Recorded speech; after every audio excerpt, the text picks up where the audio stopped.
Temukan playlist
Now find ourselves here in the Big Easy for the first massive, big, colossal LAN of the season, which brings the Triple H's, the heat, the hype, and huge changes.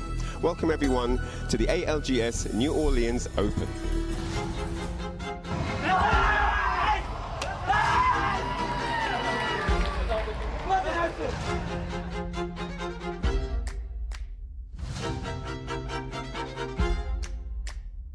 Relax, you guys, we're going 1,000,000 miles an hour.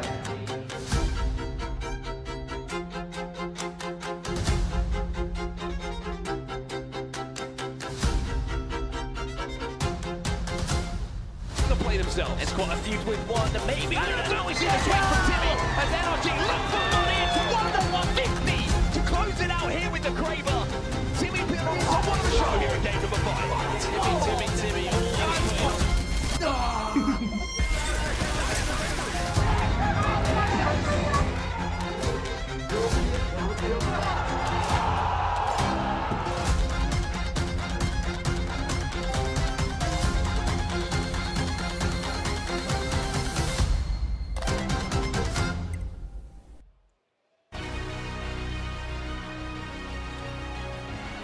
After 3 days of clutch revives, calculated rotates, and heart-pounding aggro, only the fiercest remain. This is not just a lobby. This is the ALGS New Orleans Open Grand Finals. Ladies and gentlemen, welcome to Championship Sunday.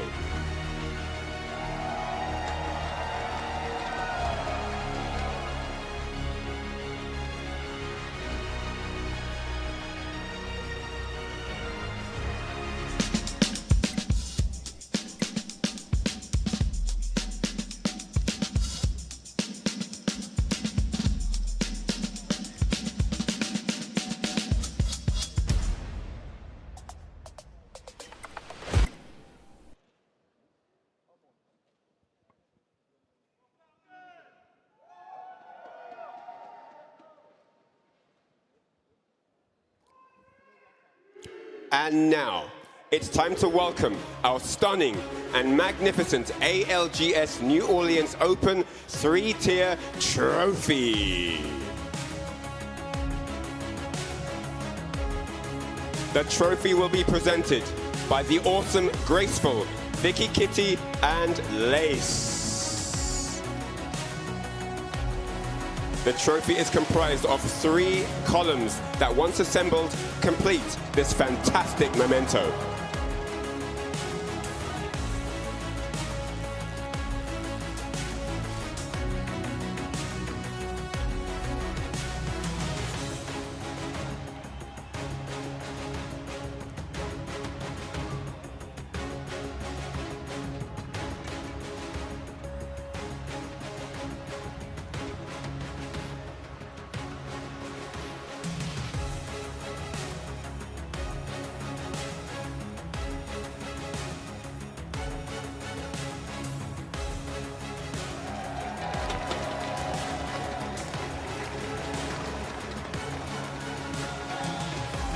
Situational awareness, split-second decisions, and pinpoint aim separate champions from the fallen. With only 20 teams left from the 140 plus that started here on day 1, it's all to play for. Will we see magpie compilations of frags from a top team, or will an underdog team rise to the occasion and steal the show? Apex family, it's time to introduce the 20 teams for the grand finals.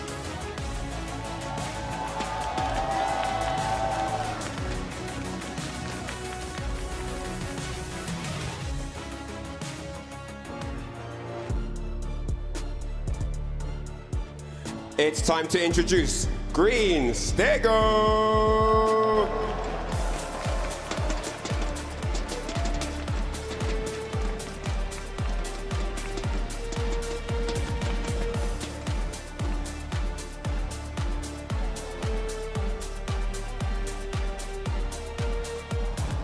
Next up, it's 9 Lives Esports.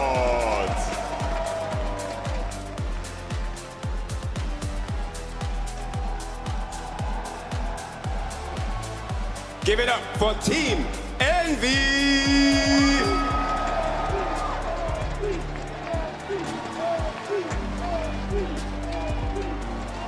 They've come out of nowhere, they're doing the thing. It's the Twerkaholics!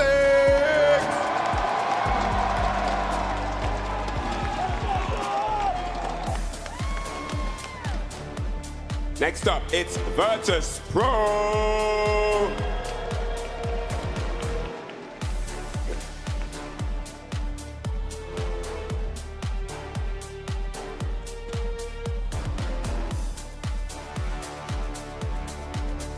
All right, give it up for GHS Boom!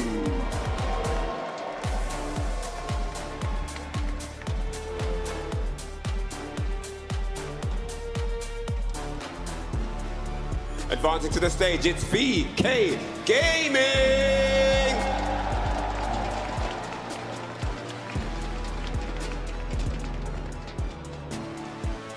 Next up, Rival Esports!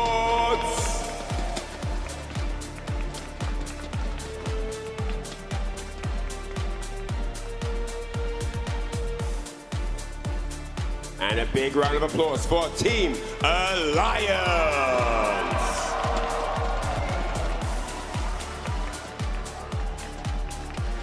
Next up is Team Furia.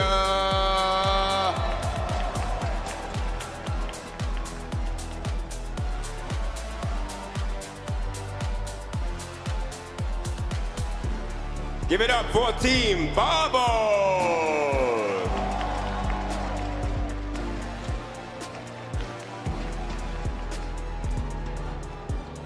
Next up, it's Shopify Rebellion.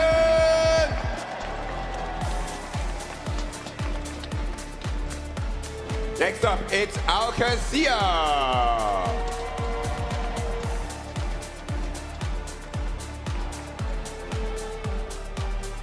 Next up, it's the Twisted Mind.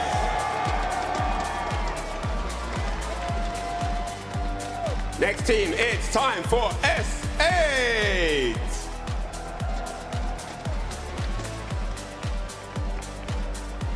All right, guys, give it up. Big round of applause for 100 Thieves!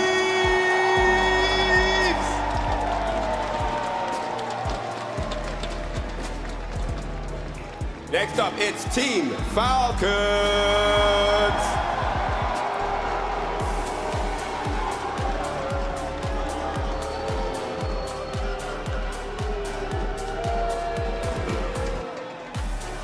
Guys, I want you to raise the roof, lift the top of this building because it's time for NRG!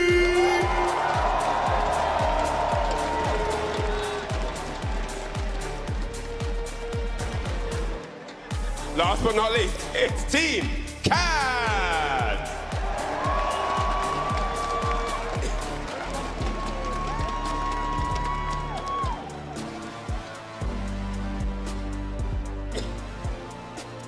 This is it, people. Legends, it's time. The drops are prepped, the teams are locked in, and the P2020s are fully loaded. And to kick things off, it's time to hand it back to the masterful Apex Sages on the desk as we get this one started for Championship Sunday. Reinhard Sama, thank you so much, my friend, the man who can do it all with the microphone here as we get the stage set for Championship Sunday. There's not a better Sunday in all of esports. I'm so excited to be here, guys. This is one of those moments where you kind of just got to soak it up, take it in. The crowd has been alive and well. We've seen players, you know, they've missed a few steps. They've gotten like so excited to get to their booths that sometimes they didn't even wait for their cues to walk in. The fans have been, the NRG was out of there before we even said anything. But you know, that's kind of the fun of what this championship brings. There's nerves, and there is so much more to play. My name is Rene, guys. Let's introduce you to the panel who's going to be joining us for Sunday, and also we'll see some new faces in here as well. We've got Glitter Explosion, we got Jamerson, we've got Dia.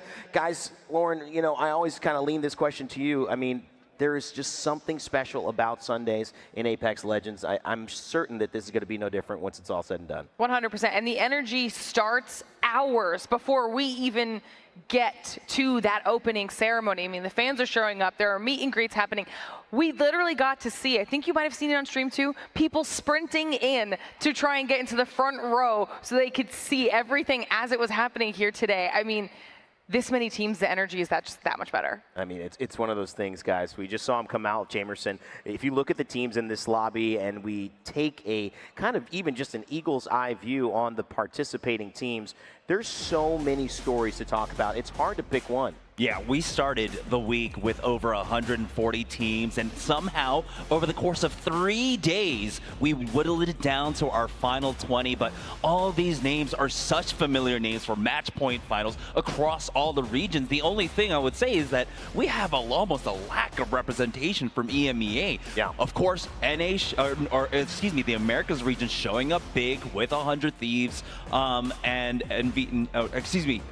and with all of our other squads, but yeah. I love the fact that we're getting so much APAC South representation this time around. And the other thing too, Dia, is just as much about all the teams that we didn't expect to be here, like Twerkaholics, maybe the biggest name coming in from the Challenger circuit, not in Pro League, but yet making a finals lobby. Those stories have taken over the Open as well. And it's been really nice to see those, especially because it's the first time with the ALGS Open that we're getting to experience stories like this on land. Twerkaholics, like you said, really jumping out ahead of the crowd. I'd throw Cat in here as well as being a big surprise team for me, especially with how dominantly they were able to go through the lobbies and actually make it to Championship Sunday. You guys all brought up great points points here, but let's see what they're all playing for as well, because when we get to Sunday, it doesn't just mean that you have a chance to hoist that trophy, or at least all 3 of you will be able to hoist a separate part of that trophy. Beautiful design, by the way, Respawn and Apex Legends for that.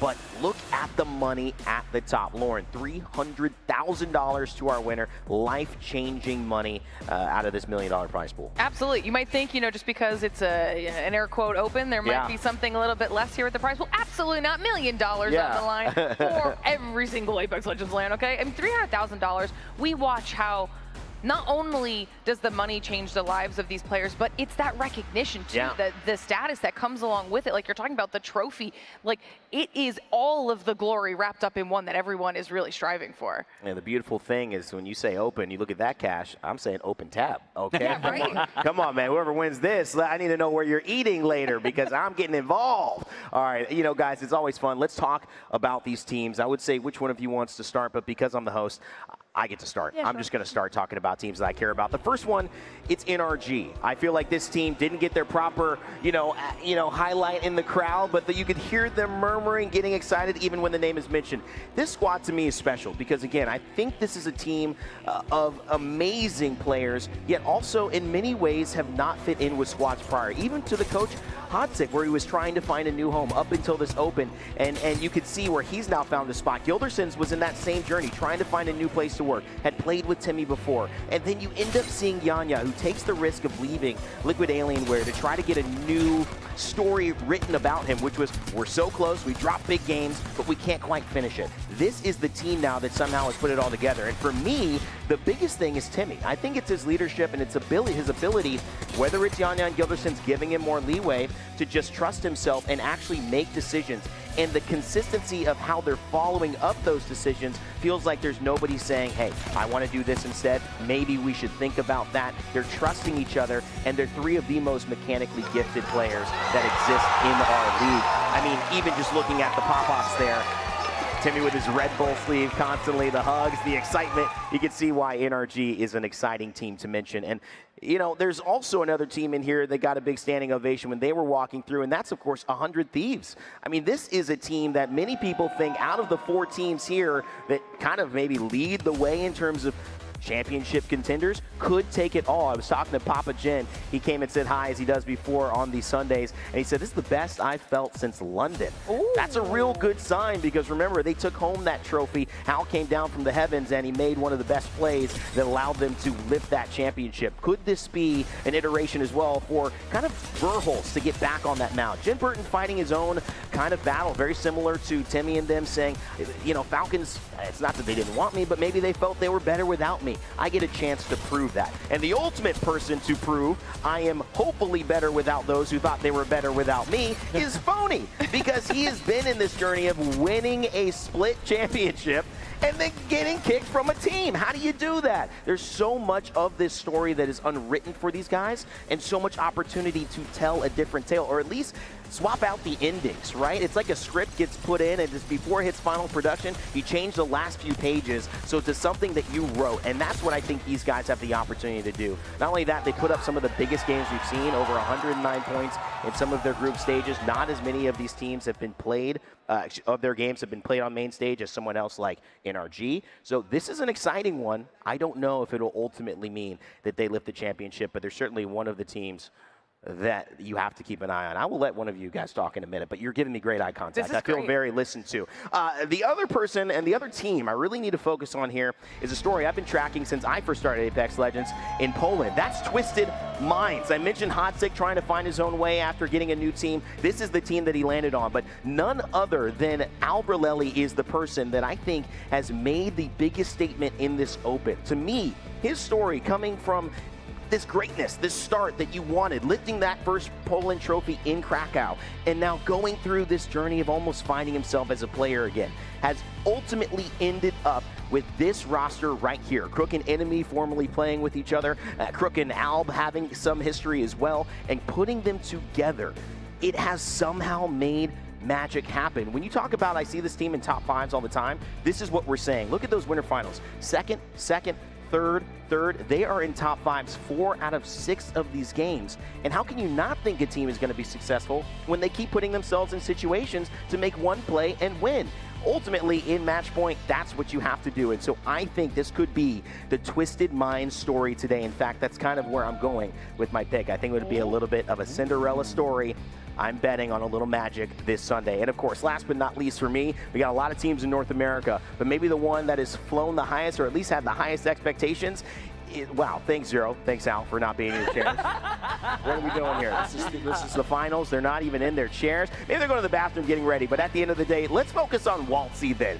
And I think the idea around Waltzy being a part of this lineup, as Al and Zero come back, is that this is that third that replaced Jin Burton, that they felt we needed to somehow change the mojo. It was the old Dark Zero that got this influx of Hal and all that he brings to the table. He's had a phenomenal tournament, probably the most statistically valuable player across this entire tournament. 121 kills, Zero right behind them. Hal, Waltzy at the bottom 10 of that as well. So these three players, you cannot doubt their stats. But what are they going to do in terms of legacy? This was supposed to be the super team, and they have been really great at not getting a championship yet. And unfortunately, that could end up being their legacy if they don't win today. The stakes are pretty high for the Falcons, so ultimately, I think these are some of the teams you've got to watch in North America. I love it. I love it. And what I did notice, though, is that there was a theme there with a lot of the squads that you were picking, Rain, and a lot of them are those heavy hitters out of America. The teams that, honestly, anybody could make a very strong argument for taking this whole thing home at the end. I want to take it in a little bit of an opposite direction. Same region, but I want to look at the rising stars coming out of here because we've been talking about them all weekend long. I'm going to go with Twerkaholics and 9 Lives. Starting with Twerkaholics. Everyone's been talking about them. Their performances are absolutely unmatched. And we've got a tweet here from Jake Lucky. We got a free agent Apex team called Twerkaholics competing for $1 million ALGS title tomorrow. And this is why I love esports. A nice reminder that they are, in fact, a free agent team. So if there are orgs paying attention, make sure you're keeping your eyes on this squad. I mean, we've been talking about them all weekend, specifically because of their playstyle. Jamerson did a whole hot take about it. It is the type of play that we wanted to see here at the Open. This aggression, these kills are what have carried them through to the point that they are at here today. To the point where it was an entire winner's bracket run for Twerkaholics. I mean, is this what we were expecting?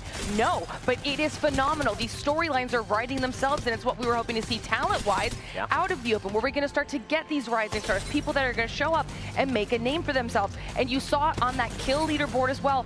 Floating was one of those players, also up there in the kill leader race, and that's for the entire event, okay? That means that they did the winner's bracket run, they play less series, but they're still up there with the likes of Falcons who had to go through more matches. So Twerkaholics right now are such an X factor, a randomness that I think has really surprised and shocked even a lot of our stable squads because they didn't know how to handle them along the way. And they have deserved every second of recognition for what they've brought to the table. But I said rising stars out of America, that it's not just Twerkaholics, because I also want to talk about 9 Lives, another team that has kind of been a really nice surprise to follow throughout the tournament. They ended up dropping into that elimination bracket after winners round 3, so they still made it pretty far in the competition. And when that drop down did happen, it was literally by 1 point. And we see this happen all the times in ALGS competitions. That 1 point is always such a curse, but that just means that they were still in the contention for that middle ground bubble when it came to that winners round 3. They now are one of those teams that are amongst the most wins when it comes to Broken Moon and Storm Point. And if we're talking about individuals, another person we saw on that kill leaderboard is Cersei, even higher than where Floating was in the individual stats, 5th overall in kills for this event. I mean, they are a team that were able to just barely make it here where they want to be. And I feel like we can't be underestimating them because we know what they can do. I think that's the theme, too. There's a lot of teams that you expect coming into this. We did a line of a bunch of great fans and attendees coming and talking with us, and they said, a lot of the same teams that they expected to win, but there's some teams in certain regions that don't have as many eyes on them, Jamerson. They need to be highlighted because they're just as big of threats, having made it all the way to Sunday. Yeah, I mean, when it comes to these bigger lands, unfortunately, you know, we always have so many teams. It's hard to highlight any specific one, right? This time around, our job's even that much harder. 140 plus teams, and now we whittled down to 20. But these are teams that we do have to talk about coming out from the APAC South region. APAC South has already produced so much talent, and it continues to produce, I would say, championship caliber teams that are just right there on the cusp of making it over the edge and securing a spot in the top echelon. And one team I want to talk about is Green Stego. We've been seeing the Green Stego stocks on the rise, and by no surprise whatsoever because of how consistent they are. Whether they go by MKers, whether they go by Iron Blood or Tom Young Kung, throughout the last year, they have been showing up to every single land, making it very close, at least in the top 25 when it comes to the end of the day. But this time around, Green Stego, with a phenomenal run throughout the winners bracket, they find themselves here, and they did it in a fantastic fashion. One thing I want to say about it is that a lot of times, teams, when they get into these lobbies, get thrown for the loop when teams try different kinds of play styles. We saw that they were in that winners bracket with, of course, having to deal with Twerkaholics, consistently running into them. But while other teams fell to the wayside, they were able to deal with that adversity and play their own game afterwards. So they're honestly shaping up to be a stronger and stronger team every single time we see them. But on the other side of the tape, while one of our APAC South teams did extremely well of adjusting to newer playstyles, again, by Twerkaholics really coming in aggressive in this lobby. On the other side of the tape, we have to talk about VK Gaming, another team that has been extremely consistent across our lands for the last year, right? Whether it was at Split 2 in Germany, where they finished off 8th, or at Champs, where they finished 9th. This was a team that was always kind of silently successful that we didn't talk about until the final day, where we're like, huh, VK Gaming's in the top 9, top 5, wherever they are in the course of the tournament, because they are extremely good at playing out their game plan, which is we're going to utilize Valkyrie, we're going to get center zone, we're going to cut off teams and get into a very strong position. Yeah. We'll go ahead and translate that into really strong placement points and really strong consistency across it, right? If they don't end up top 7 in the lobby, something went extremely wrong, and we got to see a little bit of that yesterday when they were knocked down into the lower bracket. We saw when we started off on World's Edge, they had Cat cut them off in priority. In the first 2 games, we saw a lot of scrapping around there, but once they got their footing, we saw the Green Stego that we're used to across the lands. They're able to utilize that Valve once again, get center zone positions, really be able to fight teams off and secure those top 5 finishes. They are one of the strongest teams coming out from APAC South in terms of converting a lot of those cross-map rotations that we see even here. The highest level teams really struggle when we get those cross-map pulls, but Green Stego still have that consistency across the board. APAC South has to be looked at. All these regions bringing in some clear representation, if not as many as North America, definitely as impactful. Dia, talking about APAC, we were just in Japan a few months ago. Championships feels like a long time ago, yet it feels very recent, but that region always comes to play and always finds a way to make it a championship Sunday and represent. Yeah, I was just thinking about this, Jamerson, while listening to you talk about APAC South and even Glitter. Well, you were talking about some of the underdog teams from North America, because APAC North has given us 2 underdog teams, but in very different ways.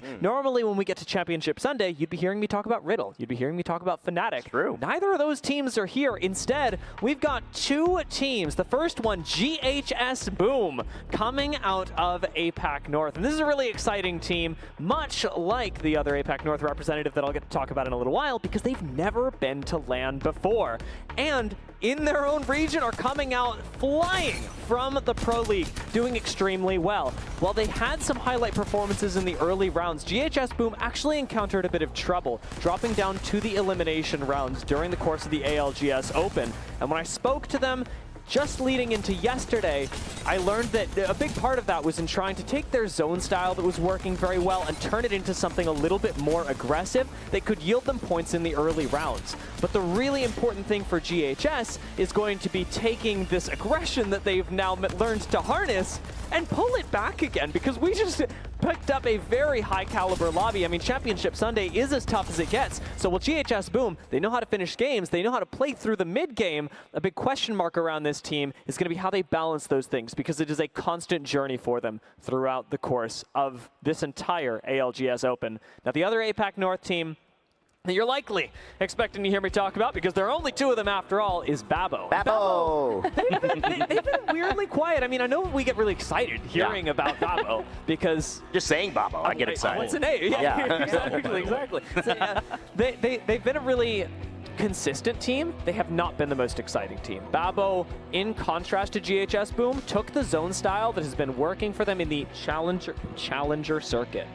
And turned that into a fantastic performance in the ALGS Open. Their zone style hasn't really changed at all. They haven't pushed the aggression, and yet they managed to make it in through the winner's bracket. They're a quiet team. They don't make a lot of noise, and yet Babo have really impressed me with the fact that even while flying under the radar, they made it all the way through the winner's run, and now are sitting here in what is arguably a lobby where zone play and good zone play can be rewarded the most. It's a team we never would have seen coming out of Challenger Circuit, never been at LAN before, and yet they made a finals their first time flying out to an international event. That's pretty impressive, Randa. It's really impressive, and some of these teams you highlighted, you've been watching. The only thing that kind of went in their way was a team called Twerkaholics, who would end up destroying any idea of zone play whatsoever when they showed up. And so all these plans went haywire. They're in this lobby as well. So that's just adding to the chaos of what's about to play. But speaking of two representatives, keeping track of APAC North is pretty easy. Unfortunately, for a big region, ALGS usually, keeping track of EMEA is pretty easy too. Yeah, we're going to talk about it, okay? Yeah. So we're going to highlight the only two EMEA teams that have now made it into our match point finals. And I want to start by pulling up a tweet here from Hackus, because he talked about it, okay? Only two EMEA teams in the finals of this open LAN, which is crazy, because from having the best performance of all of the regions in Japan, straight into this, which is now the worst one, that's definitely a turning of the tide, to say the least. Definitely unfortunate, but you know, Hackus notes that he still doesn't have an ALGS trophy, and he does think it is about time to acquire one. So I love that we're still getting Alliance in here, the confidence out of a team that is Alliance. And they have made a really strong winner's bracket run, but we weren't seeing, and we saw this on day one when we were in our early group stage, we were seeing these insane high kill performances out of Alliance. They were going in, specifically slaying out, knowing that they were just trying to get to the next stage of the competition. As things progressed on, they slowed down a little bit when it comes to that aggression, which we were seeing consistently out of the likes of, like you mentioned, the Twerkaholics in the lobbies, and it was still working for them. One of the things that Alliance probably will struggle with is the fact that we're now at match point, and for the first time ever, we've got all four of these maps involved in match point. They are still wildly strong on our classics of World's Edge and Stormpoint, starting to struggle a little bit with the new ones at E-District and Broken Moon. So we'll see if they're maybe able to pick up their plays when it comes to those, or really work around them in the flow of maps for match point finals. So, I mean, but a squad like this, like you said, they've already got a win under their belts when it comes to a trophy, just not an ALGS one, and you know they're going to be fighting for it, especially if they can get into a groove where you have effect slaying out. But you also mentioned them. We're talking about rising stars, and it's crazy the dichotomy that we got out of EMEA for these two teams, because you get the established squad and Alliance, and then you get Cat for the other team, who we just saw, the last squad walking in on our team walkouts. This is kind of a cool story for me, because this is a relatively fresh roster, Taxington, Adam, and Calamitous, and I want to talk about them a little bit here, because if there's only two teams that make it through from the region, this has got to be saying something about the squad. So now they were one of those teams, we watched them last night, they came through from Elim finals, and they had just barely made their way in. They were that 10th place squad, and they were 1 point above Team Orchid. So that's how close our elimination finals were. They are one of those teams that's managed to have their best map, BE District, a newer squad, better on the newer maps. Their worst one is World's Edge. And we talked about this at the very beginning of the Pro League split, when we were introducing these new maps. Are the less established squads going to really prioritize these newer maps and start to become the experts on those, knowing that we have teams with years and years of experience in the competition that already have Stormpoint and World's Edge nailed down? It seems like that's what is working for Cat right now. And of course, one little quick note, Taxington did talk to Zephyr and tell him on day one that they were absolutely making it into match point finals, and now they're here. Wow. I mean, we have set the stage more than this is a stage, because this is a relaxed stage right here. We have set a whole second stage for you guys to understand the stakes here and the teams around. Thank you, everybody, for all that amazing analysis, and also for you guys, now you're prepped, ready to go. Who do you think is going to take this? If you're in the crowd, let us know. If you are at Twitch chat or watching on YouTube chat, let us know as well, because we obviously come to play with our ideas. So far, our talent predictions have been pretty one-sided, I will say, in favor of, me right here, which has been that's messed up. It's been rare. It's been, I'm taking it as it comes, but we've all set up for ours here for this one. I mean, I don't know. I think we're going to show you what they look like in a second, but I know you guys have all got your ideas on who you're picking. I mean, let's go down the line. I mean, Lauren, who do you have today? I went with NRG, and I know some people in the crowd are definitely going to be on board with that. Oh, you went, okay, you went the Twisted. I love it. I went Twisted Minds. Yeah. I think it's going to be interesting. I mean, NRG, I think that's 100 Thieves, guys. I get Dia. I see you going for that. A lot of people going for 100 Thieves. They were up there. Jamerson, what did you grab? Yeah, I ended up going for, well, after my rants last night, Workaholic. Workaholic for my pick. Yeah. Seriously, wow, that would be amazing if that team could win LAN. Honestly, think about that life-changing situation that would for happen. any team to come in from CC to make it this far, make it through the winners bracket as well. I just kind of want to have faith in that one, and especially because their playstyle has been so much fun. Being able to see them run through teams like NRG and Furia at times in the winners bracket is absolutely absurd. So how can you not cheer for that? Yeah, I mean, look at the representation too. Green Stego, Genome going with APAC South, Graceful with Alliance, keeping with Amia. You've got Twisted Minds with Ben as well. Wow, it's trying to, he gives up. I guess he gives up basically. He's trying to take second place. And then Falcons from competitive Apex. You guys have done a great job keeping up with us. You're beating almost every single talent member except me. So will this be the day? If Falcon, we'll see, guys. It's going to be fun. Also, if you're watching, remember that you can collect Twitch drops every 30 minutes. If you watch for 2 hours today, you're not only going to get the blue napkin holo spray, you'll get all of them. So you'll get the Red Zone Pathfinder, the Hotline Volt skin, the incoming sticker. Every 30 minutes, you're going to be getting a new Twitch drop. So if you haven't gotten them, you've been here hanging out at the venue, open up your phone, use some of the Wi-Fi, throw that laptop on, call your mom, say, Mom, just go to twitch.tv/playapex and just leave it there. That would be amazing, because you guys will have these very special things to remember this moment by. The ALGS Open has been a unique format that has put us into a position to have history be made. There are teams that aren't even in Pro League playing for their share of $1 million right now, and there are teams that have created the almost narrative of Apex Legends esports for years, having a chance to prove whether they're going to continue creating that narrative or maybe if their time is up. All of that on the line here on Championship Sunday, and it's time to get it going. So there's none other than two of my favorite guys and favorite casters to kick off the action and get the energy hype in the building. Let me hear a crowd for your two go-to guys. It's Onset and Gasket.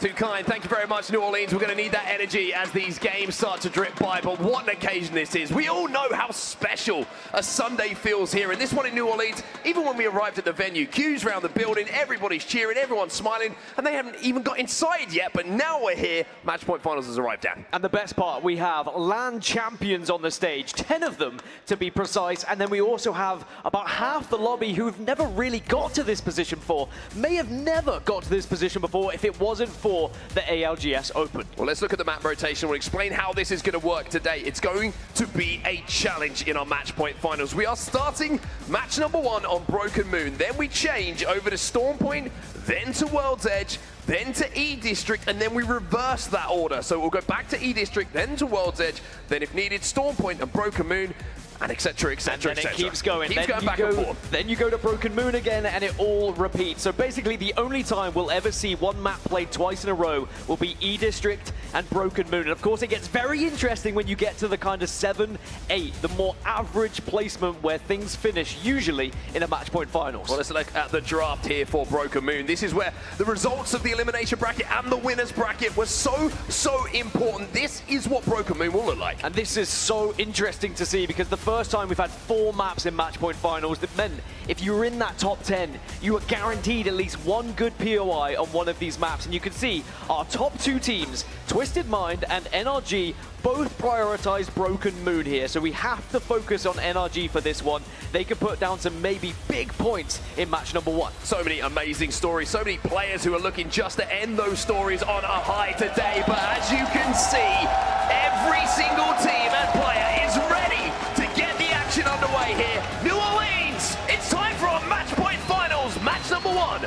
Broken Moon is where we start it all. There's no Sunday like a match point finals Sunday, and as I've already alluded to, NRG certainly the team to watch when it comes to Broken Moon, not just because of their drop position, but they have the best average points on this map throughout the entire tournament as well. They average about 11.7 points per map, so if they're dropping something like that, they'll certainly put themselves close to match point already. Well, one team who would have rested very well last night after the insane elimination bracket run that they went on is Team Falcons. Waltzy, Zero and Hal, of course, dropping down very, very early by their own standards, but they made the miracle run. They are here in our match point finals, and they will be a threat when it comes to who picks that championship up. Worth noting that Falcons have actually had a lot of success on Broken Moon as well. There was questions, would Storm Point be where all of their points were coming from? But no, they said actually Broken Moon we're going to find success by just sheer amount of kills and aggression. But this is where we're going to be heading up towards the core, and we've had a couple of core finishes already this tournament.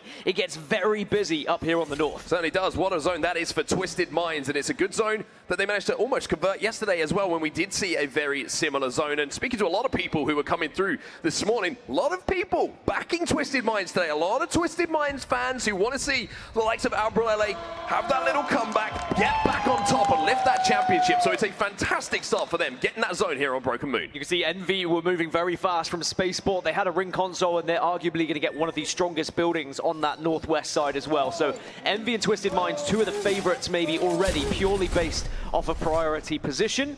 As we check in with 9 Lives, who actually, you heard the desk talking about it, Broken Moon has been very kind to them as well.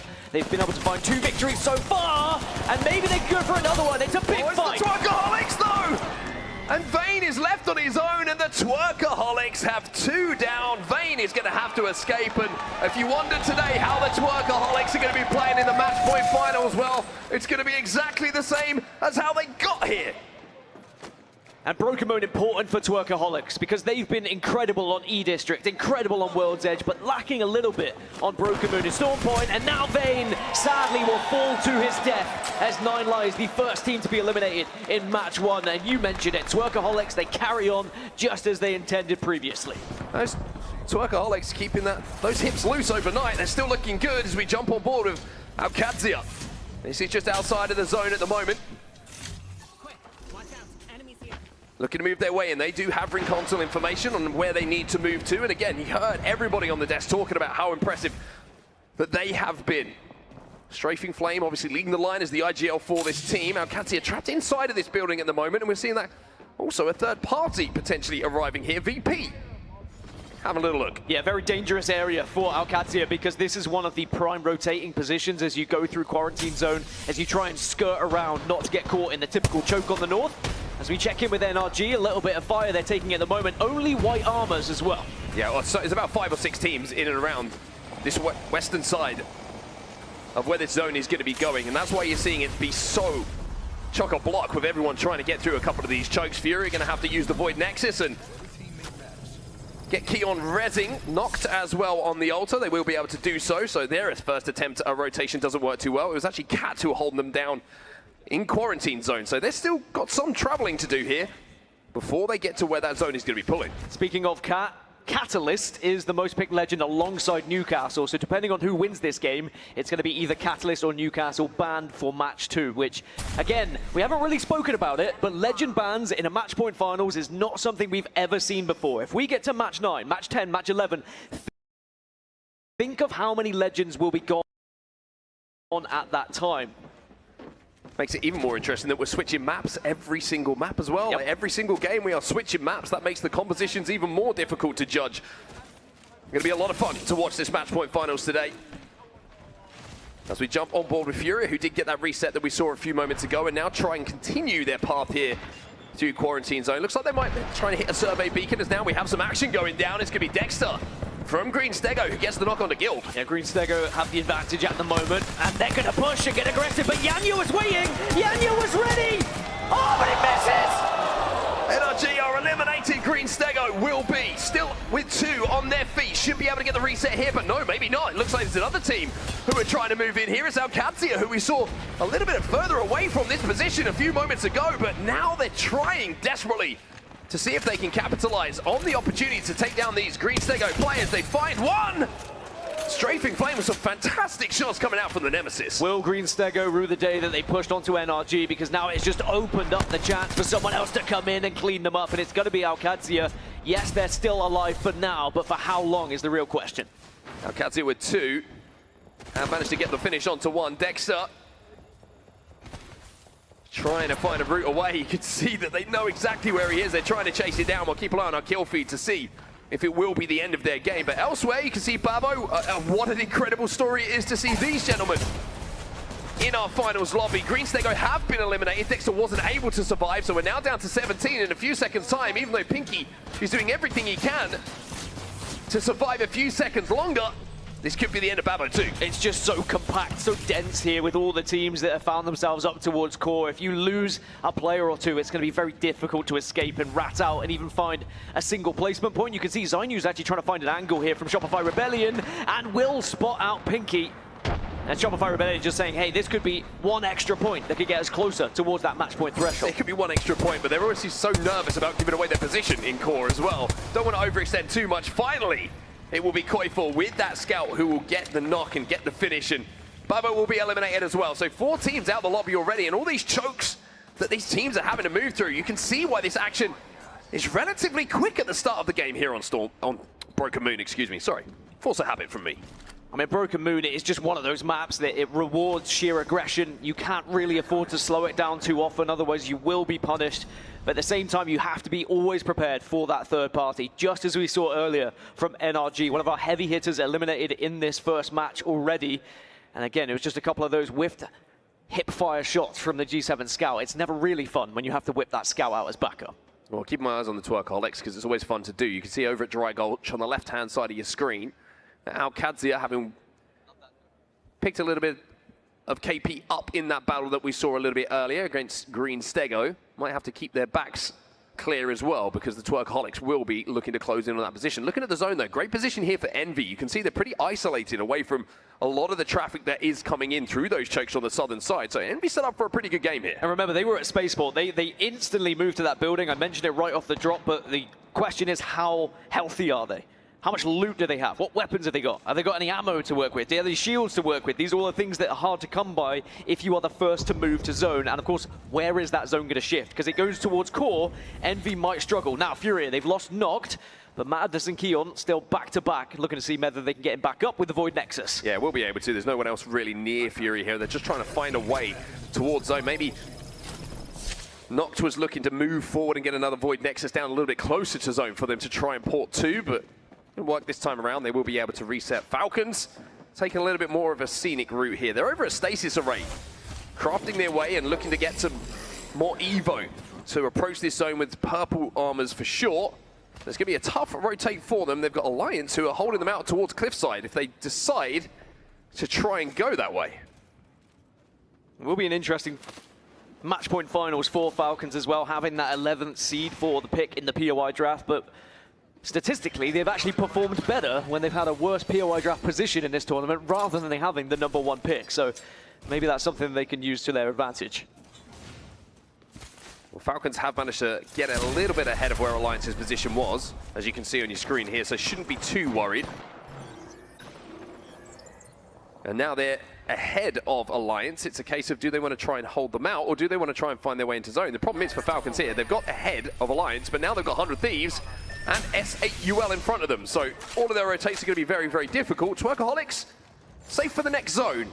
No one really near them, but getting in from this position going to be tough. Yeah, look, they're safe for the next zone, but they're thinking about moving south because they're trying to work out where would teams be that are still rotating late, and they're assuming it would be from this southern side. I mean, bad news for them is they are actually the latest to the zone, but maybe they can come across Fury, who are currently holding that choke, as now we're going to see a push here from GHS Boom. Mad Maggie, first pick. Love that. Carlotta from Empire trying to hold the line. Yari Man's going to go down, and now GHS Boom, evening up the numbers momentarily, becomes a 1v2 on the side of Riley. Riley Mechanic trying to do what he can. Oh my, he clutches here for Empire. Big moment for them. Worth noting, Empire, the only team in the lobby who have not won a match so far this entire tournament, but it could come soon if they play that way. Interestingly, Empire actually were one of the best Broken Moon teams throughout the tournament as well, consistently putting up points, and you can see why. A great fighting squad. It's always good to keep in mind that, you know, as we have a pause coming in, I know everybody, I know, bear with us. Don't worry, it'll be back. It's a pause, not a stop. We'll be back, don't worry. Something to mention about Empire, though, it's funny, isn't it? You mentioned they haven't won a game yet. Yeah. Now we're match point finals. Imagine. Doesn't really matter. Just win one game now. Just win one game throughout a tournament and you become the champions here. But I am very interested in the way that these games have started, especially some of the teams who have played a certain way to get to this position. I love the fact that Twerkaholics still turn up here. Championship Sunday, match point finals, first time that they would have made it here. Nobody expected them to make it here, and they're sticking with the same game plan. They are looking to take that early fight. They are looking to put KP on the board. They want to rush towards match point, and the way that they're doing it, it just throws everyone off, it feels, in the lobby. And we're just replacing a controller on stage, one of the players having an issue with it, so that's why there is the pause, and we'll just make sure they are sorted before we get back into the game. And just a reminder for anyone who's new to watching Apex Legends, of course, there are many fans watching around the world, may have never experienced match point finals before. It's a Nessie Totem. It is a very easy way to approach these finals. You just have to wear as many hats as you can, and then you just qualify for the finals. It's crazy, really, how the rules have changed. It's going to be first to 50 points, gets you onto match point, and then you have to win one match after that, and that's how you will achieve a victory here at this LAN. Well, we see the 100 Thieves Ultras, they're out there, Envy fans as well, and for all the talk of the Falcons run, you've got to remember that Envy did something very, very similar yesterday. You saw the embrace between both Falcons and Envy. I think they were just happy for each other that they'd managed to make it through that elimination bracket and, of course, into our finals. But 100T, they didn't have to worry about the Elim finals. They went straight through the winner's side, straight to this finals, and you got to say they look pretty darn good doing so. Well, I said we have 10 champions on the stage who have lifted a trophy before in ALGS history. There's 3 of them right there on your very screen. One of the favorites, for sure, to win the entire thing today. When you think about being composed under pressure, not panicking in that final circle, when you get given that opportunity to win, 100 Thieves, they ooze that confidence. And I would not be surprised if at some point in these match point finals, they get the opportunity to win this whole thing. The real question is, will they take it? It's such a fascinating thing when we look at the match point format, because so many teams get there to 50 points. They get the opportunity, but when it arises, it feels so different. It feels from how they normally would play one of those end games. You see the nerves, you feel the pressure, and they aren't able to convert on that opportunity. But for now, it looks like we're moments away from the match being back unpaused, and our first match here continue on Broken Moon. So let's raise that noise a little bit more here in New Orleans. Let's get these players ready to get back into this game, and let's see who's going to take this game number 1. Gunshots, panic, everyone make sure you remember where you are on the map, and okay, we're all right, no one's died, everything's fine. But the Twerkaholics are going to be pushing in on Furia. This is what I was saying about the southern side of this zone. Furia are currently holding it, and Twerkaholics, they have to really have a consideration here. Do we go all the way round to the eastern side of the map? But remember, Alliance currently reside there. They do, but our Alliance is going to expect this, because this is a, by very definition, extremely late decision and rotate from them. Alliance very good at watching their backs, but they're going to be tested here. Twerkaholics are going to take the long route. They're going to make sure that they try and force this fight, but if it doesn't work for Twerkaholics, that could be the end of this game. They're going to take a lot of damage to the zone here if Alliance catch wind of it. Oh, Alliance have just left. That is a godsend for the Twerkaholics. They can push through Cliffside, they can arrive on the east, and they will and should be safe. Maybe 100 Thieves will catch wind of it and pop a few shots that way, but It's a risky rotate from Twerkaholics, but it looks like it's going to work out for now. But even further than that, when you look past where they go, it is like a gauntlet that they have to get through, the teams you have to surpass to get into core. Well, one thing they could do there is hit the man scan and check, essentially, in zone if there's anyone holding them out. But for now, we're jumping on board with Alliance, the team who just moved from the position that was potentially holding out Twerkaholics. And they're checking their backs here. Unlucky feels that maybe something's not quite right. By the way, the Twerkaholics are still in zone, and they're heading even further northeast. This is quite the rotation from them. By the way, the zone is pulling northwest as well, but we're checking with Falcons and see whether they can just avoid this gunfire right now. Shopify Rebellion versus Falcons. Void Passage is going to let Hal get away for a few seconds here. But Waltzy's not going to be so lucky because he runs into Zani, who has a Peacekeeper. Hal's going to have to use the Mother Load and look for this reset here, but Falcons try to force their way into zone, have taken some casualties. Should be okay. Alliance have now spotted Empire, and behind them, the Twerkaholics are starting to arrive, by the way. If this fight lingers too long, the Twerkaholics might just join in. I think they will have to. And floating doesn't need to be asked twice. This man is always ready to engage. Takes a little bit of damage on the cross here, but on the Wraith, we'll be able to take a few seconds. Just to pop that battery. If he needs to, he can jump into the void to survive. Empire trying to hold down this position. That is towards the backside of zone.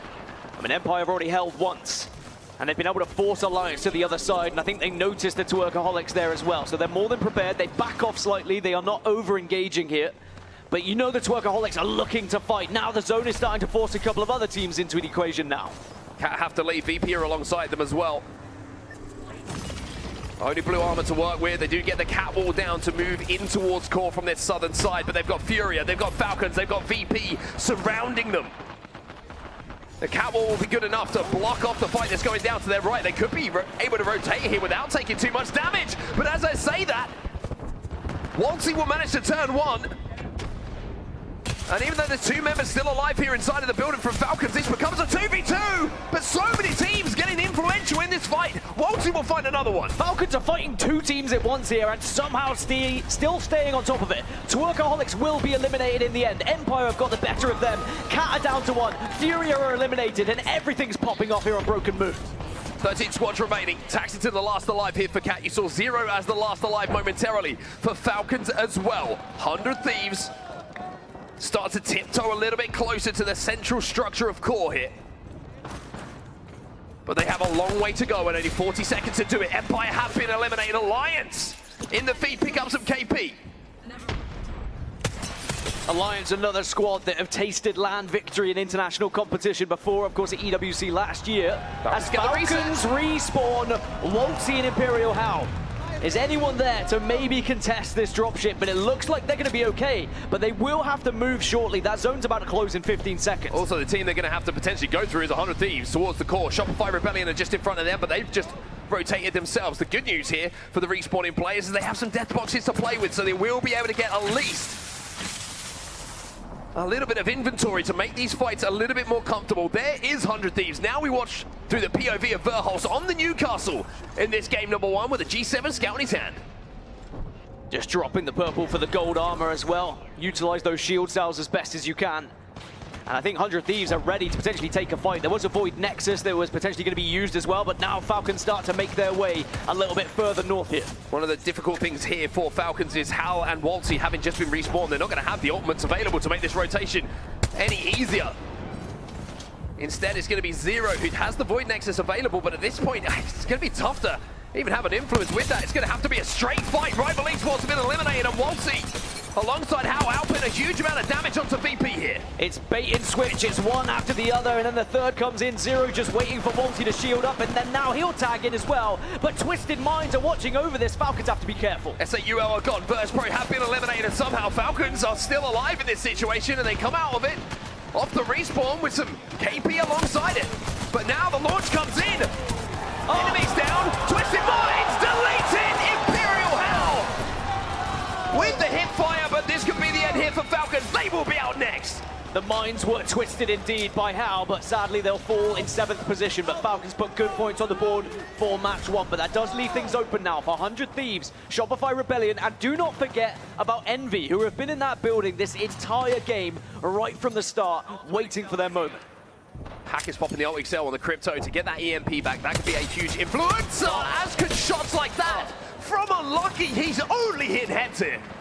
He is not missing. I mean, there wasn't much else to see apart from the head, but you still have to hit that pinpoint accuracy. Maybe Alliance looking to get aggressive onto 100 Thieves, but they see the Void Nexus is going to be used by Shopify Rebellion to go central zone. Alliance just had to take a second there because of the fact that Effect did go down momentarily. Shopify Rebellion will retreat through that portal. And Pricey from Alcazia threads the needle and manages to avoid connecting with 3 or 4 players who are locked up there. 6 squads, round 5's closing. Shopify Rebellion have just lost 2 by the looks of it. They might be soon to be ended on Broken Moon. Alliance could potentially clean them up.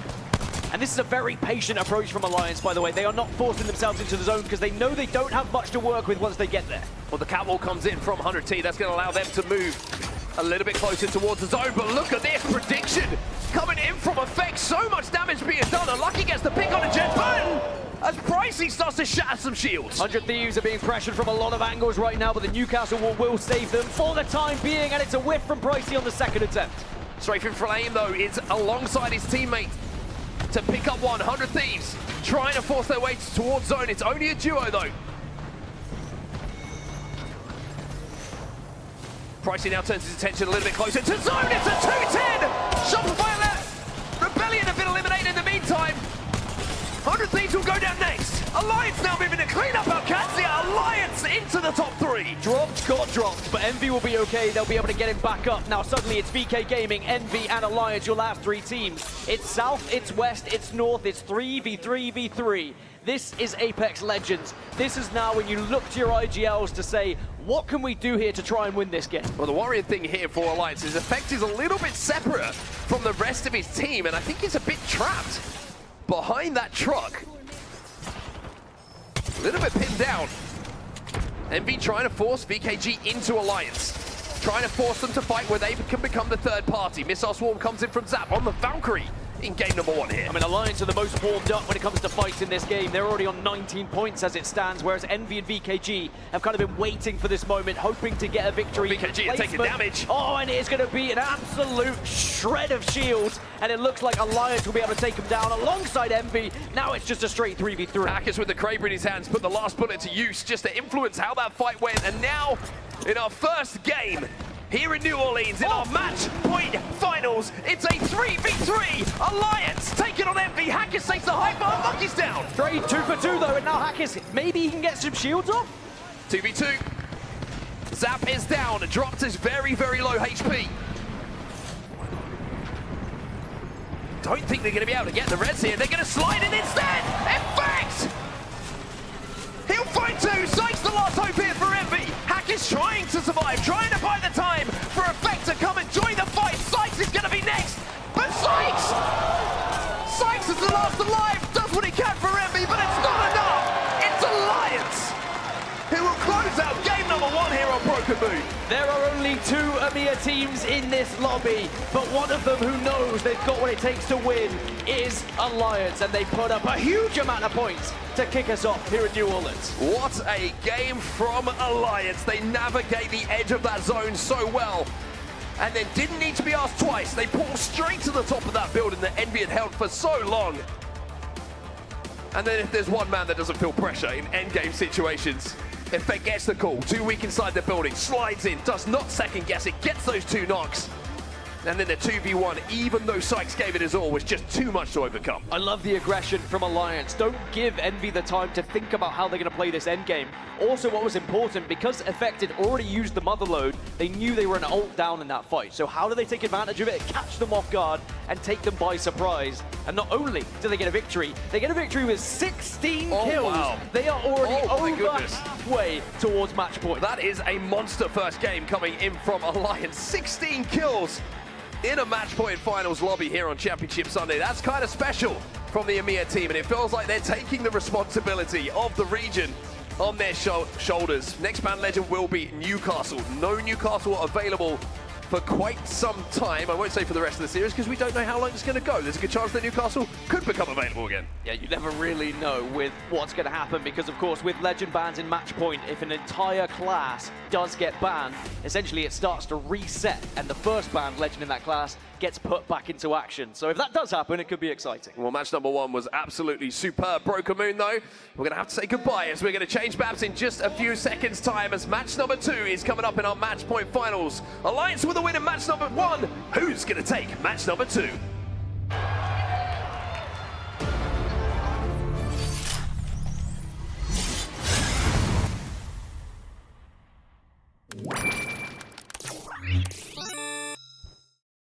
The return of Area 51, Alienware's highest performance desktop yet, equipped with powerful Intel Core Ultra processors. Innovative architecture designed for ultimate gaming. Engineered to evolve alongside your game. Encounter the legendary Area 51 at Alienware.com. The human body was built to move. Not trapped at a desk in one singular posture for 12 hours a day. It's time your chair evolved. This is Secret Lab Titan Evo. Ergonomically engineered for you. Gamers, hybrid workers, artists. Backing your every move.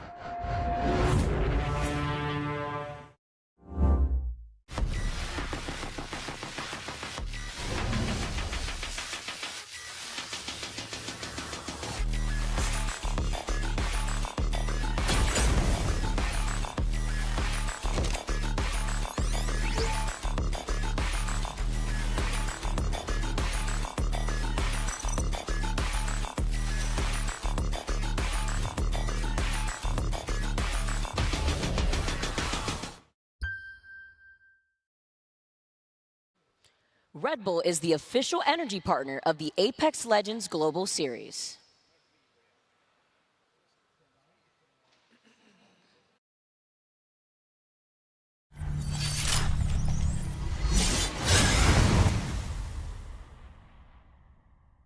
Yeah, he said go, go, go, go, go, go! I can shot this, come, come!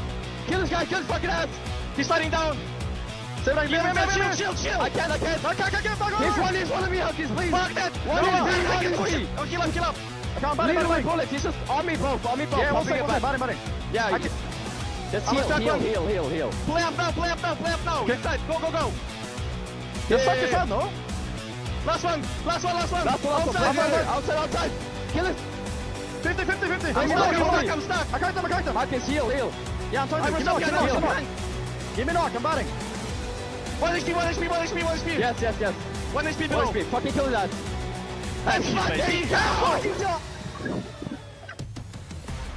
Welcome back to New Orleans, everybody, and Red Bull are bringing the energy to New Orleans with the Red Bull Gauntlet booth. They have 4 stations where you can hot drop into solo lobbies to get your score on the leaderboard for a chance to win a Sony InZone gaming gear, as well as other premium prizes. So head on over to the Red Bull Gauntlet booth, grab a can of Red Bull, and throw your hat into the ring.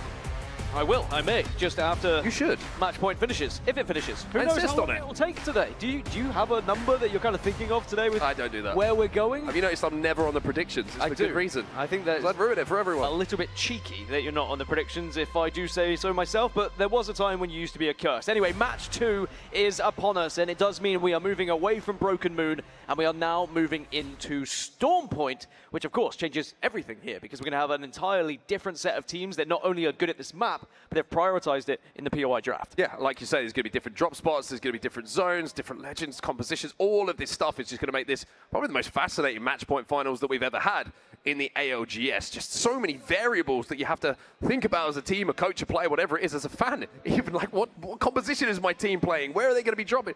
we got you up to date. Don't worry, we'll keep you informed of everything that's going to be going down. But, I mean, game number 1, Alliance, we need to take a second to talk about that because what a run that was. 16 kills alongside the placement points. It's the perfect start for a match point finals. And Alliance coming from Atmos Station as well on Broken Moon. That is not an easy rotation by all means. For a while, remember, they were trapped on the eastern side and we thought they were going to have a fight with the Taoqi, but then they just slowly walked their way in. And you know what they didn't do? They didn't take unnecessary fights. Notice how they noticed Empire were there and they said, actually, we're just going to surpass them and play for position.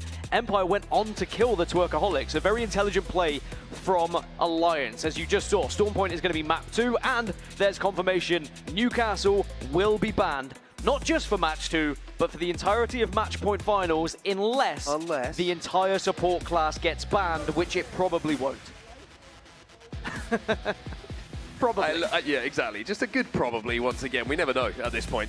But as we head towards match number 2, it's going to be, like you say, Newcastle ban. We now move to Stormpoint, and I like the fact that we start on Broken Moon and Stormpoint, two of the historically faster, more aggressive maps for these teams to play on, where those KPs start to kind of flow, and you don't see those big POIs with a lot of buildings in, where we have more of a kind of stacked end zone. So this is the POI draft. What are you taking away from this one, Dan? Green Stego got Lightning Rod. They picked it 7th. Again, this is what I was alluding to earlier. If you finished in that top 10 from winner's bracket, you're guaranteed at least one good pick. And we'll have to see how they move forward with it as well. I'm not sure those names are quite adding up to who is on the map, but we'll get that sorted out a little bit later. Anyway, certainly teams here to look out for. Going to be the likes of Green Stego, Babo down at Pylon as well, VK Gaming at Sito Station, and GHS Boom at Cenote Cave. You see, a lot of POIs, I would say, that are not first picks for a lot of these teams, and that's another thing to take into consideration, even from things like scrims and drafts where players are getting used to playing from certain POIs. There's a little bit of familiarity a lot of time with 2 or 3 different POIs, maybe even a few more, but some of these feel a little bit uncomfortable for our teams that we have in the lobby. One team that has got to keep their head on a swivel, though, is Alliance, because if you look towards the northern side of Stormpoint here, Alliance have taken Trident. Usually, that's a sign to the rest of the lobby that we want Northpad as well, and if you come here, we're going to fight you. Well, guess who's landed over at Northpad?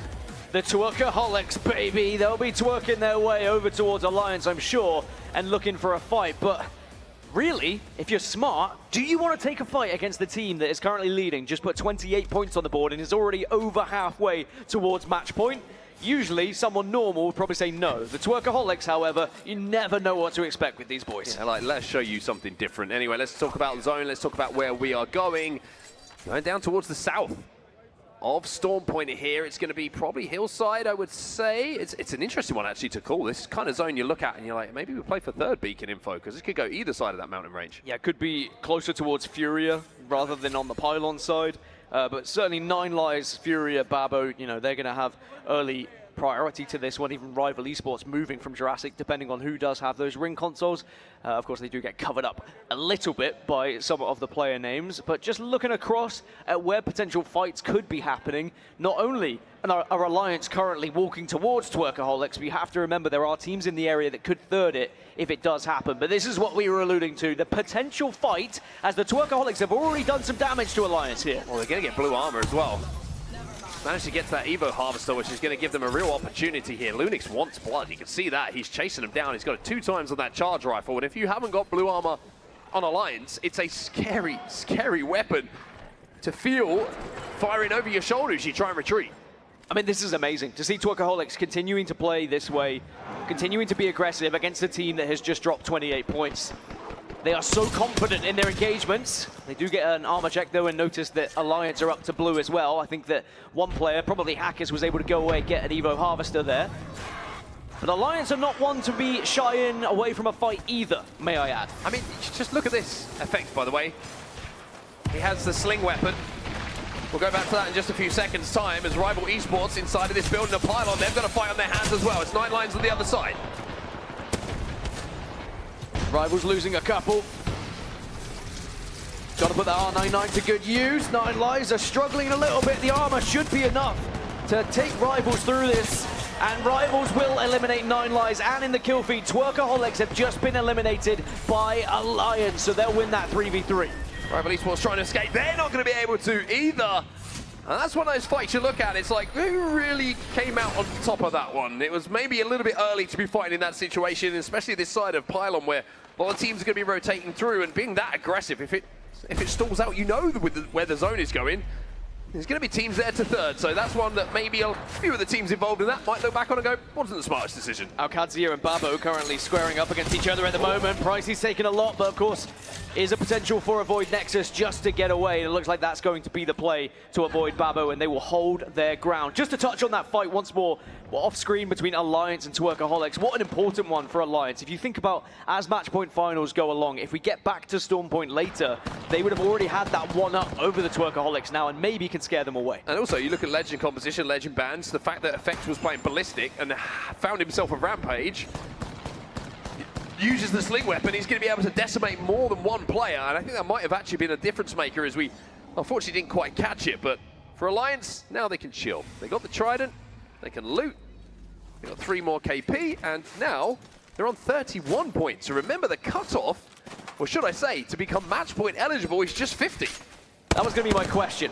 How early can Alliance hit match point here? Because that early fight gives them the confidence now and the freedom to rotate. It is a long journey, but they have the Trident. You've won the fight, you've got the reward of the Trident, and now you can skirt all the way around the western side if you'd like to try and get to the southern side of this map.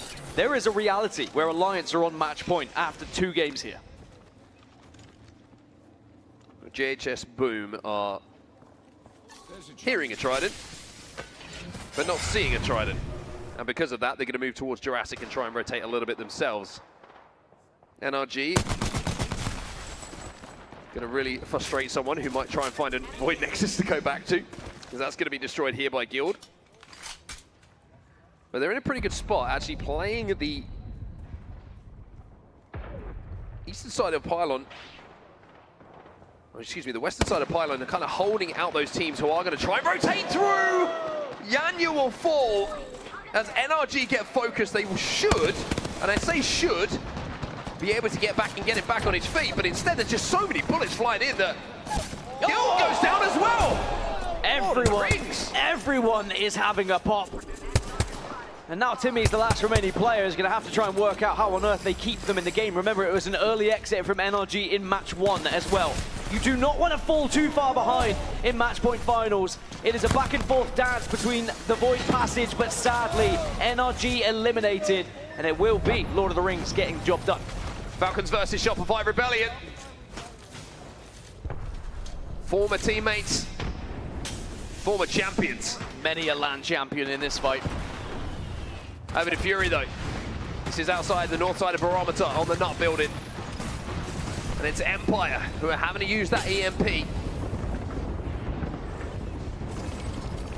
to try and get that opening damage. They're trying to kind of, I don't know if they want to rotate here or if they want to just shut off one of the angles, but this seems fairly isolated at the moment. I mean, a lot of utility used there by Empire. I think it was just trying to reset and take a breath. Remember, they were involved in taking down NRG.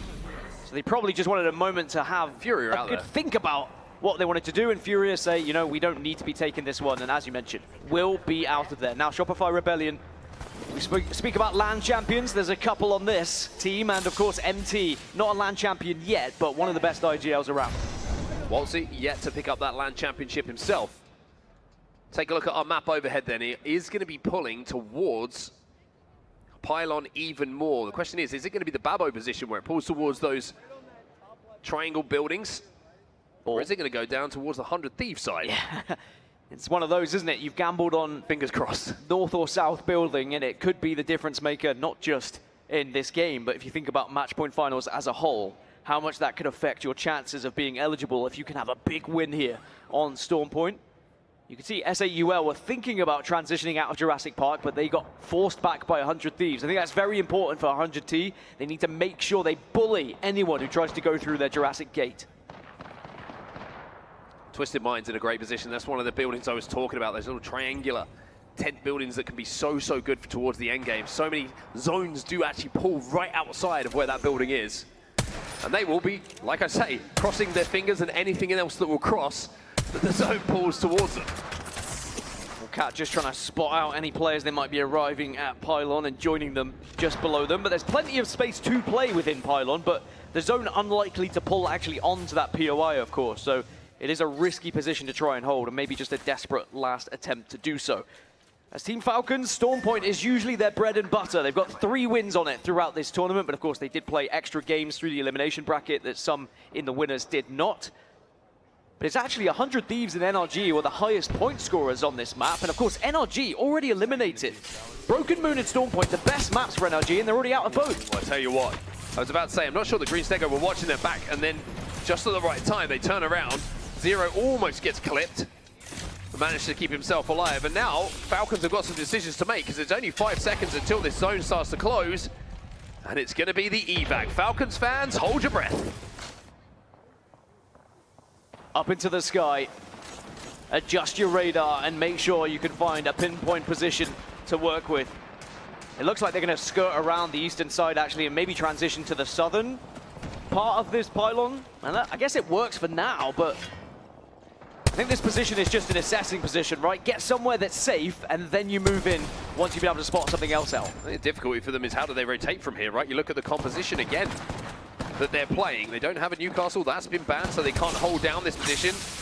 They don't have Catalyst to try and rotate.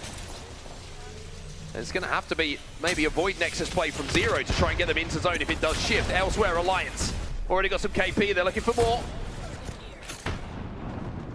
And remember, it's Empire on the other side of it, and Empire have held well, and the Dark Veil will come down defensively. They're only a 2 though, so Alliance are trying to hunt them down. Yeah, and once again, it's Effect who is going to be the difference maker with that rampage. However, Effect has gone down because SAUL are looking at this one from a little bit of distance, so they close that gap, and now all of a sudden it's up to Hackis. Going to hit the Void Nexus, try and get away, but they're not going to be able to. Alliance, the winners of game number 1, have to watch from the sidelines here in game number 2. That's very important for the rest of the lobby. You don't allow Alliance to go too far ahead of things here. They are on 33 points, still brilliant after 2 matches. But it means that they won't be getting to match point eligibility just yet. SAUL, by the way, just remember how well they played yesterday. Falcons inside of the building, Green Stego in front of them. Imperial Howl will deal with 1, but it's up to Zero and Walsey now to try and clutch this situation. They've tried to force their way into this building. Zero using the Void Passage to try and create some creative angles. And now, having started a little bit of a scuffle inside, they might have the time here to get their res onto Howl, and yes, indeed they do. Yeah, as soon as they started that fight, Cat then arrived and started to look at it as well. EMP from Walsey, that's going to slow things down once again, and this fight has started to turn in their favor now, Falcons. Do they want to swing on this one to get the finish? Yes, they do indeed. Empire have been eliminated in the meantime. Zero will go down, and now it's all up to Howl. Howl will win it. And Green Stego have been eliminated, but now the third party arrives. Yeah, and he's sadly just on Fuse, doesn't have the ability to escape. Right, does get the shield swap, and he has the knockdown shield to play around here, and Howl is still trying to make it work, but Falcons will finally fall. Still good points on the board for Falcons. They're up to 16. It's not a terrible start after 2 matches for them. They're currently residing in 2nd place, but of course there is going to be big points available for someone in this final zone. 100 Thieves are still holding the northern side. You can see right on the corner of your screen there in that building. But the zone is actually going to move closer towards Pylon. A little bit unexpected for some of these squads. And I imagine it's just going to finish on the edges of it. Well, again, 100 Thieves in a very good spot. They can play the height of their platform. They will just about be in on the edge of that building as well. But they've got to hold out the likes of SAUL, who still have players alive. They have GHS Boom on that side of the map. They have VK Gaming. But down on the southern side is what we're looking at right now, where VP are going to have to work uphill, and they've got Alcadzia to their left, and a little team called Shopify Rebellion to their right. 100 Thieves take down Sharky. They move away from their building just to ensure that they don't allow that one player to escape. The big thing here is Sharky, I think, was trying to get a Void Nexus down for them to pour into, so that now makes it very difficult for the 2 remaining members of SAUL to get into zone. I think he did get it down, but 100 Thieves deleted it very quickly off of Storm Point and said, we don't fancy allowing you to have that rotation. And now SAUL have to move all the way through Jurassic Park and through GHS Boom. And we know that GHS Boom have been very good at fighting. 12 squads remaining then, 8 teams already out of this lobby.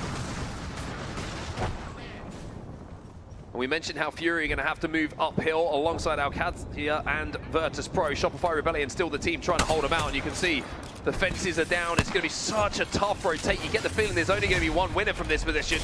And Furia know they only have 20 seconds to make this move. ALGS have got them surrounded right now. It's going to be two separate 3v3s. ALGS versus Furia as SR are taking on Virtus.pro. Nock does damage but will fall. Love this angle being taken by Pricey as well. They also have the Void Nexus down if they want to retreat here. Pricey wants to finish this himself though. VP eliminated on the other side of this hill in this fight. And Player K for ALGS will be able to take down the final members of Furia. Shopify Rebellion also won their engagement. Now Babo are having a look at them. GHS are also fighting VKG elsewhere as GHS Boom have got that initial knock. And now they're looking to apply some Boom with the grenades. Rampage sling weapon here on the ballistic is going to be the difference maker once again. So much damage output.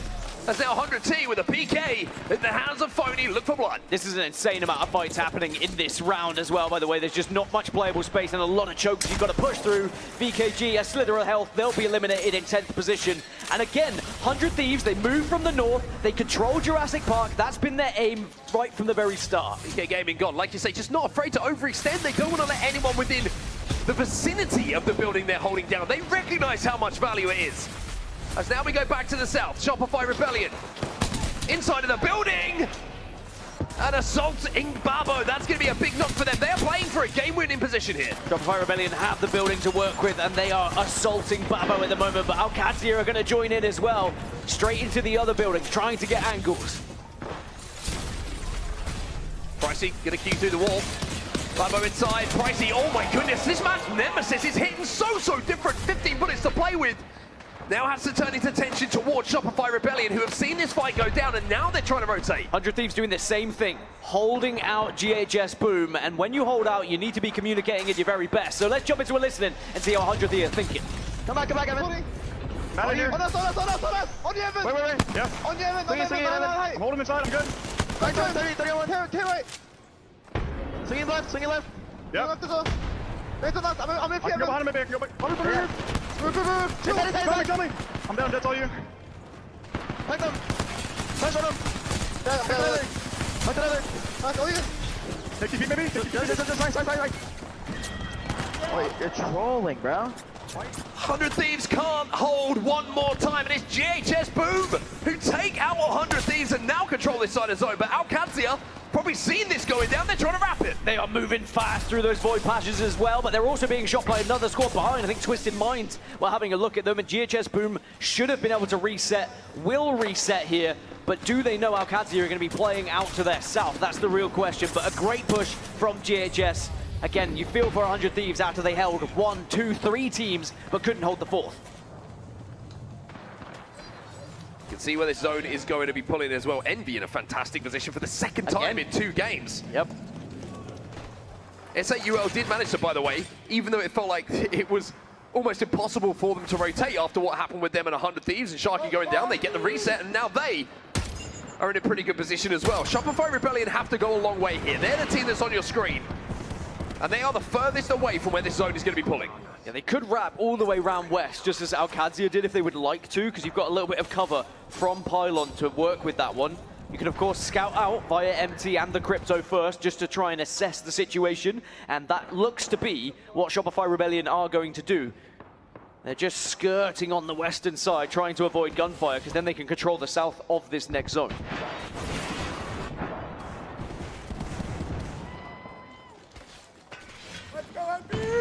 15 seconds till that zone starts to close here.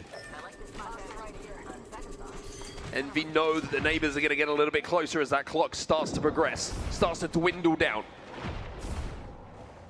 Twisted Minds are trying to make their play with the Void Nexus. Remember, Twisted Minds had early on, I think, banked on this pulling down to the south side of Pylon and had to adjust their game plan accordingly to get into a position to fight for this endgame. Yeah, the P2020s are locked and loaded because this is about to pop off because there's about 5 teams all in the same area. SAUL, the first to move out onto the east, and this Rampage could tear through teams. So it's tearing through some shields right now. The door will be reinforced by the Catalyst, but there's a Knuckle Cluster that's just going to blow it back open. SAUL want to try and take this fight. The P20s now come out. No knocks as yet. Now finally it's going to come in, but it's going to be Zani from Shopify Rebellion. Who's going to be the player who's getting involved? Envy have lost 2. Envy now just trying to play the survival game, maybe for a couple of extra placement points. But SAUL, as Cat now drop on top of them, and SAUL have to go inside the building. Envy have been eliminated. Cat, who are holding down the majority of this game from that high ground, will now transfer to the low ground. On the other side of zone, GHS Boom completely control it. ALGS now inside of this building, strafing flame, dodging, ducking, diving, weaving towards Zainu. Can't quite get in with the final shots from that Evoid though. I mean, good job if you can keep up with this with all the Void passages dropping down. Shopify Rebellion eliminated in 5th. Void Nexus now used by ALGS. Can you actually get away with this though? GHS Boom say no. They deny the Void passage. They defy the Void Nexus and they say, let's get back up. And now they can use this low ground and the PK they found on the floor to maybe think about closing out an endgame inside of this building once again. ALGS will be eliminated. We're into our top 3, but they might be next now. It's Twisted Minds. ALGS comes in with that havoc. They clean up the downs. One more player left alive, I believe, on the side of Cat, and it's a 3v3 elsewhere between Twisted Minds and GHS Boom. So GHS Boom will hold the outside of this building, and of course that single solo player, Taxington on Cat, will influence how this circle is going to go as well, unless Twisted Minds can quickly take him out before their fight. Otherwise, depending on what Taxington does, could really change who's going to win this game. I mean, the head glitches here that Twisted Minds have would make it very that GHS Boom potentially have, could make it very difficult for Twisted Minds to break this, but they do have a little bit of height to play with, and they do have a certain man whose name is ALGS. He has that havoc in his hands, and he can change his fight. Worth noting, GHS do have a ballistic though, very good for these endgame fights, just for the pure advantage you get out of everything in ballistics kit, and especially those whistlers can really hit hard. I was just trying to find where this solo is at the moment. He's going to check inside, see if he can find that free KP. Taxington still being a nuisance. Little reload comes in. And now he finds him, he abducts him through the box. It's 100 damage, Alp wants the KP. Alp will almost get the KP, but it's a Void passage away. Cat will be eliminated, and GHS, they're the ones who get the kill. Oh, they're surrounding them as well, and they'll use the Ash Portal to take another angle over him here. Enemy inside of this building though. It's been a little bit of a nuisance, but look at this. Larry Man, he'll come through the catwalk with the PK and the P20s. And it will be GHS Boom who win your match number 2 here in our match point finals. How many booms for GHS? I think that's at least 6 from me, but Twisted Minds will put up big points as well. Sadly, they had to focus so much on Cat there and Taxington just to ensure that he didn't really change the game, but sadly by focusing on him, he kind of did. But GHS Boom, a team that have been fighting so well throughout this tournament, a team that would not have had the chance to be on the main stage if this wasn't an ALGS Open, have just won a game on LAN here on the main stage. And not only that, they got 9 kills alongside it as well, and the way they managed that endgame was so impressive. I love the fact that when they got the damage, they pull immediately. They try and turn damage into kills. They don't play scared. They see the advantage, and they turn it into a win. I think that's the difference that we're seeing in these lobbies at the moment. It doesn't feel like there's a lot of nerves from these open teams. It doesn't feel like there's a lot of nerves in these end games. Game number 1, think about how quickly Alliance pointed to the top of that roof. And game number 2, GHS do exactly the same thing. These are your match 2 results. It's 21 points on the board for GHS Boom. And I think what's important is that Alliance weren't able to back up their first victory with a big amount of points. 5 is still good for that consistent amount to get towards 50, but it means that the chasing pack were able to catch up, and Alliance are now not as far ahead, and certainly didn't reach match point. But ALGS will now be halfway there as well on 26 points, and GHS Boom with the 21 points also find themselves well on their way towards match point. Here's some of the stats from your top 3 of match number 2. GHS Boom on top, 9 kills alongside the points for that number 1 spot. Twisted Minds didn't come out of that game with many kills, actually, just the 1 for ALGS in that situation. You can see why he was so desperate to try and clean up Taxington just to get that extra point on the board. And in 3rd place, you can see Cat. Good kills along the board, all shared between 3 players, 2 apiece. 2 apiece, but these are how the series results are looking after 2. Alliance on 33. ALGS 26, GHS Boom on 21, Shopify Rebellion and Falcons follow it up. So a few teams now getting close to the halfway point after 2 matches. And I will say, I think Albrelli may have got that kill if it wasn't an Alter. Well, he doesn't have to worry about Alter anymore because Alter's going to be banned going through to the next couple of matches. Alter is gone. It's time for us to jump to another break, though, as we change maps once again. Match point finals will continue in just a few moments' time. It's JHS Boom who get the win in game number 2.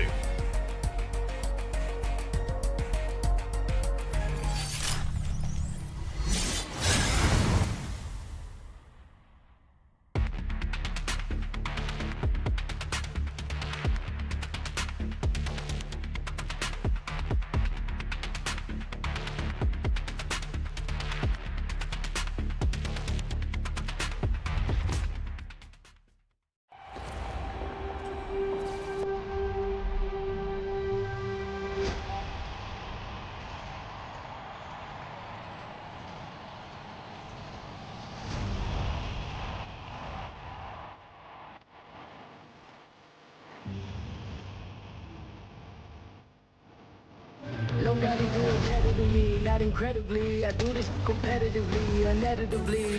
Falling silent when I walk up in the building. Worry about their future like I'm here to snatch their children. That line was brilliant. It's about to get critical. This moment is pivotal. Get to feed the streets, they say my influence unbiblical. We gon' make it grimy. They gon' get behind me. Told you I'm the best. I done said it with my chest, so for real, nobody try me.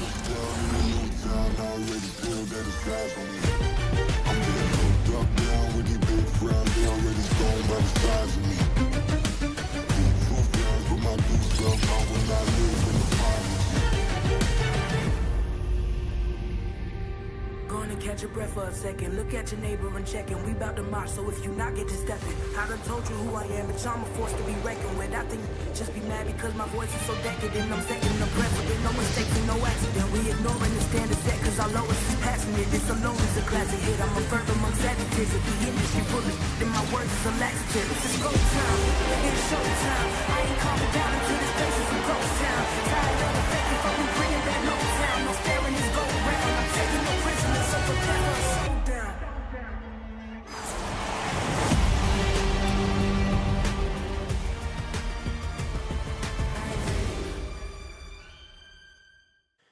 Alienware, the official PC of the Apex Legends Global Series.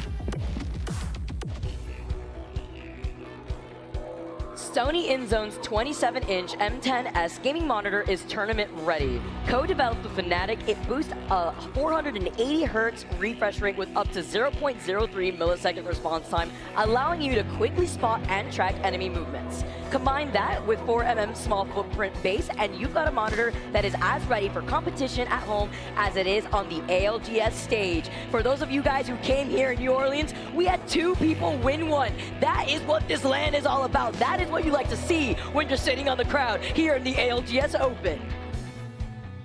We had Albrelli spot out some enemy movement at the end of that game, Vicky, but he got a little greedy with it, looking for that rat in Taxington. He sends it, and as soon as he does, wow, that was GHS Boom. They identified the situation perfectly, come in with the cat wall, and it's all over for them. Grats to GHS for the win in Game 2. You know what I love seeing? I love match point finals because you don't get stuff like this anywhere else. Love seeing our squads already come out of the gate swinging. Alliance with a dominating first game performance. GHS, as you mentioned, reevaluating what they had to do to be able to get that dub. Yeah, and Alcazia also had 2 solid performances in a row. That's why they're up the top of the standings in between those 2 winners. As you can see, Alliance, a 16-kill game.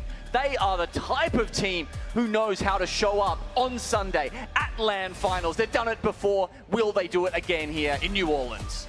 Time to see. Because aside from implementing these legend bans, you won't... Okay, well, Sorry, it's unfortunately no Bloodhound, Ballistic, you know. they are not the ones that are out of this roster out here. It's actually Newcastle and Alter, but that's what I want to highlight because we are moving on to World's Edge. Something about Matchpoint Finals that I absolutely love is implementing these new maps into our map rotation. Of course, we've seen E-District, Broken Moon, but now going back at home where some of our teams may feel more comfortable. And you got to remember, this is a 4-map draft. And what I do like about this, Vicky, is it actually levels out the playing field a little bit, right? So if you came into this with, 20th place in the draft, it means you can actually get 1 or 2 priority picks across the different maps. Of course, if you're coming in on that bottom 10, it means there might only be slim pickings. Seeing Falcons run out of survey camp, that's not something we've seen from a while. And also, notably, not something that they've had a lot of practice on, right? They've been doing well in scrims. They run the POI draft in scrims, and therefore, they've been running it from power positions. Who knows how much practice, how much, how well-timed their loot routes are on some of these lesser-known POIs. Huge point here as we get started on World's Edge, match number 3. And once again, to reiterate, it is Alter and Newcastle who are banned for this game. We've seen interesting plays with the Alter on World's Edge, but that won't be on the table here for game number 3. As we take a look at our squad that just won game number 2, GHS. And seeing where the zone's going to be pulling next, too, right? You highlighted Falcons before, Genome, landing over by Survey Camp. They have that ring console that's right there as well, so they'll be able to split that loop before deciding how they want to play this, playing more so by the edge. And when they get that information, because they also do have a Survey Beacon, too, aside from the ring console, they'll see that they are right there by the edge of that next zone pool. Interesting circle. Some of the ones we've seen near the geyser chokes, it doesn't seem to have enough of a southerly pull to be like that. Potential to be on the lip below Epicenter, maybe even towards Monument itself. That would certainly help out NRG, who have got that and Fragment to themselves here on World's Edge. Alliance, of course, they've gone for Skyhook West. It's always been an early pick in the POI drafts, but it hasn't worked out for everyone. We've seen some teams, even with the abundance of Skyhook zones that have been coming up, haven't done so well. Babo, couple of very nice opening shots here. This Arc Star finds its mark. It could be full send time. Ooh, just a little bit of damage there onto the shields. They get the crack, but I think they would have needed a knock here to start sending Shopify Rebellion. They've certainly been put on notice, though. With the majority of lobby running Ashe, 11 picks on Ashe, you know that you have the potential to try to reset the Ashe Rats, as I like to see it. Something that Babo could take advantage of looking at Shopify, but both of these teams are actually just moving away from each other. It was honestly the fight for information since Staging has that Survey Beacon and Ring Console. Babo are going to back away. Twerkaholics are going to start making an appearance as they rotate away from Thermal Station. And this is a team that also did not have a Ring Console. They had, I believe it was a double Survey Beacon that Thermal Station has, and the Evo Harvester, so they're going to be wrapping around as we take a look at other teams. Oh my god. Look how many squads are already flying right through Fragment. Yeah, they've got some air traffic controllers over here. We got so many people coming in at the same time. Hope they wouldn't, I don't know, crash into each other and cause a fight early on. We'd hate to see that, wouldn't we? Would be a shame. Christmas coming early here for some entertainment for game number 3. 100 Thieves have been able to find some space, but they can hear other teams within the vicinity, S8UL, that have been able to find some space over to the right side. Bit of an Evo difference, though, if you're looking at S8 and trying to secure a place here early. Could be risky considering that they still have those white Evo shields, so they may want to go for some poke pressure. Early position, if you get scouted out, right? If someone just lands a shot on you and notices that you have white armor, you could absolutely be at risk. That's it. Without the Altar, it is a little hard to push into the buildings. Potential, if you've got the Crypto, they might want to pop an EFP on you and then walk in. And of course, with S8 running the Watson, that would delete their defenses and leave the door wide open. But thankfully, their APAC South friends, Al-Qadir, do not run the Crypto here. There was quite a lot of them in the last map, Vicky, but we've actually had a reduction. It's gone down from 10 to 8, I believe. That's interesting. Considering what you were mentioning before with the crypto EMPs playing a hand into it. Now Katsuya moving all the way up on top of the high ground of this building. They know that they can't go in through VKG's building, whereas on the other side of Landslide, you have Torcaholics. Looking at Babo, they've been trailing behind them since they were following them after coming out of Thermal Station. Babo were coming out of Mirage à Trois when we saw them disengage away from staging. It's been so interesting to follow Torcaholic's story. I think it's been the #1 story of the tournament, if I'm being honest. Uh-oh. Wait. We've seen this quite before, but you can't really get too overzealous with the cryptos that are in this lobby, trying to scout ahead to see if their pathing is safe. No sneaky plays here as Alliance playing with confidence. Yeah, is that why GHS moved back there? Was it the drone from Alliance that spotted them out? Yes, it was Hockey's drone. They just destroyed it right now. So they already know that they're right there. So GHS understanding that because they were holding Grandma's house where there's a beacon. 9 lies, losing out McLovin, Cersei. Trying to get in. Oh, his team is blocking it. He's got to scatter over to the other side. It's the other drone. One of the lesser used abilities of the drone is to open and shut doors, and they're actually just memeing him, blocking him in and out. And it was almost enough. It was almost enough to get him killed. He clenched a little bit there. I think we all did seeing that. 9 lives are going to be able to get the res. Safe for now, but a lot of open angles in this building. Gonna get a little nervous when I have to play off of here, because then you have teams that can shoot at you from the train tracks, you have another team from right behind you, of course the Ash Chathers on top of it, but I'm not expecting any of these teams to really fully send it just yet unless they want to commit to an Ash portal, because there's so many squads already in this next zone coexisting with one another in these buildings. You could expect a lot of these squads to be living up to like round 4 or so until that next zone collides. And doors are less safe than ever, Vicky. I mean, you've got 7 ballistics in the lobby. Almost every single one of those will be angling to find a rampage and put it in the sling. And if you didn't know, when you pull that out, when you pull the ultimate rampage out, it will be fully charged, right? And that means it breaks down doors immediately. So it's a good way to push in, potentially as an alternative to the crypto EMP. Also, a way to try to cut off the rotation for the teams that are running the Catalyst, who will be forced to use the cat wall. Trying to cut them off on the other side, as again, you could see where this zone is going to be pulling in the middle between Monument and Fragment East. It's right over the top of both of them, and you can see that teams don't really have an idea. There's about half in each side of, you know, what once was Capital City, and they're kind of split on which side the zone will be pulling, and therefore where they should be playing for priority or potentially KP.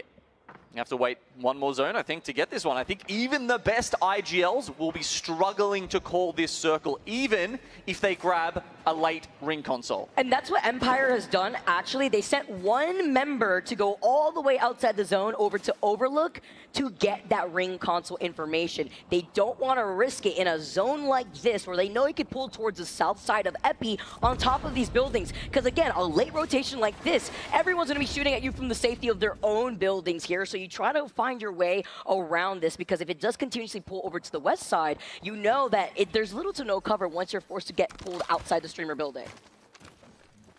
But if we think a little further afield, we're watching Twerkaholics potentially try and rat Landslide. There's not many teams around, though. It's not like there's a Void Nexus there that they can camp. GHS Boom might be going that way towards the middle of the map, but there's plenty of other chokes that they can choose as well, to be honest. Virtus Pro making that choice for themselves right now. Alliance, they're a little bit more keen on getting into the fight here. That's Empire on the southern side of them. Oh, they're taking their time now, and Lucky gets the knock onto Riley. We also saw, I believe, an NRG in the feeds also getting a knock onto Strafing Flame. Alliance close in the gap. Empire forced to drop down from high ground. I really like this position too for Alliance, because they also have the information on where that next zone pool is going to be, and they want to be on the pathing that's less traveled by, less resistance for the squads that may be looking at them. Ooh, what? off the stick here too. The ArcStars, nice control over the space. It was off the tether rather, looking at GHS. Yeah, I mean, we said there were other options for GHS here, but they seem to just want to go straight through Twerkaholics. They try and get the EMP off, but Floating, he's too good with it. He snipes the drone before it can even happen. Oh, but Umlik's going down first and Floating getting beamed. Twerkaholics get eliminated in 19. GHS have a little bit of time to reset with Babo not trying to go in for the third party. They won that with 75 less shields, by the way. That was triple blues versus triple purple, and if there is one man, one single man, who you would trust to clutch that out, it's Yulari Man. He has been dominating this tournament for GHS Boom, and an absolute revelation. A highlight here. Coming out on top, getting some KP. That's what's crucial in a match point finals. Having to try to obtain those 50 points first so you could feel a little comfortable. VP, get eliminated in your feed. I did see that Yanya had gotten that initial knock onto Zach Mazer. Furia also contributing to this. NRG in one of those buildings safely. Yeah, looks like that was a pretty YOLO send into the zone there, but so many teams already occupying the buildings that VP just cannot find a home, cannot find a place to go, and other teams are going to struggle with that too, Vicky. GHS Boom, sure, they won the fight, but they're going to be on the outskirts of Monument. Oh, NRG, Timmy, when you come a little short, but it's fine. Doesn't get punished for this. He manages to get made back safely to the rest of his squad. Yeah, I think he wanted to go to the building, but sometimes you just get caught on those street lights and he only gets halfway. But Timmy fans, breathe a sigh of relief. Oh, trying to get a little desperate here, taking over this bottom floor, but even with the thermites, even taking on that extra pressure, they knew that it was not a good idea. They're forced to back away. Energy also having him in their line of sight too. VKG successfully hold off Akatsuya. 17 squads still left. The calm before the storm, and wait until these teams see where that next zone's pulling. Exactly. It's going towards the park. You know, if you've played the mixtape modes, there's the crane around the train station. That'll be in for a little while longer, but it's the park with the bins to the north of that train station where this zone will be ending. And that means, actually, there'll be a little room for teams on both sides. A little team for rooms on Fragment and some for the teams coming from Monument as well. But that's why it was so important that Alcadzia needed to make that push into the next building, because there's still about 2 buildings they need to push over to leapfrog into the zone. NRG's building, that's good. VK's and Alcadzia's not so much. GHS Boom now with the Ash Portal. Get up into the high ground inside this building for free, but it doesn't look like they have that next ring console information, since they had taken their time after winning that fight like we saw against Twerkaholics exiting out of Landslide. But at least they do not get circle kept in this situation until they see where that next zone pool is going to be, and there's no ring console for them to work off of here in Monument. Enemy in the distance. I mean, there's plenty of drones going around, so an interesting strat could be here if teams haven't pinged the survey beacon already, the one over in Fragment East. They could have waited for this zone, wait for the pull, ping the survey beacon, and then they'll know which buildings are possible to take. Where do you even go? I mean, at least they were able to safely barricade that door with Pinky being on the catalyst. Yanya's still getting nuts here with a 30-30. Nice little peek as Akatsuya for to fight here. Babo being on the low ground. Let the Mosem sting his P2020s maybe not in their hands, with Pricey getting set down. Really up to player K as he goes all the way up onto the high ground. BK Gaming knowing that they're chasing that solo.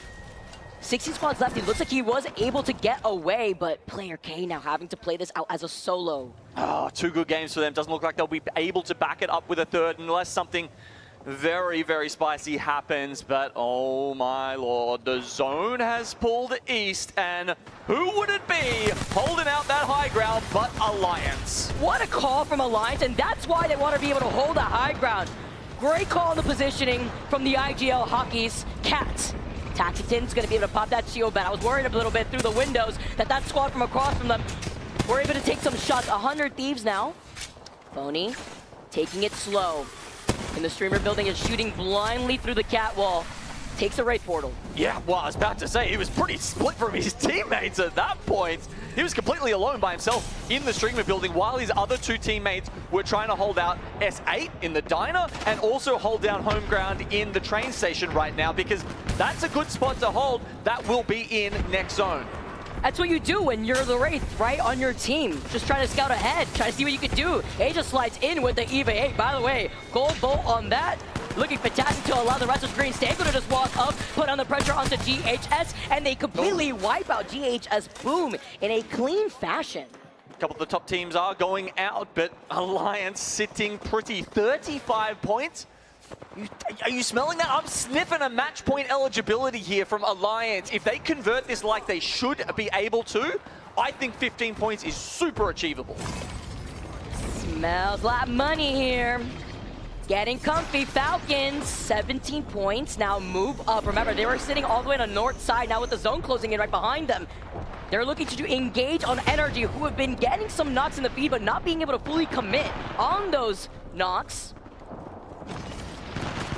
With the catwalk coming up, they know the Energy are trying to swing. They try to isolate Zero, but Waltzy's holding a different angle. How now moving up, being on the cat, fully alive and healthy. You can see the EMP coming in, slowing them down slightly.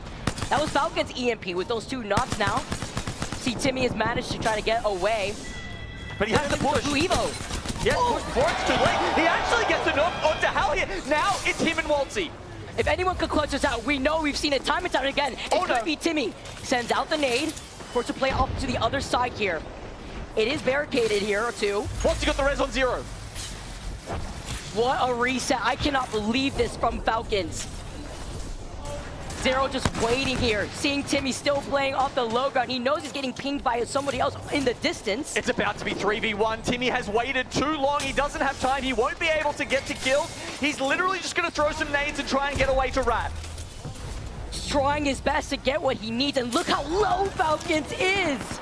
He can't do anything about it. He knew with another team shooting at him in the distance. Furia now walk up, and Falcons can't even get a full reset. Oh my god, if NRG lives longer than Falcons, they are going to be filthy about it. It's a solid third party here from Furia, but Waltzy, who has been demonic this tournament, can't clutch it out.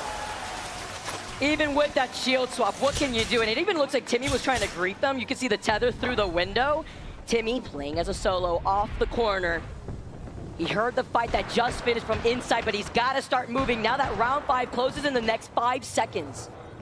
Well, he's already won himself an extra placement point by staying alive. Let's see how many more he can get out of that. Twisted Minds currently sitting in 4th spot at 21 points. Got a Peacekeeper.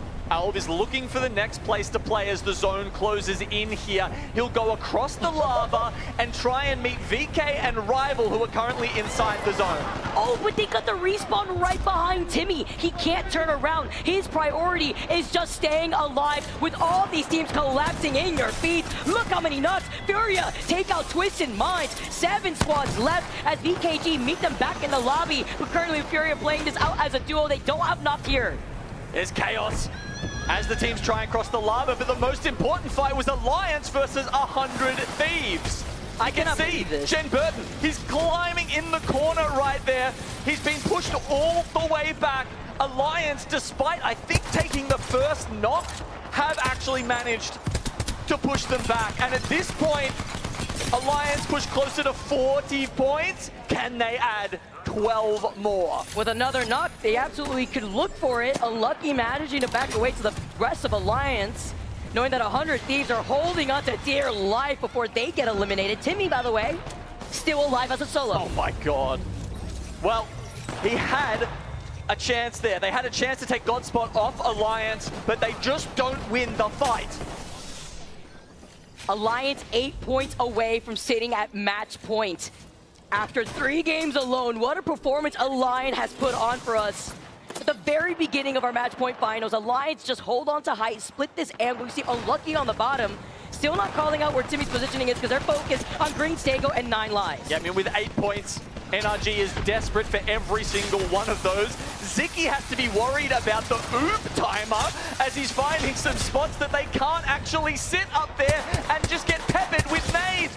Surely Alliance close this out. 2 of 9 lives left, and Timmy. With that Arc Star, there was not much you could do here. With Green Stego getting taken out, the way that we're seeing 9 Lives hold this, Alliance not moving in. 3 points left. I think they're going to do it. I think Alliance will be on match point for match 4. They realize that there is another team in this lobby, but looking at 9 Lives, still holding up as a duo. Alliance don't want to get overzealous, but Alliance have so much KP now. Timmy hasn't been spotted at all. He has sat completely still, completely silent this entire time. He's going to get 2nd place. Silent but deadly, but works into the favor of NRG. Alliance had lost out on Honkies before, but now Timmy, who doesn't have a medkit, who has no syringe, Alliance with that knock, with that finishing blow, have officially hit match point with 50 points. Timmy drops down. He can't make miracles happen. And now Alliance, after 3 games, have hit match point. Make some noise for Alliance.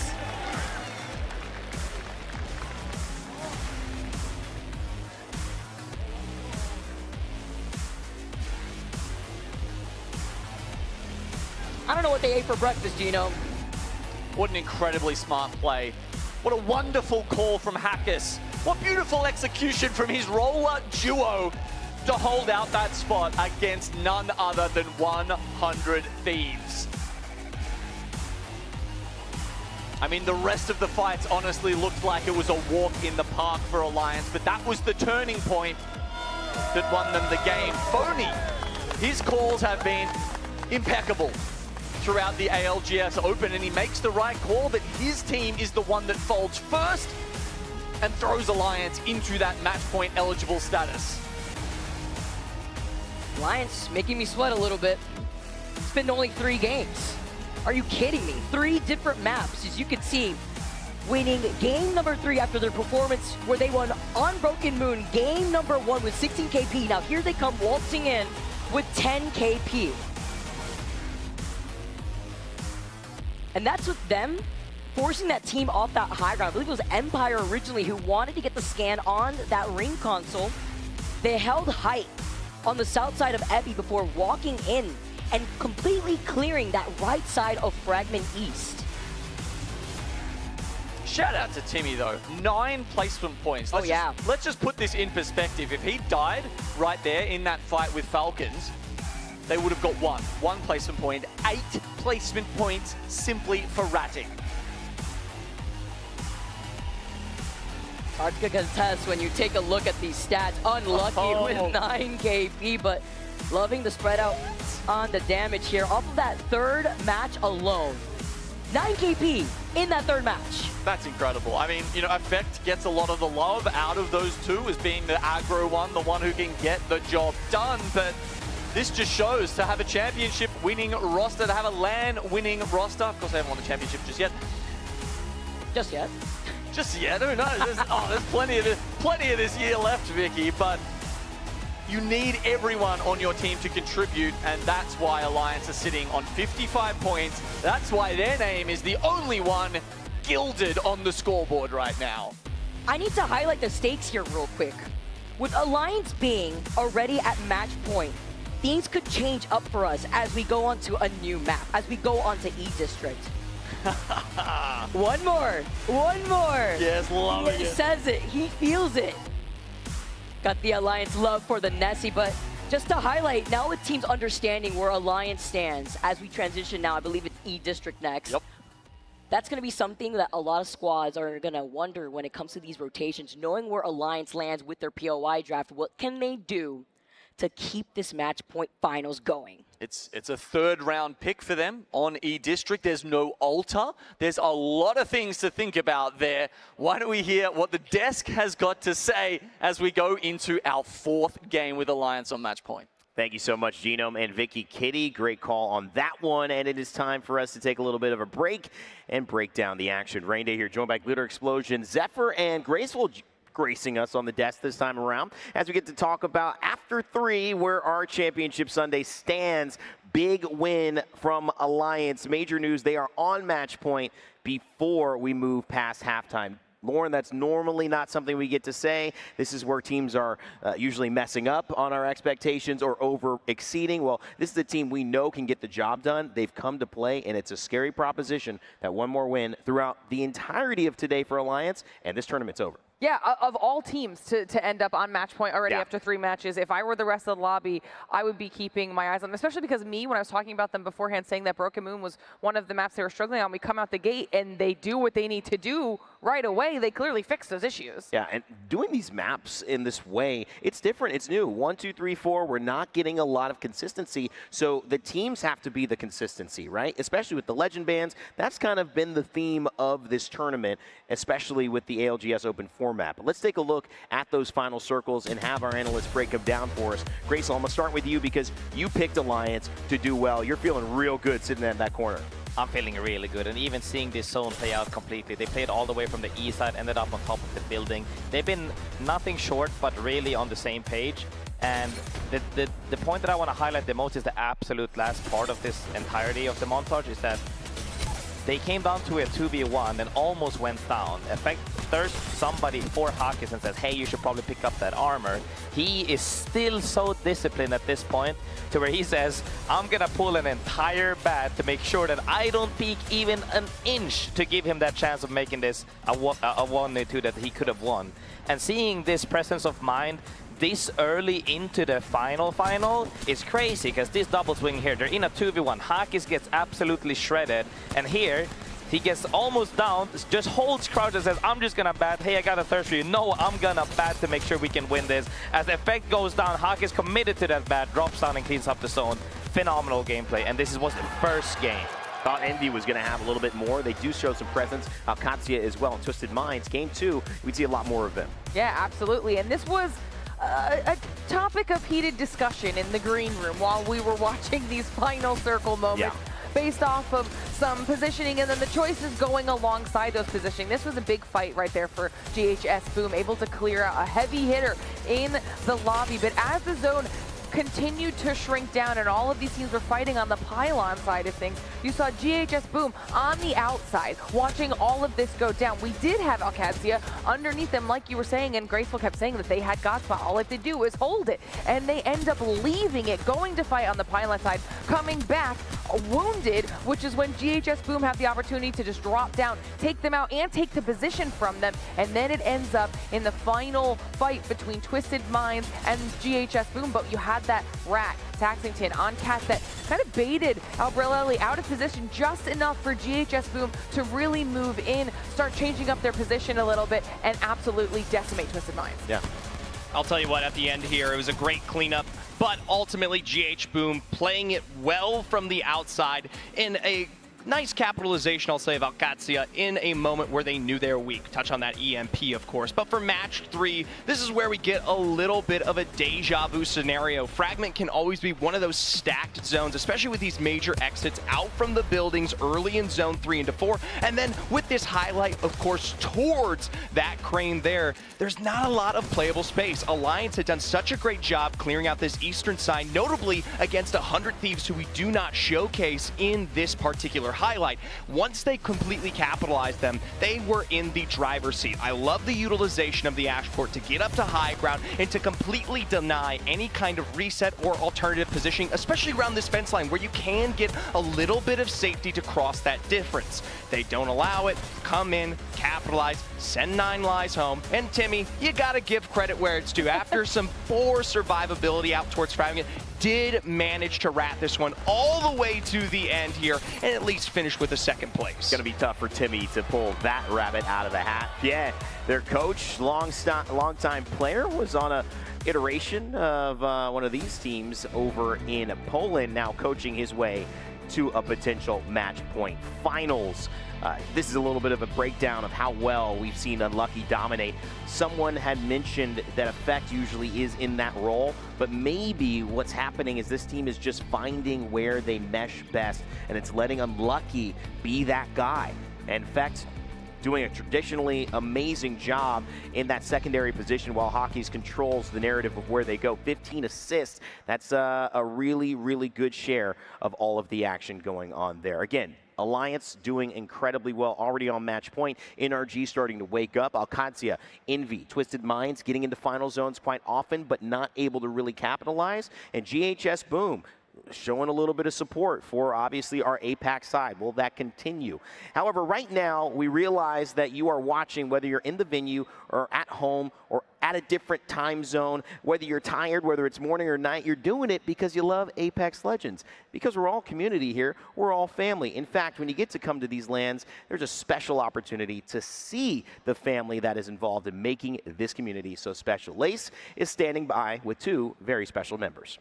Thank you so much, Rain. This is literally my favorite part of the event, is getting in the crowd and seeing exactly how everybody is feeling. Now, I have probably one of the biggest Phony fans sitting right next to me, or standing, I should say.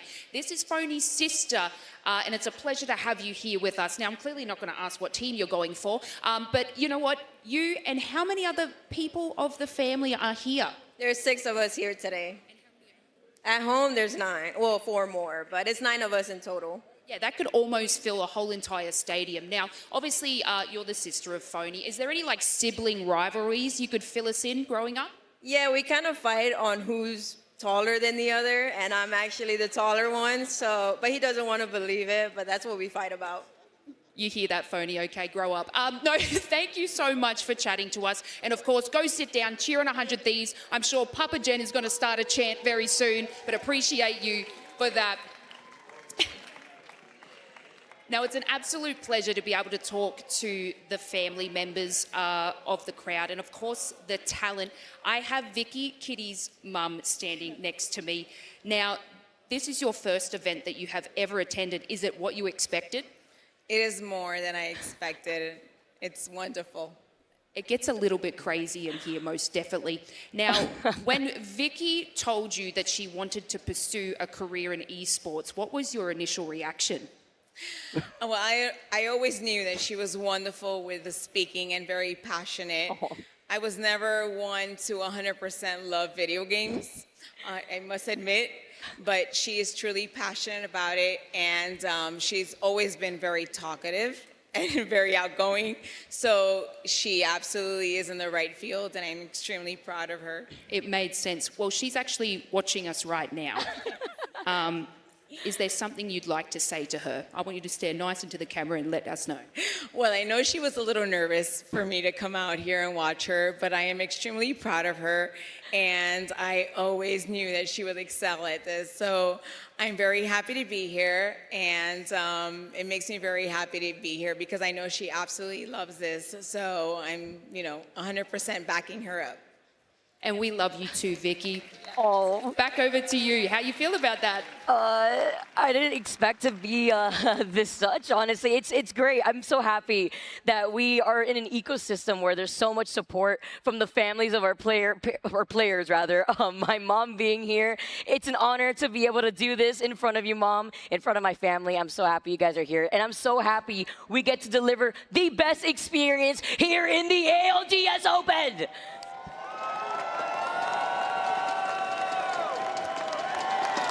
Crowd's getting into it today. Come on. Easily the most full the arena has been in the ALGS Open. Just take some time. Oh, I didn't know we were on I didn't know we were on camera. Sneaky cut back there. You know what we can both be happy about, though, Vicky, going back to the first part of the interview, is that we're both taller than our siblings. You know what? Isn't that a fun time? That is actually true, and I can't say that very often. So you know what? I'll take that dub. I'll take that dub for now. But you know who else is running away with the dub at the moment? Can they hold it? It's Alliance. Kind of seems like they can. I'm not going to lie. They have just looked so fresh in every single game so far. I mean, damn, putting so many points on the board. We've only had 3 matches so far. Like, what even? I don't know, that might be the earliest match point eligibility we've ever had at LAN. Usually, you're hitting it somewhere around maybe like game 5, maybe game 6. We did have that close call with NRG, I think it was, a little while back where Optic saved the day, but... Oh, yes, that was, I believe, Sweden. Man, you just threw me back right there. Yep. You know what happened in a situation like that, which you may not see it here because of the different rules that we've implemented into the ALGS. In a situation like that, I believe NRG were one of the few teams rocking a Loba. It was a final zone pool close to Sniper Tower on the other side of Trials on World's Edge. And that was the indicator that a lot of teams had noted, hey, this team's at match point. They're one of the few teams running a composition like this. Well, guess what? The only real indicator that you have on what squad is what really, with the legend bans and a lot of different compositions coming into play, is where these POIs are. As I also want to give a special shout out because what I love the most about E-District are the hidden Easter eggs. So shout out to Tyler on the Respawn team, seeing his dog Murphy and his beautiful mother with her note on the fridge. And it's beautiful moments like this, Gino, that we get to really highlight how involved our Respawn dev team is when it comes to putting their heart and soul onto a map like E-District. Sometimes it's hard to take a moment and look around when you're, you're looting at 100 miles an hour. But yeah, it is incredible how much work actually goes into creating each and every one of our maps that we've got more than ever here at an ALGS LAN. And this is it. We're going to be on the final one that you'll see today, E-District for match 4. The way it works is we're snaking back and forth. So match 5 will also be E-District, and then we'll start heading back towards where we started out in Broken Moon.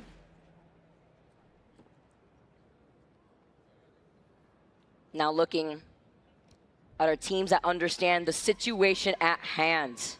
What a gap Alliance has put themselves in between the rest of this lobby. With this zone pulling over to the north side by City Hall, it gives me a little bit of deja vu. I gotta give a special shout out to my homegirl watching at home, Spider Tiff, who whenever we get to cast together, we see very similar zones, and this is actually the third time I've seen a zone like this. 2 of the times that we've seen a zone like this together when we were on the mic, we were together looking at E-District. So City Hall, Northern Pool, as we could see here, benefits the likes of Twisted Minds, who are going to be playing objective by the Evil Harvester on their rotate. Shopify that do have a ring console over by Boardwalk. Ready, starting out the action early though. Before we cut off, Timmy was on the Wraith Bear beforehand. Going to be able to phase away, and Twerkaholics. Yeah, Twerkaholics staring down, laying a trap outside that Evo Harvester down near Shipyard Arcade. We all know they're not the team you want to run into early. They're not going to give you a free pass. Twisted Minds also coming up against Shopify Rebellion here. This is closer to City Hall and where the zone might be heading. Not exactly there, but it looks like these teams, or at least one of them, was probably trying to rotate in towards that City Hall position, and now all of a sudden they've got a little stuck. And it's harder. It's harder without the altar to make these rotations. That's why so many teams have been picking up the Wraith here in Game 4. Twerkaholics were babysitting that Evil Harvester, and NRG desperately wanted to try to get that, because being on the edge of the zone means if they still hold their position over by Viaduct, they prevent Twerkaholics from maybe trying to rotate from their side through that choke, getting information themselves, or trying to cut off NRG. So they're going to be wrapping around north side of Shipyard, looking at NRG on the edge of that zone. With already so many squads in that next zone themselves, Falcons getting involved here too. How losing out on his shield, half health. Gonna be able to safely back away thanks to Zero placing that Wraith portal. They're staring down at SR now as well. SR just can't seem to get anything going here. They're really looking for a place to call home, and everywhere they look, the auction hammer's already come down and it's been sold to someone else. Twerkaholics only on 4 points. Remember, they opened it up with a squad wipe, but we've barely seen from them since then. That's kind of been the habit, right, for Twerkaholics. We know that this is a frag-heavy team. We've seen them clutch out and put themselves in a great position to get a win beforehand, but can they keep it up in a match point format like this, where you need to get the dub after you get the initial 50 points in these games? Okay, Timmy. gonna be able to get a quick little 88 here. That's what it looked like before he rotates to get the Evo Harvester. Remember, we saw them on that pathing. They do have that blue Evo shield, but getting it even closer to try to get that to that purple. Yeah, well, because they're landing next to each other at Shipyard Arcade and Viaduct, the zone is north, and that means they're essentially following the same path. They're identifying the same Evo Harvesters and wanting to go after them. Okay, unintentional. Furia, though, back away. They'll get hit with their own nade. Keon incredibly low, though, before he takes the Wraith Portal. Furia, who we're trying to push onto VK Gaming, who now have the high ground and the health advantage. Oh, but there's another team in the distance. You see the pings. Great timing, and they are one of the teams on the Valkyrie as well. So with a quick reposition opportunity, they get right back to the building that they were holding. Kind of crazy the Catalyst is still in at this point. I mean, it's been such an early Legend band. Just imagine what this would be like without Alta and without Catalyst. Who knows? Actually, no, we won't see it next game because I think it's Crypto and Wraith that are tied with the most picks. So it will be one of those banned out. But if you think about how teams generally move around this City Hall in the other end zones that we've seen so far in this tournament, Vicky, it's primarily been by Alta queues. They use those to just find a little nook or cranny inside the buildings, and without that, you have to cross big open distances like this, and all the teams inside will be grabbing those scouts out and just shooting you down on the way. It's going to be, for late rotating teams, this is going to be particularly tough. That's why it's incredible with Alternate being available here and being banned rather early. That comfort pick for a lot of these teams where they can excel on E-District, where it's honestly her best map. Can't really come to shine. Twerkaholics looked at energy right across from him, by the way. Floating took a good amount of damage, but being on the Mirage, he goes invisible to reposition. By doing this, he also gets information. Yanya gets taken out, and Twerkaholics, who have been chasing down NRG, they send them back to the lobby first. Rival Esports beats them right back, and Twerkaholics now gets a reset. No third party in the vicinity, and this is them wrapping all the way around. Remember, we saw them originally going through Viaduct, now they're back here over by Street Market where they have a ring console. Yeah, as we said, they were just following each other's footsteps, or rather Twerkaholics were following NRG's footsteps, and it seemed like that was boiling over for quite a while. Okay, GHS, they're sending in on Alliance right now. Okay, game 5, hello. We got some more Apex! Alliance out in 18th. This is what you can expect, GHS. Keep the dream alive here for our match point finals. Furia looking on after being able to reset, count their blessings. They knew that there was a third party in the vicinity that prevented VKG from actually pushing them. I feel like even the Alliance fans in the crowd were like, I mean, we want them to win, but just maybe not yet. You know, come on, give us a few more games while we're sitting here having a great time. Yeah, I'm getting thumbs up, lots of nods. They agree. You know how I am, Judo. I ain't ever gonna complain. I will complain though. Solo Speed 20 shots missing out, but he was able to get that knock. Knock for knock. Head for head as Cat now slide in. Beautiful shots with this Nemesis. Adams low. Trying to cover his back for chasing him down. Lully now trying to find his blow.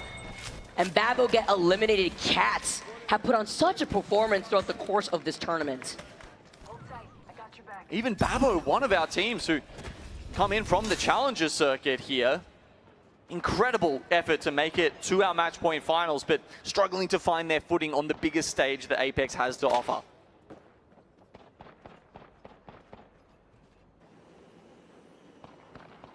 Twisted Minds. One of the teams with the crypto. Getting information.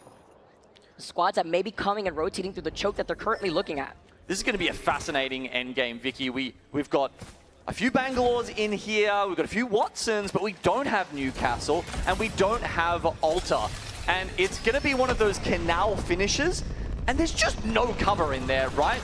It feels like if you don't have at least the Bangalore or the Watson, you are going to have the hardest time. You are literally just going to have to full send everyone you see, because there are going to be times where you just don't have a spot to play. And here with Green Stego being one of the teams to rock the Valkyrie, they don't have the purple perk that the Valkyrie provides to get the scan through the buildings, right? So the Hail Mary do find some space after getting shot at by another team. 9 Lives now calling in the catwall. With the nades hurtled in their direction. See if they can try to shoot blind, sending up the spikes to control some space. It's Falcons on the other side. Hal being on the fuse. trying to get aggressive while Zero takes a different off angle, but the Motherlode providing them the information to know where that team is, but playing rather safe. Look at them hold back just a bit. Another Motherlode being put on the other side. That's going to be Shopify actually helping them out. Not too bad. Getting a little help from the old teammate Zani.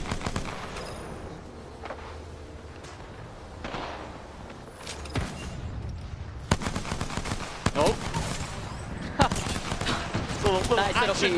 Little action movie here, hiding behind the cars in the car park, taking your shots. No explosions, right? No Michael Bay film here.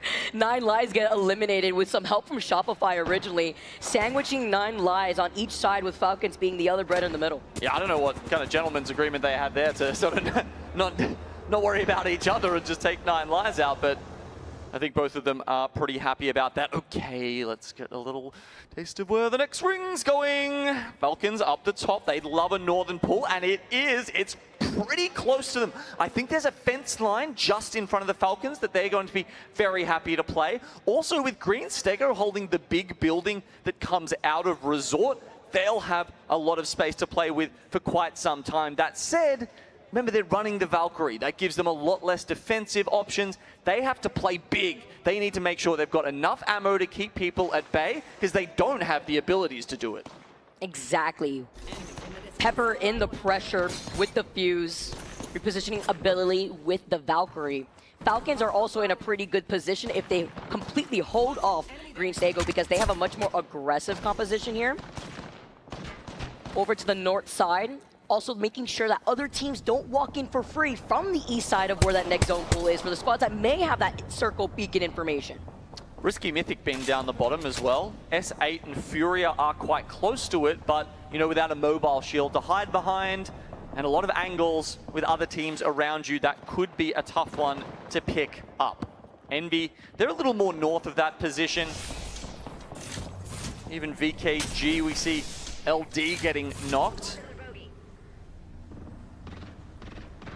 That's way up towards Green Stego there. So they're actually trying to take some space away from that resort building that we were talking about. Meanwhile, Cat portaling. S8, they're playing the dish. I don't know about you. I always land there. That's where the Giga Loot is in City Hall. You have to be a little nervous sometimes too, because if you go for a hot drop, you know there's so many different angles that people could take once you're forced to move away or try to get even more. But talking about getting more, floating, taking a lot of that damage here. Verholz gets that knock. Torkaholics now losing out on their Mirage. And this is just something that'll happen to a team who hasn't had experience at this level. They leave it too late to try and make their rotation into the zone, and as a result, they're going to lose one of their members. Maybe there's a chance. There is a crafter ahead of them. Maybe they can get them back in. We've seen crazier things happen in this plan. Absolutely, but you can see the pings. They see GHS, and GHS see them too with the crypto drone. Where can you run? Torkaholics getting cut off, nowhere to go as they get eliminated. It's a good lesson. Like, if you're going to full send it before taking 50 zone damage on each team member, right? Make the decision earlier, even if it's an ugly decision. Desperate times call for desperate measures for a team like Torkaholics. The plethora of nades out in the distance, 100 Thieves with their ping. Seeing that drill from GHS. I believe one of the only teams running the Mad Maggie, by the way, here in this lobby. Xtuvi's opening up a shop down here. He's, the shelves are empty. He's like, all right, better start stocking it with the bats. I mean, when Torkaholics comes in and serves you their death boxes and a silver platter, you'll take that, right? Now GHS, nicely looted, move up. See that ultimate accelerant. Also, Those Furia are looking down at them, hailing from above. Let's jump into a listening with Furia as they see what they have to do to hold back the squad from below. Sure. I can't get the fan. I'm with you. Hey, he's right down here. You gotta peek left. I cracked the Maggie. Maggie flash. I'm swinging this Mag. Yeah, this is Mag. Yeah, I'm killing Maggie. Kill Maggie. You can play it on the shop. You can play it on the shop if you need. It's only one guy. It's only one guy. You guys can push it. You guys can push it. I'll push him. He's like in the hallway here. I'm giving you vision. Unknown in a room. He's gonna be in one of the shops. Follow me up. Yeah. Cam, wait. He's not in here. Okay. I need to get the fin. You need to make sure you're safe. Other team. No. Just run. Play life. You maybe get banner. I don't know. I'm playing my life. They're evacuating. Batting. They're evacing, it's fine. There might be a solo. If you can hear one. Got me. Raid. It should be a solo raid. With a desperate attempt to find that solo player, they get pushed on by another team. You can hear Furia with the comms, just trying to play their lives. They rejoin together now as a duo, but in the process, they lost out on Keon. Ulariman does go down, so Furia secure the KP before this fraught run into the 4th ring. Having to go into the void just to try and make it over the line. The ring is chasing him down, and by the looks of it, so is 100 Thieves. Jen Burton grabs the knock and the kill onto Madness. Teams are playing a little bit more desperate here. 10 squads left. EMP Motherloads galore, 100 Thieves having the high ground, looking at S8UL. Alcatea also on the other side. Envy though directly in the middle of this zone. Strafing Flame not able to live up to his name there, going down to the Motherload, and we've got Pricey trying to hold this off, but I think the pressure from 100 Thieves is going to be way too much for them. Maybe get the Extinguisher or you'll find yourself envious out here. Okay, Jen actually playing that very hesitantly. Yeah, I mean, especially with the way that now Alcatea is forced to play off the low grounds, looking up on 100 Thieves who are just going to keep holding it down up here. They eventually will have to move up. S8 now with the raid portal have found themselves in the edge of that next zone pool, but these teams have to start moving in the next 30 seconds. Yeah, it's a solid spot from Envy that we saw. Unlike when you've got Ultra in the mix, you don't have to worry about teams, portaling up from below. Green Stego, they're going to try and send Zach Mazer here. Can they find the space to res Dexter? Look at the positioning right now, because Envy pushed up after getting up from the middle part of this next zone. Now Falcons have moved up. They utilize Zero's portal. The fact that he's on the raid has allowed them to now reposition and take up the space that Envy was once in. Oh, okay. Strafing's gonna move in with the Eva. Easy shots onto S8, but 2 of them are down. Player K gets the armor swap, has to instantly go for the res. Surely someone's noticed that there's enough damage down here. Nice work by Falcons and 100 Thieves, combining to take out Envy on the top of this bridge. They're fighting for God spot right now.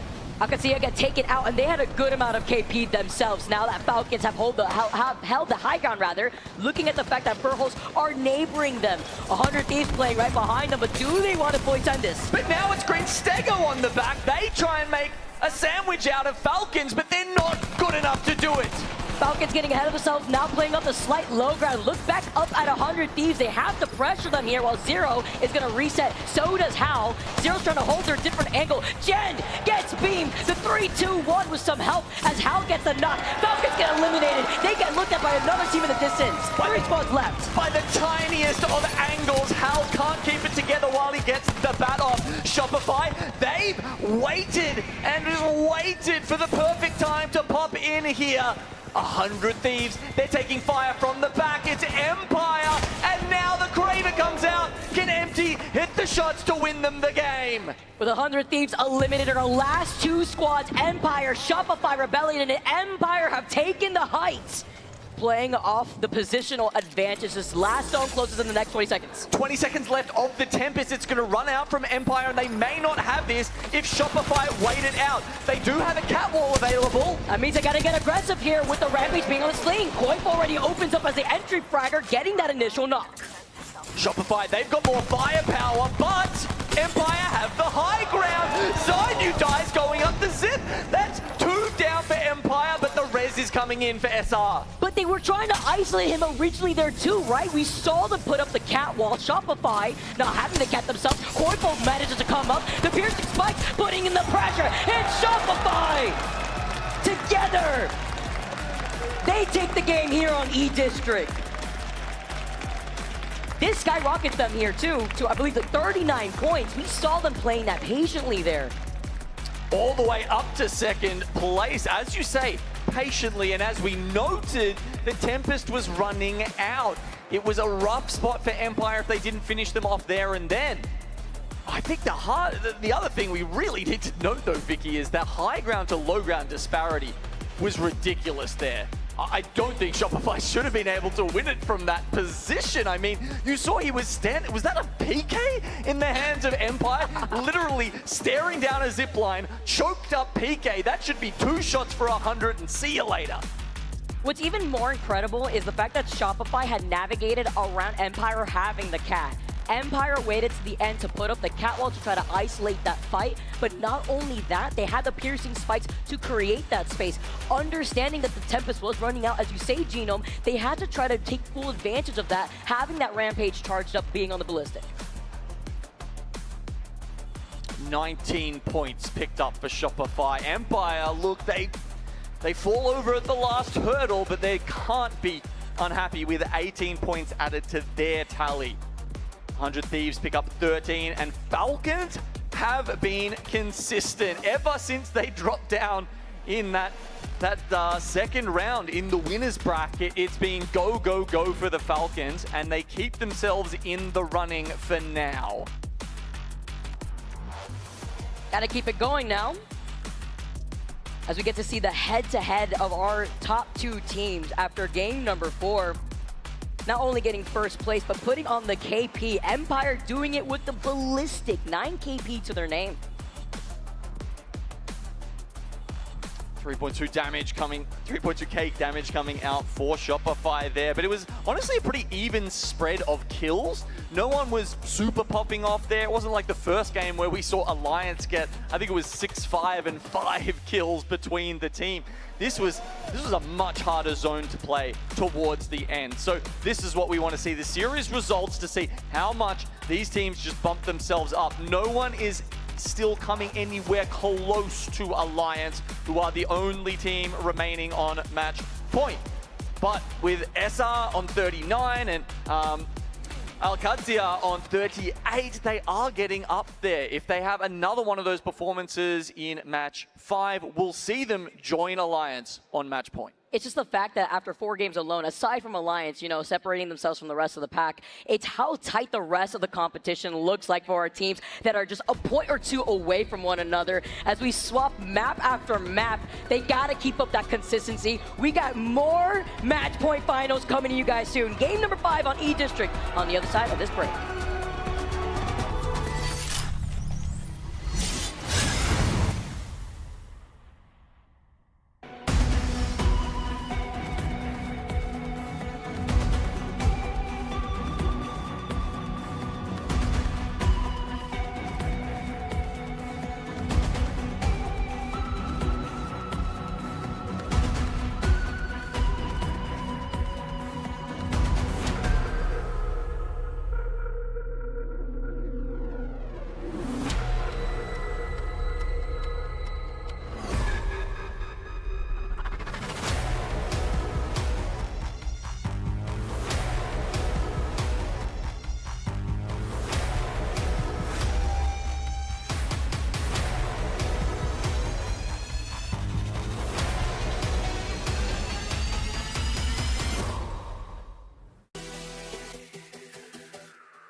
The human body was built to move. Not trapped at a desk in one singular posture for 12 hours a day. It's time your chair evolved. This is Secret Lab Titan Evo. Ergonomically engineered for you, gamers, hybrid workers, artists, backing your every move. Sony InZone, the official monitor of the Apex Legends Global Series.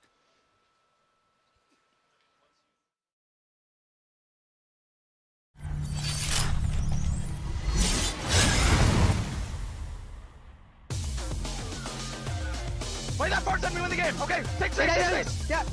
On the other right. Drop. I can drop. Good. Ready. Going. Good up. 2 on you. Back. Let's attack. Batting. All you guys. Let's hit one. Kill buster. Batting. Batting. Place on, place on. Heal. Batting. Going up. We need go up. I need back. Resi. Sorry. He didn't rest. He did not rest. Okay. I'm resting. Can you drop? I'm batting around. Batting. I'm resting. Nice. Batting. Yeah, we need to go up. We have to go up.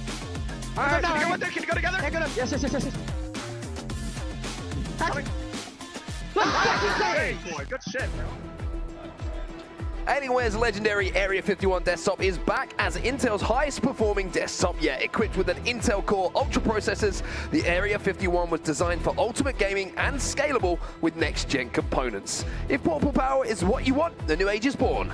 The Alienware Area 51 16 and 18 gaming laptops are made with silicon components and can deliver up to 280 watts total performance power. Try out the Area 51 desktop here in the venue or scan the QR code for more info at the Alienware Arena. Welcome back, everybody, to Matchpoint Finals here in New Orleans. Onset and Gaskin back on the microphones to guide you through these next games. And Dan, it feels like Shopify Rebellion just woke up. Yeah, it did indeed, and not really surprised when you look at the players that are on that roster. When we look at the quality on this main stage, Shopify Rebellion, of course, have 2 LAN victors on that squad, and now they start to march towards matchpoint eligibility. But they're not quite there, and there is still only 1 squad on matchpoint, and that is still Alliance. Well, here's your legend bands as we head into the next match. No Ash, no Alta, no Crypto, and no Newcastle. Now we stay on E District here as we begin our snake back through the map selection that we do have, and heading into game for number 5, like you say, only the 1 team still on match point, but there's a couple of them now, like Shopify Rebellion, like GHS, who might be thinking with a win here, we could be joining them. Certainly when you look at E District and you look at Alliance, for example, they've only been able to find 1 victory all tournament long on this map. So it wouldn't surprise me if we do go that 1 step further. But at the same time, you think back to Champs in Japan, how close Alliance were to winning the whole darn thing on this map. All they need is 1 good zone, 1 easier rotation. It was a tough old journey for them in the previous game. They took a fight, sadly didn't come out on top, but now they still have the opportunity as the only team on match point. One thing I do like about Alliance, never afraid to take that fight though, even if it's early on in the game, they believe in themselves, they will take it, and if they win it, we're talking maybe about a different end to that game. But the end of that game belonged to Shopify Rebellion. Now they find themselves just 11 points away from hitting match point. Still plenty of opportunity for teams to catch up as well and get to match point eligibility, as we're starting to see some early fights here. Babo versus Cat. I mean, this one's taking place almost immediately. Humbert Labs versus Old Town, essentially. 2 POIs that are very, very close to each other, as is indicated by the fact that both teams are next to each other having this fight. Nobody is going to be knocked for now, and it looks like a momentary truce may have been drawn up, but as I say, it's about as momentarily disagreed as you can say, because Calamitous will get that knock with a scout. And now you've got the advantage as well. And I wonder whether Babo are going to try and back off. No, it looks like they're going to try and take the fight, or at least one of them is. Evens things up here. And actually, you take a lead. Igarashi is going to use that knockdown just to pop a couple of shield cells. And all of a sudden, this one gets a little bit more awkward. Now they pop the Tempest as well. Pinky's going to go for that res to get them back to a full complement of 3. And I think Igarashi's going to try and stop and deny that on the other side. He's going to get around this corner. He's going to find one, and that is Cat eliminated. Babo will win that one. Yeah, Cat unable to put more points on the board then when it comes to E District. Now, teams who will be looking to put points on the board, who have done all tournament long, Twerkaholics and Furia, averaging around 13 points and 11 points respectively between the 2 of them. Definitely capable of having those big games here to try and catch up the Giants of Alliance. Well, if you're wondering about the Giants of Alliance, as you put it so beautifully, they're dropping over at Street Market, and when we look at the zone, doesn't seem like it's too far for them to go here. Looks like we're pulling up towards Neon Square. And for Alliance, who do have a ring console here as well at Street Market, that will feel a lot more comfortable. Of course, Alliance, the first team to be match point eligible. And the last time we had a team that hit match point eligibility first and then went on to win the lobby was Reignite 3 years ago. Since then, that first team who hits it only has not gone on to win it. Can Alliance do what Reignite did back then, or will someone steal it away from them? Well, the Twerkaholics on our screens now. who have been slowly but surely and consistently picking up some fans, as we can hear from the crowd here in NOLA. Looking to take a little bit of fight. Look at the top right of your screen, though. QAD just got a knock onto Alliance. Alliance look like they might be able to reset this because ALGS have left this fight. Unlucky is going to go back and try and get this banner through the portal. But is he going to be ambushed here? Can he grab it and get back in? Just about.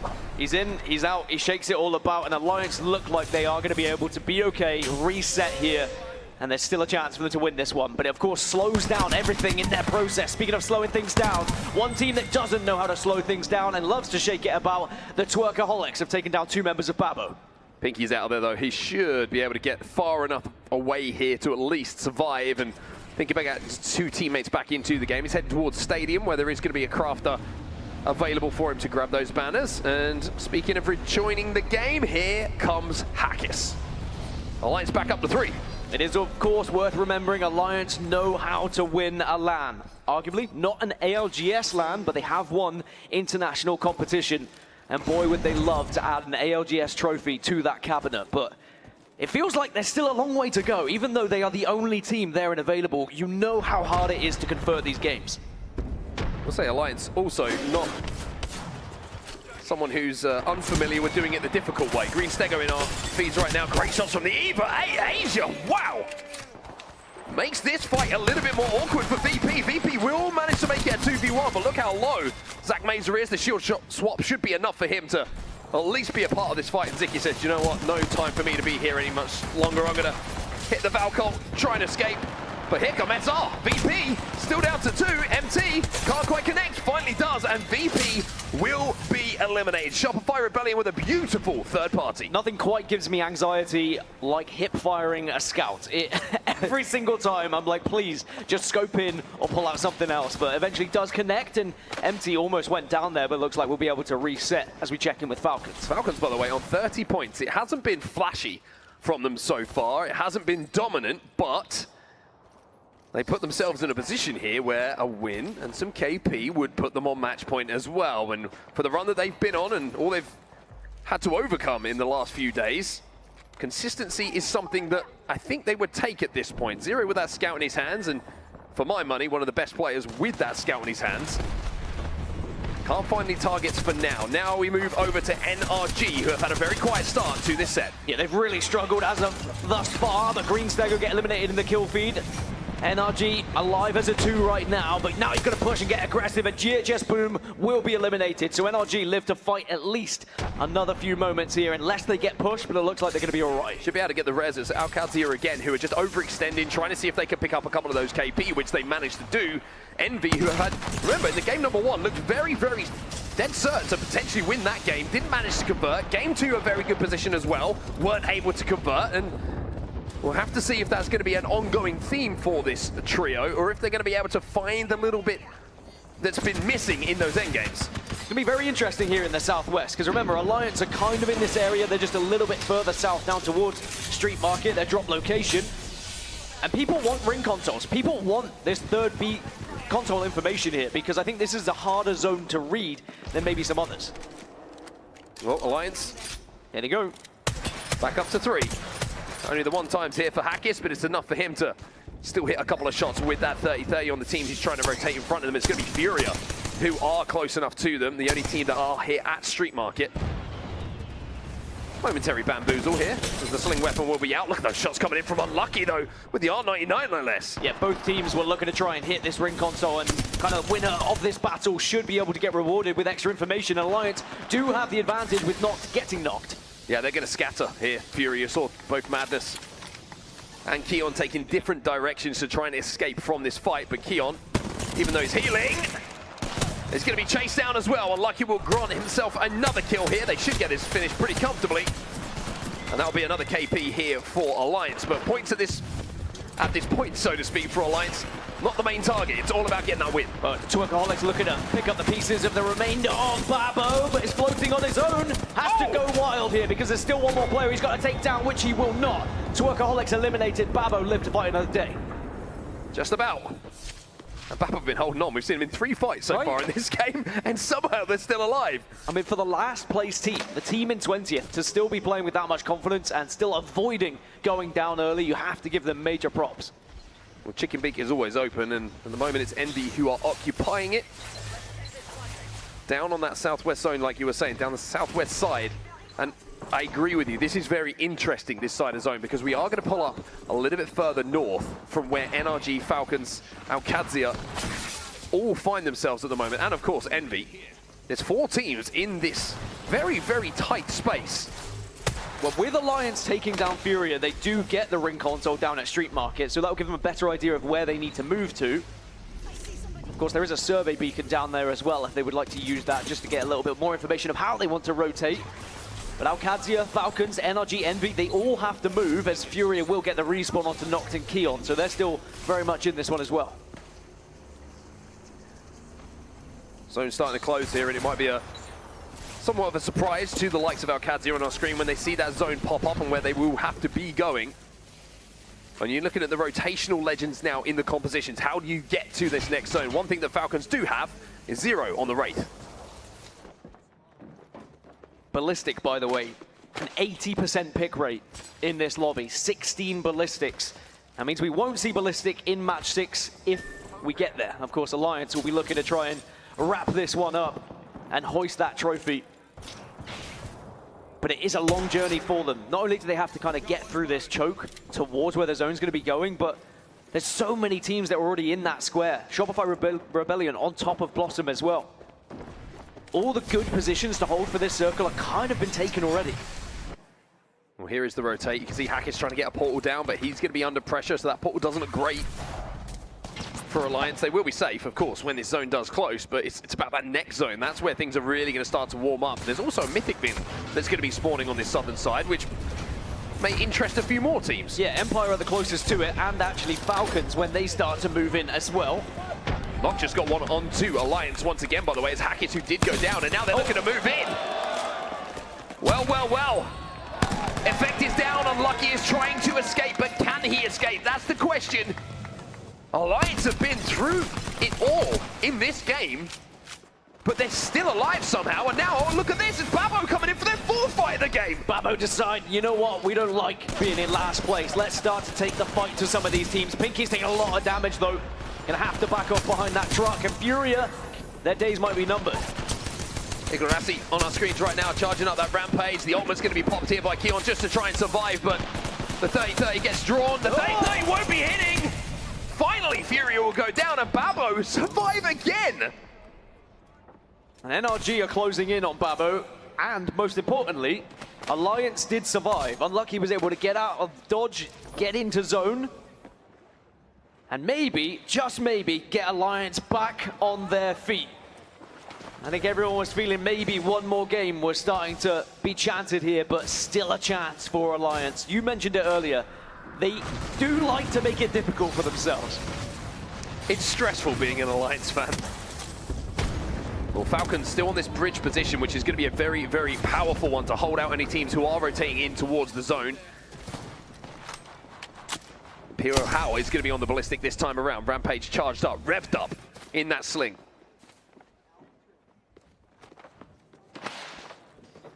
So NRG finally closing in on Babo.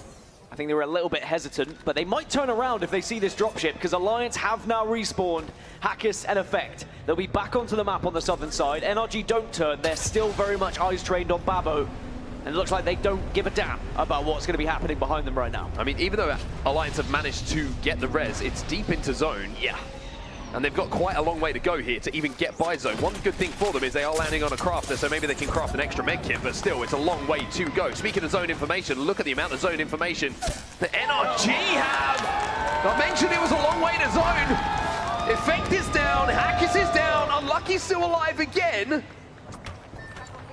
But for how long can he survive? Can he get his 2 teammates back in this game for the 3rd time, if I'm not mistaken? Here comes Babo! And NRG!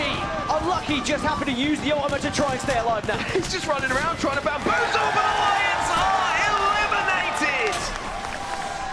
We'll keep this match point finals going. And I think everyone in the lobby seeing that in the kill feed, seeing Alliance eliminated, will just take that moment to breathe and say, all right, we've got time now. We don't have to panic as much. ALGS currently on 41 points. They are closing in on match point, as are Shopify Rebellion. Oh, closing in, but nowhere near at the moment because Zani has just been finished and down. Closing in on each other. The two teams that are closest to match point having to fight one another, but looks like that banner is going to quickly be crafted, and Shopify Rebellion want to try and get right back into this one. Still my favourite player cam to watch, always will be MT. He's just so intense, the way that he plays the game. Watches every monitor as well. Exactly, it's insane to watch him taking all of that information. As an IGL, the more info, the better. Koiful trying to hold down this height, but takes a little bit of damage himself, so Zani, even though they have the banner, they still have to res him here, and that's going to be the job of MT. They should get him back in, but look at ALGS. They're trying to hunt him down. They will have to move ALGS, just transition a little bit further southeast, but they could pick up kills on Shopify Rebellion. But the real question is going to be, are you playing for the win? Are you playing just to pick up some extra points here via kills? Ahead of ALGS is Falcons, so this is going to be Falcons, ALGS, Shopify Rebellion on the west. That is one heck of a fight. Falcons the only team who have zone at the moment, so they're the ones who are going to be holding out. So Shopify back up to 3. In the kill feed, 100 Thieves starting to get a little bit busy as well, starting to get active as 9 Lives Vayne, who will go down. Falcons currently surround Rebellion, by the way. Bow check here for Waltzy as well. They have the bridge and they have eyes on Rebellion, but they're also well aware that ALGS are arriving at the same time. It's going to be messy if you try and force a fight too much. Oh. But I think luckily for Falcons, Shopify Rebellion did not want to take it to them. Almost got that knock. ALGS. Everyone's turned up for the same shift. Shopify Rebellion about to be surprised though, Zainu! But it's now going to be the swing. It's big damage coming in from Pricey will go down. Strafing Flame will find 2. But Player K now, it's the last alive. The zone starts to close, and who's peeking through that window? It's Falcons trying to clean this up. Falcons have timed this perfectly and should be able to be rewarded with multiple KP. There's Shopify Rebellion. There's ALGS maybe, but now Empire also getting involved. Well, look at Zero. Zero's holding everyone off at the moment. Shopify Rebellion have been eliminated. Falcons go through the port, but it's an ugly looking ending to that portal. Have to retreat here. ALGS have been eliminated. How seems to have done enough to hold off Empire. Waltzy down on that low ground, looking to get Zero back on his feet, and has managed to do so. Somehow Falcons, you know, surrounded by multiple teams, are not only alive, but all 3 are on their feet, and they look to be thriving. Impressive cover there from Imperial Hell, just making sure that Waltzy wasn't going to get sent on. He just had to deal damage and force Empire away. There is still one Empire member lurking around, though.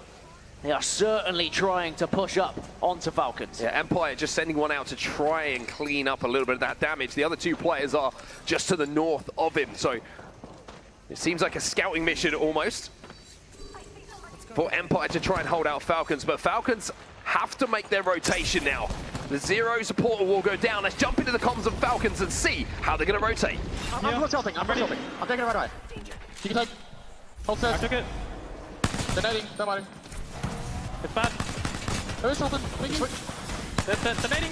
Yeah. Donating. Cracked. Good damage on him. Really good damage. Gonna get Gen. Gen. Really good. Really good. I can defense this. Oh, that's fucking stuff, by the way. I'm gonna fence it. Yeah, I'm gonna fence it. I'm back on it. Dog dead. I'm looking around. Wait, what the fuck? Don't peek that doorway. Anyone that one. Wait, fast.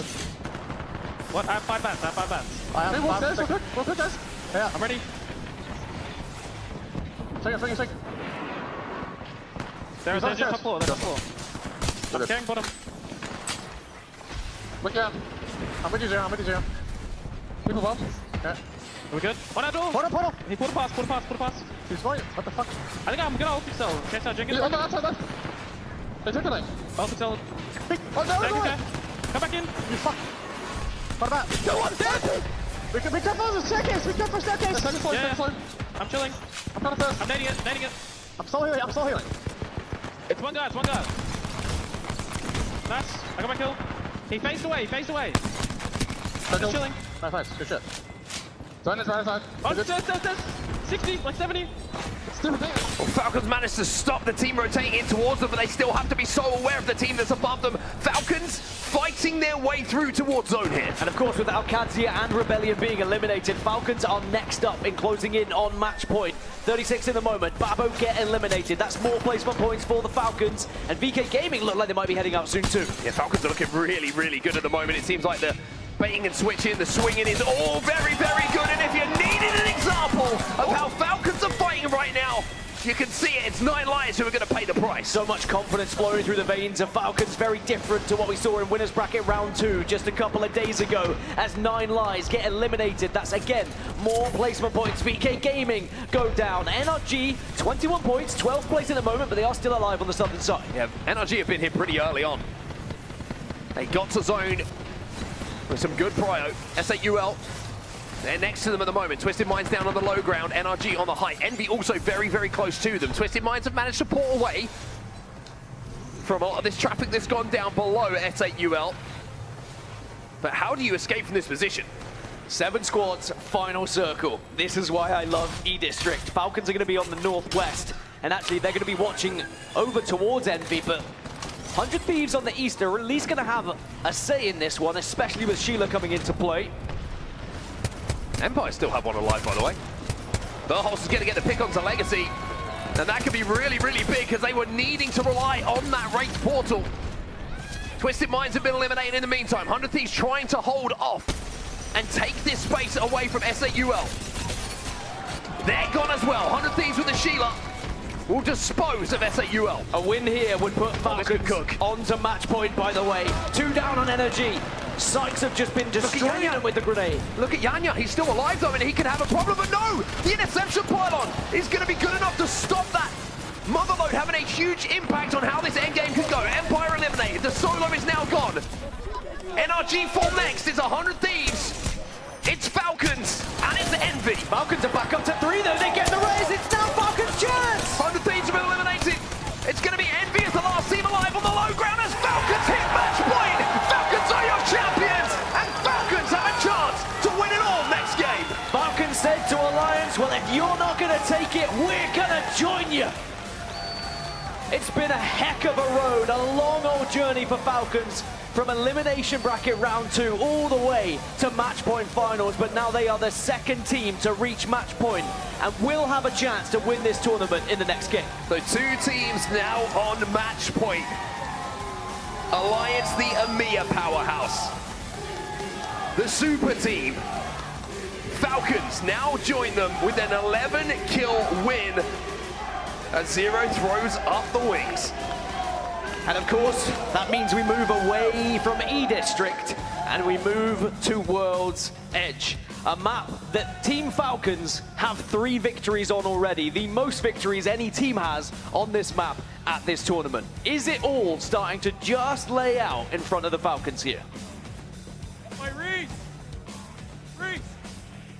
Match 5 results are in. Ballistic, like you say, will be removed from the legend pool for this next game. It's an 11-kill win for Falcons that puts them on match point. In behind them again, another good performance from Envy, with a 2nd place finish with a 4 KP alongside that. 100T, 12 points on the board as well. NRG with 13, and I'm sure when we see these overall leaderboards, Dan, outside of that top 2, it is getting very, very close to multiple teams now jumping past 50 and crossing the match point threshold. Yeah, there's going to be a few teams that will be joining Alliance and Falcons if they are not careful, if they don't get it converted in 6. But just a look at that match for Falcons, that is one heck of a way to jump onto match point. Again, Imperial Hal, the damage dealer. You take yourself back to Bridge when they were being pushed by Empire. When Waltzy, with his back to the wall, Hal made sure he laid down as much suppressing fire as possible and were able to force Empire away and allow them to rotate into the zone to get into that spot to win the game. Alliance on 58, Falcons on 53. Confirmation of our 2 match point eligible teams. But look just beyond that. ALGS 44 points, just 6 away. Shopify Rebellion just 8 away. 100 Thieves just 9 away. We could have multiple teams going on to match point if Alliance or Falcons do not get it done in this next game. This is where match point really gets me going. This is where the excitement really starts to arrive. I mean, when you talk about consistency in Apex Legends, you think about the names that have been able to win LANs. The fact we have Alliance and Falcons both with a chance to win it in 6 could be done here. Could be done here, but will it be done here? We're going to have to find out in a few moments' time as Falcons hit match point. We've got multiple teams still chasing them down, but it's Falcons who have given themselves a chance. Will it be Alliance? Will it be Falcons? Or will we have one more match?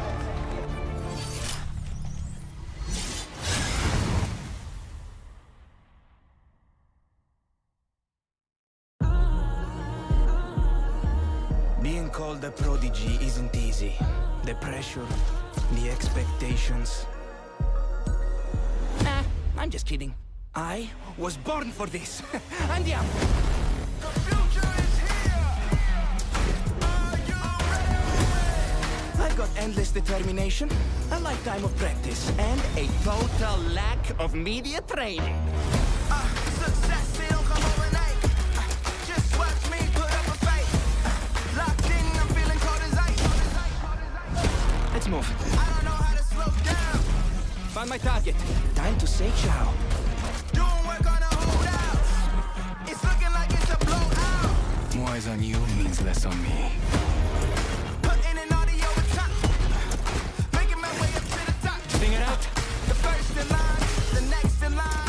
I can't deny I'm in the games, I'm on your screens, and now I'm on billboards. Oh, check this out. Che figata! It's looking like it's a blowout. Putting an audio on top. Making my way up to the top. Coming in hot. The first in line, the next in line. I can't deny. Later, champ. Here I go. Do it again. Surprise. Woohoo! High five!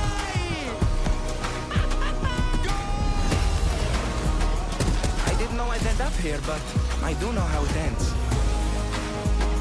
Yeah! I've heard losing builds character. Let me know how that goes. Been waiting my whole life for this. Yeah! Been getting so right for this. Hey! Been waiting my whole life. Hey, ragazzi, we did it.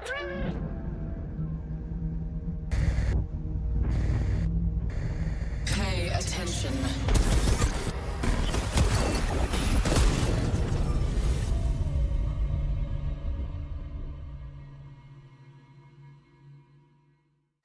Red Bull is the official energy partner of the Apex Legends Global Series.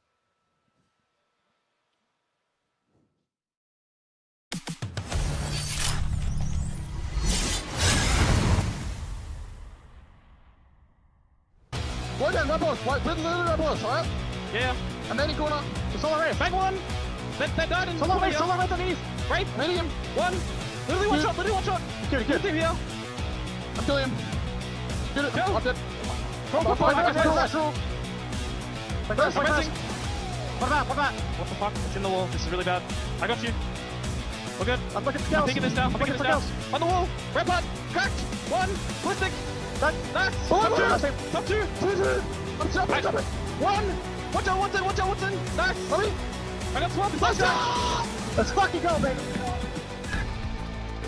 Secret Lab knows the body was built to move, and their Titan Evo chair has evolved to meet that need, while the 4-way L-Adapt lumbar support system cushions your spine on a Y-shaped lattice of living hinges. The 165 degrees of recline and Class 4 hydraulics will keep you steady and ready while backing your every move. Welcome back, everyone, to the ALGS Open, where Team Falcons have just taken game number 5 and moved themselves on to match point. So will we have a winner in our match number 6? Two teams now have that opportunity.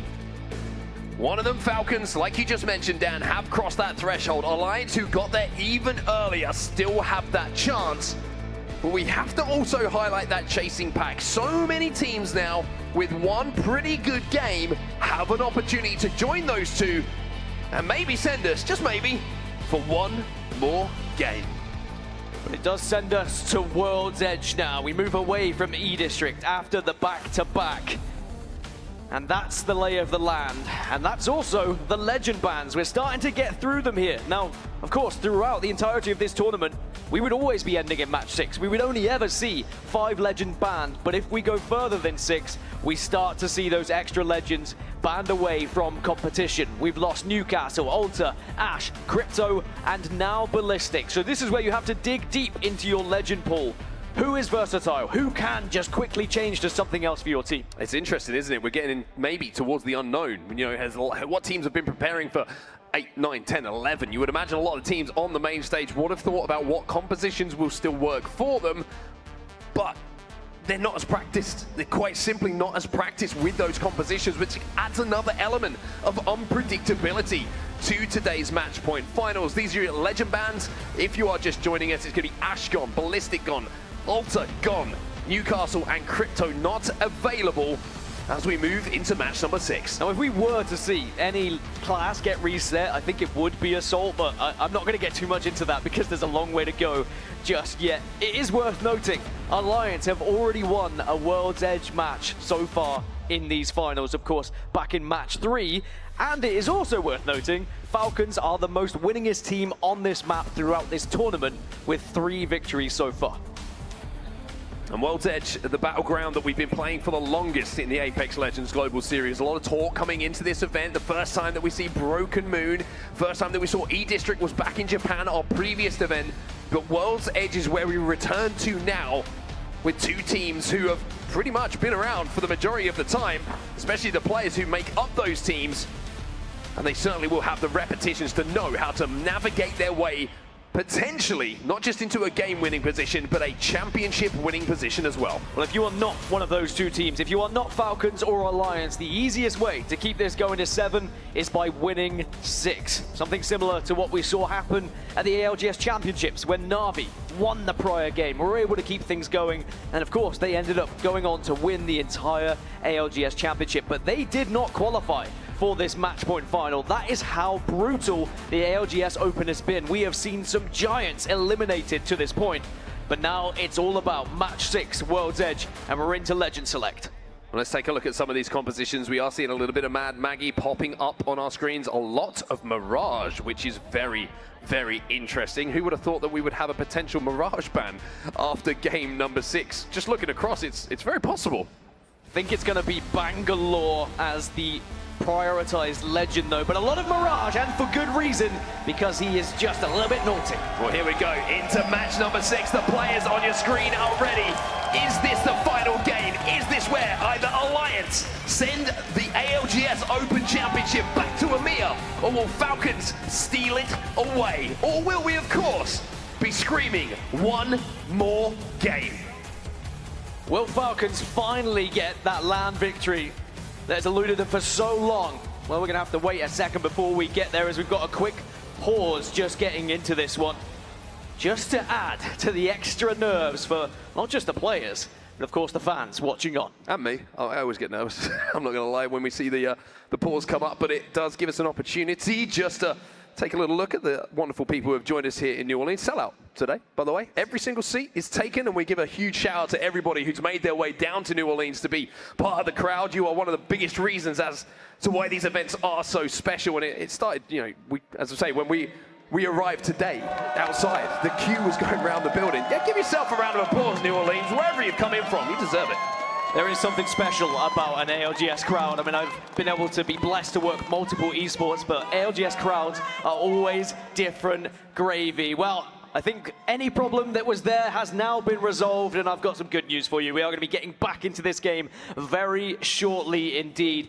And World's Edge always does provide us with entertainment, and I can't wait to see how match 6 Let's get the hype going again then, everybody, as we head back into the game here on World's Edge. Match number 6.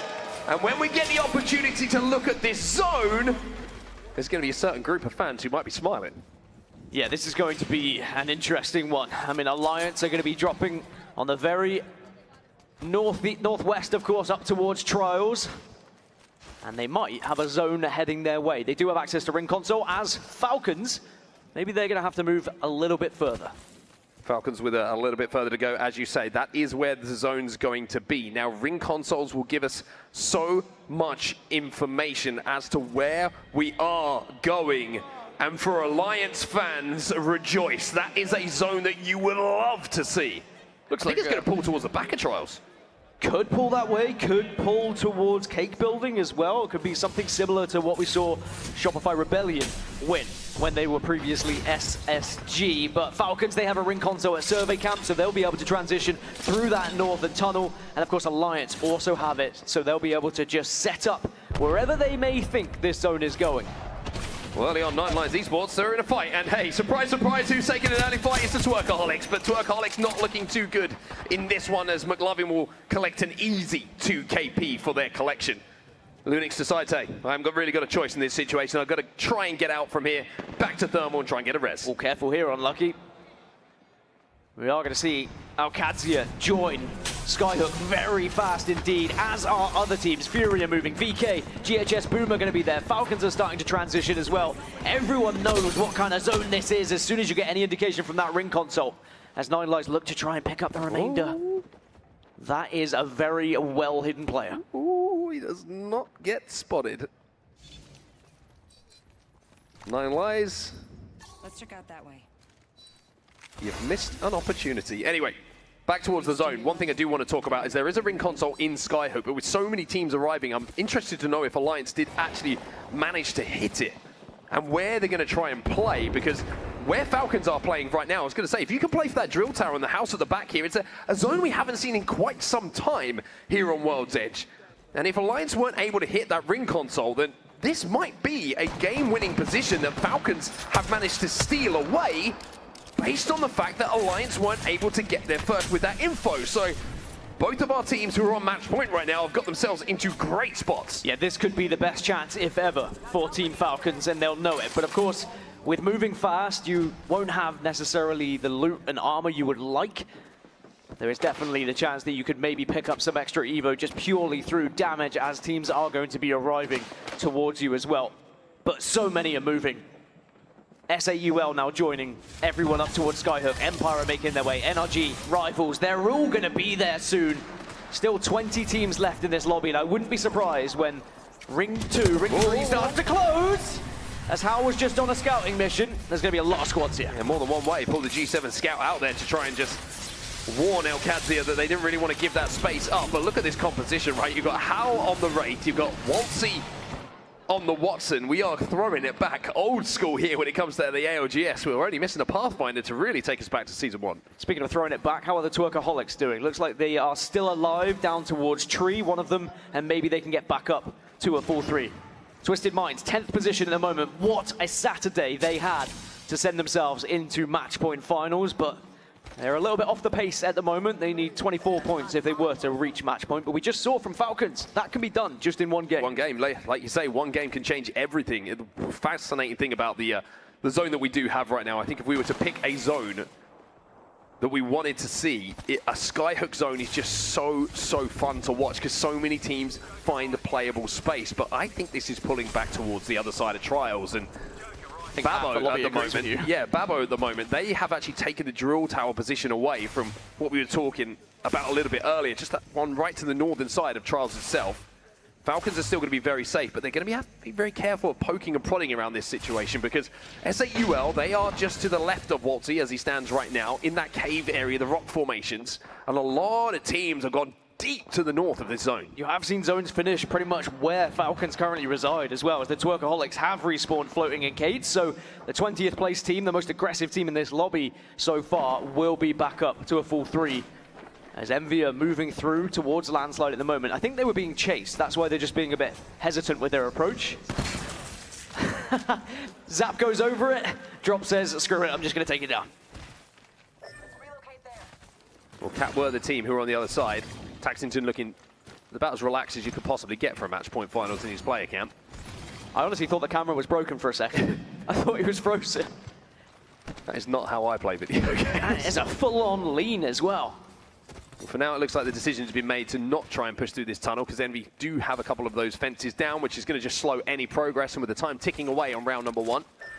Use the time effectively to formulate a secondary plan. Back towards NRG then. NRG are going to hit a redeploy. And maybe try and play for the central building, the cake building here at Skyhook. Yeah, it looks like they get this nice and clean. No contest for it as well. And if there was to be a zone shift this way, they could be in one of the prime positions, but the majority of the lobby has predicted it's going to be going northwest, but I think others are banking on a more random pull towards Skyhook because there's just not enough places to play in the northwest, of course. VP have got a long way to go in more than one way, not just for the distance that they have to travel, but also because of the fact that they are off the pace down in 18th position at the moment. Green Stego, again, 30 points on the board. Not too far off. A win would certainly take them towards match point, but that's what things look like at the moment. You can see what we're talking about, and it's not going to pull back to the Trials side. It is going to stay on the Skyhook side, so that makes things interesting. Look how now everybody is dispersed around the edge of where this zone is going. I think there's some prime real estate that hasn't been taken there. The building just north of Furia. If someone can get inside that, you can really set yourself up for success. But Alliance, who are over towards Trials, they are just kind of peppering a few teams arriving late. Envy being one of them. And Effect just raining down hell from above, but looks like Envy will be able to avoid that one. Zap just about by the skin of his teeth. That was the target that was called out by the whole lobby. Shoot the Bangalore, unfortunately, for the rest of the lobby. There's a lot of them. Unfortunately. Well, Envy, he is going to survive in that situation. Now they are inside of Skyhook. This is really interesting. I mean, that map overhead that we saw a few moments ago, right, it tells you everything you need to know. I think everyone's not quite sure where this is going to pull. Could he pull up towards ALGS, just under that bridge? 100 Thieves have got to make some choices on where they want to play, and they are approaching from a fairly busy side of the zone at the moment. I mean, the whole zone just feels busy. Everywhere's busy. That's what happens when we get Skyhook. As we alluded to, still 20 squads left. No one's really been able to have those early engagements, even though there was a couple of teams looking for them. There are now only 3 squads outside of this first zone. Everyone else has actually got into Zone 3. It's not even like they're within Zone 2. They are all within Zone 3 right now. Well, 9 lies. They're probably trying to think about a way to get in towards Skyhook at the moment. We saw how difficult it was for Envy. Even when you slide down towards that beacon building, it can be a little bit of a pain with so many teams looking down, the likes of Alliance on the top of Trials, as we take a look at the Raven. Finally, we take ourselves away from Skyhook and look at some of these teams who are going to be here very late. And that's going to be Green Stego, who is one of those. Twerkaholics are moving towards the train tunnel. I was going to say just outside of Monument at the moment, but not really in a position where they're going to be any kind of trouble. You can also see the Green Stego just hitting a ping on the survey beacon, trying to see what might be free a little bit later as they try and dive their way in towards Skyhook. Yeah, I think for the Twerkaholics, they're arriving so late, you have to play the Evo game. Look at that spot. Yalari, man. Spider-Man. Yeah, you might walk into your doom if you find yourself within the cake building. VP have been able to take that building I was speaking of earlier as well. I think this could really be prime real estate. It's a horrible building to hold at times just because you're very vulnerable to grenades, but if you can play Ring Around the Rosies, you might be all right. Yeah, Market just a lot of space to try and command as well.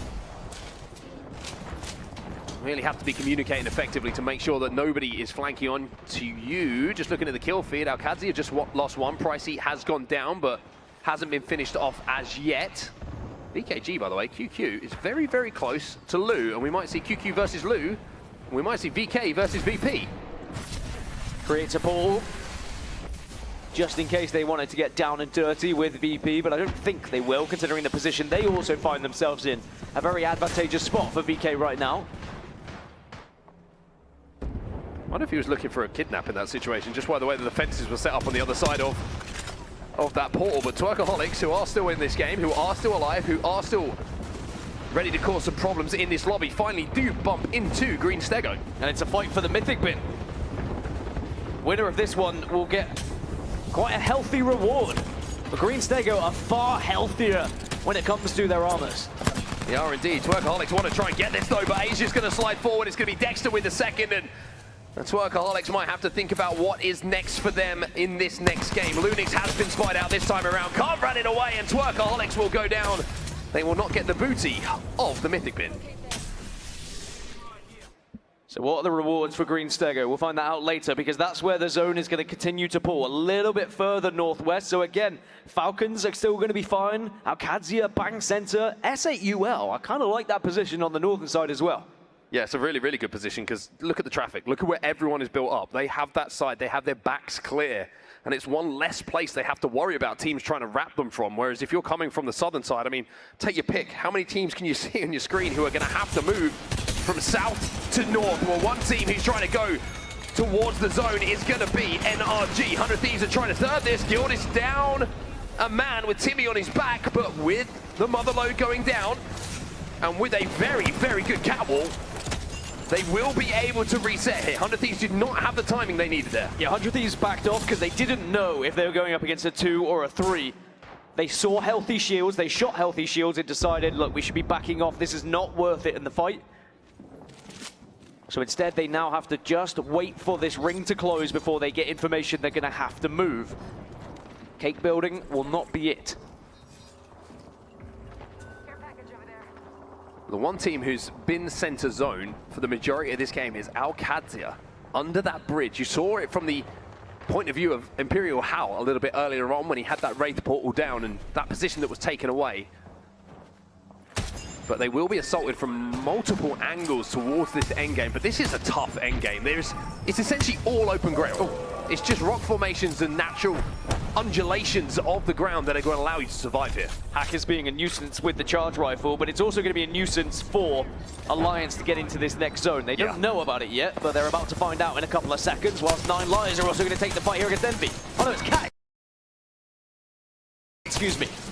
9 Lions will be able to get at least 2. One player has escaped from Cat. He's still trapped inside of the building. There's not really too far you can go with so many teams that are stacked up. I think a lot of these teams down on the southern side are realizing this is a play for kill situation. Calamitous will finally go down and Cat will be eliminated. 9 Lions will win that one. There are other teams here though. Green Stego now joining the party. They've just about got the res though, but of course you have to commit so much more without Newcastle in your comp. I think Hackers was going for a cheeky kidnap there on a member of Shopify Rebellion, and we used to call this man the Kidnap King. NRG have just been eliminated in the meantime. 100 Thieves certainly involved in that one. Yeah, Twisted. Oh, let's end this. And 100 Thieves, but now Alliance, they want to take the fight to Shopify Rebellion here. Alliance has ended this. Unlucky gets the first one onto Koiful. They get the finish as well. What a ballsy play coming in from Alliance. Just a drop down onto Shopify Rebellion. Zani tries to escape, gets the ball down. But are they going to be able to reset here? I mean, where does Shopify go in this situation? Nowhere. They've been eliminated. Alliance, they bully them out. Well, Alliance knew they had to make a play. They are no stranger to match point. They're no stranger to, at times, knowing you have to be aggressive in that moment, especially when you have to make a move towards zone, because the zone is going to continue to pull towards the worst team it could possibly be for Alliance. It's going to be Falcons on that northwest, where they moved right at the very start of this game. Are the stars beginning to align for that God squad that formed? A brilliant zone read coming in from Falcons to play for that house, to get there early, and it's the difference again of a ring console, right? Think of Alliance, they dropped here at SkyWest, but they didn't have access to the ring console because so many teams were able to get there first. Envy kind of having their hands forced here. Sykes gets ripped out the skies. He's only about 15, 20 HP, but could Envy be about to make the play on towards Falcons? There is a little spot that they can land on, just the left-hand side on that rock formation, but Alliance have got to still work their way towards zone here. But they've got to clear their backs first. McLovin is still there. They're going to spot him out, you would imagine, but there's so many clones down that it's difficult to spot who's real and who's not. Well, Alliance just have to fight back to back in a little circle as 100 Thieves go down. Green Stego eliminated as well. And all these teams are trying to force their way in, and you can just see. Look at the feed! Oh my God! Look at the feed of Falcons now! They've left the building, they're trying to clear out this side of the map. They want to take down S8UL as the rest of the traffic arrives. So many teams just disappeared, were absolutely decimated as they tried to leave Skyhook. But 2 teams that are still alive, the 2 match point teams. VP the next to fall. We have just had one more team. One more team just went on to match point, ALGS. Effect trying to hold off the entirety of Furia here. Alliance are down, and now it's in the hands of Team Falcons. Envy eliminated. SAUL, they're gone down as well. We're down to 5. Team Falcons against 4 other squads here to finally maybe have that moment of lifting a trophy as this squad that formed, that was meant to lift trophies, that was designed to lift trophies. But at the moment, every single chance they've had, they have not quite been able to get over that finish line. Could this be that moment? The play to move from that building towards the north from Falcons, clear out SAUL, and then look forward onto the rest of the lobby is brilliant. And as I did mention, ALGS are now on match point, but they of course have to stop Falcons winning if they want a chance. For Hal. PK for Hal. Waltzy's got some temporary red shields as well as the zone starts to close from that shield swap, but he's back down to blue now. Although, of course, with Watson's abilities, it's essentially a purple with the extra shields that you do get. God, this is nervy. You can actually see the nerves, especially on Waltzy's face. Remember, he hasn't lifted that trophy yet. Well, Falcons trying to make a play for this endgame, trying to close out a championship. Let's jump into the comms of Team Falcons. My team seems to be fucked. His team, the team building is like got triple perp. They're fused, by the way. Simple. I saw them on rock. Crack them. Free angle. Should put your next gen underneath. Yeah. They're fighting, right? I can ult excel for it. Have to. They're fighting, right? Kind of. No, they're picking balcony. They're not. That's a Maggie Ball on me. I got stunned. I got a swap. I'm getting a gen and I'm gonna ult excel, okay? Okay, swap. I gen in that corner. I'm ult excelling. They fighting us? No. They're just sitting. They're just sitting. The gen's not deep enough. I have another ult. I just ult excel. They're fighting right side. They're hard to fighting right side. I don't know yourselves. 27. We can't cross line there. They're just sitting there. Wait, one guy just jumped off. The third in. I'm selling. Falcons now have to make their move, but elsewhere it seems like the lobby is taking care of each other. Twisted Minds have taken out Babo, but they've stayed healthy enough as we are down to 3. Falcons the only team here who can win it. ALGS are taking a look at Falcons and Strafing Flame. Will back Zero back into that portal, send them back to the hidey hole of north. But now he goes down! Twisted Minds! They're getting involved! Strafing Flame is on his back, but can they get the res? Imperial Hal's gonna get through that portal. He avoids the fence as well. A risky play here. Hal has to go back through the portal and just about managed to. He's trying to encourage the fight. He wants Twisted Minds to force it onto ALGS so then it'll be a simple third party for them. Is this genius from Imperial Hal and Falcons? It doesn't look like Twisted Minds are taking the bait. Twisted Minds are sitting south. If they've been paying attention to the kill feed, they will know full well Falcons are still alive here. Falcons walking is very, very difficult. Twisted Minds have the height of that building, remember, to the right-hand side of the POV we see from Waltzy. So walking out from this bridge is going to be so tough. The smokes from Zero and how they are placed could be influential as to if Falcons could win this game. Worth noting, Twisted Minds have Cap, ALGS, they've moved towards them. They're fighting each other. Oh this my could God. open up! The door is opened! Enemies trying to hold off the push here from Falcons. Players down on either side, Falcons up on the high ground. Is this the moment that this squad was put together for? Zero, no bangle. Downs on either side, Falcons just making sure they're patient. Making sure they don't make any mistakes. Albralele, ALGS down. Falcons rising, Falcons champions. From the most insane elimination bracket run. 18 games through the elimination bracket. Falcons make it work and will be crowned your ALGS Open Champions.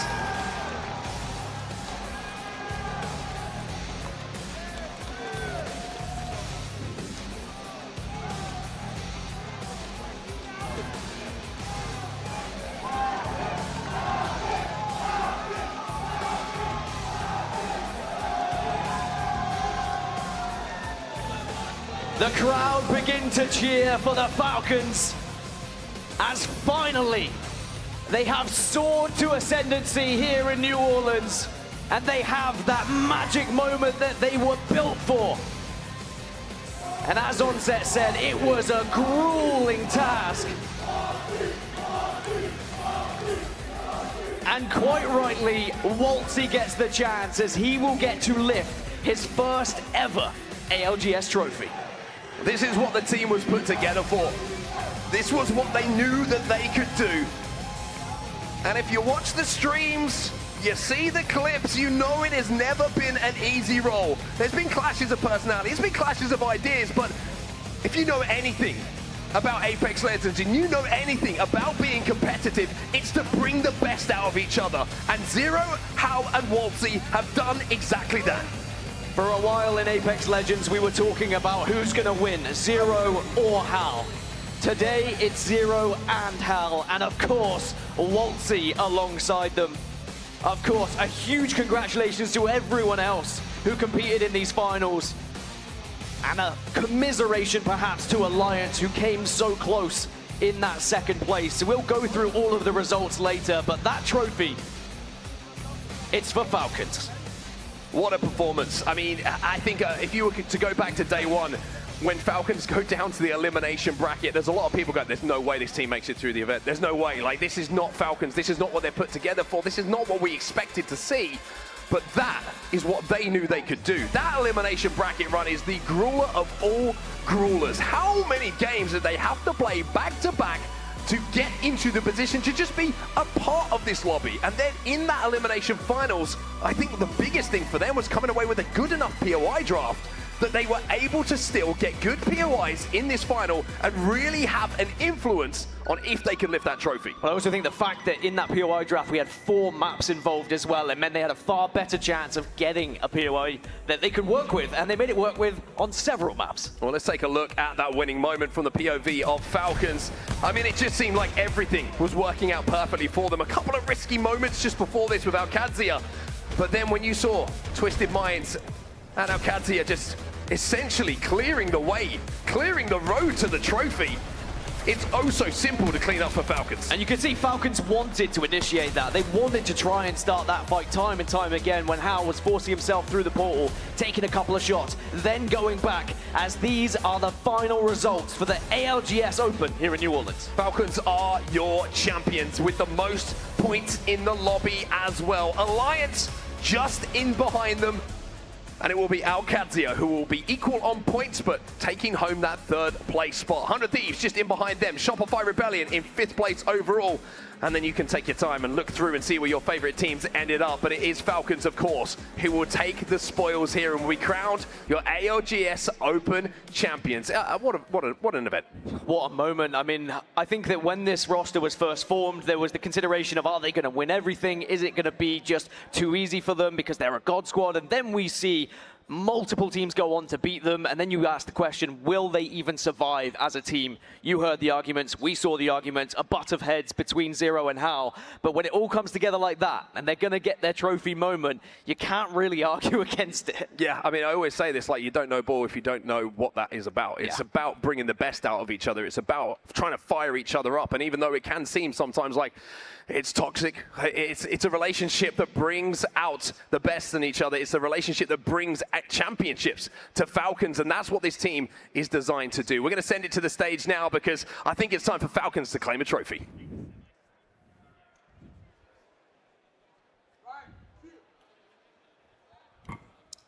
From what began with over 400 players has been extensively trimmed. Those team tree branches have been pruned, and now there is only one team standing. Ladies and gentlemen, please give a huge and emphatic round of applause for Team Falcons!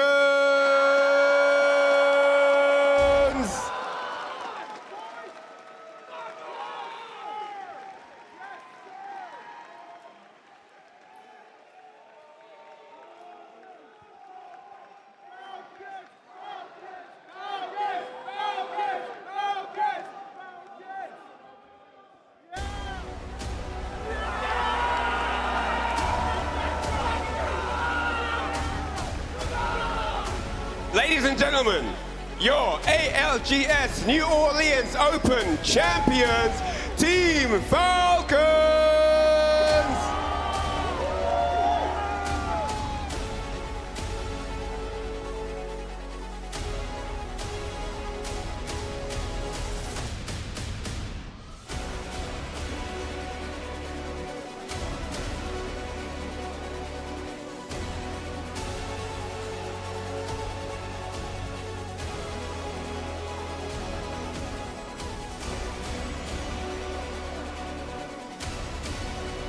Congratulations to Team Falcons, of course, Hal, Waltzy, Droga, of course, the coach, and yes, Zero.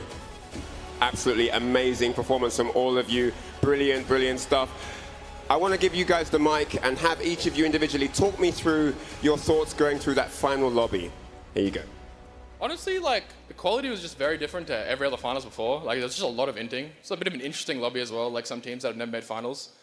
But, like, our first game, really hard zone, like, got some points out of it. Fourth game was, like, or fifth game was really big for us as well. And then last game, like, we just get zoned pretty free. All right. How about you, sir? Here you go, you can take the mic. I'm not gonna.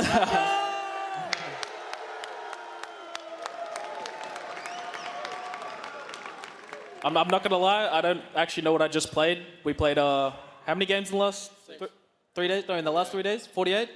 So I was about to just start getting ready to play my next block. I can't lie. I was so faded when we just won. But just wanted to say shout out to my 2 teammates, man. They're the fucking goats.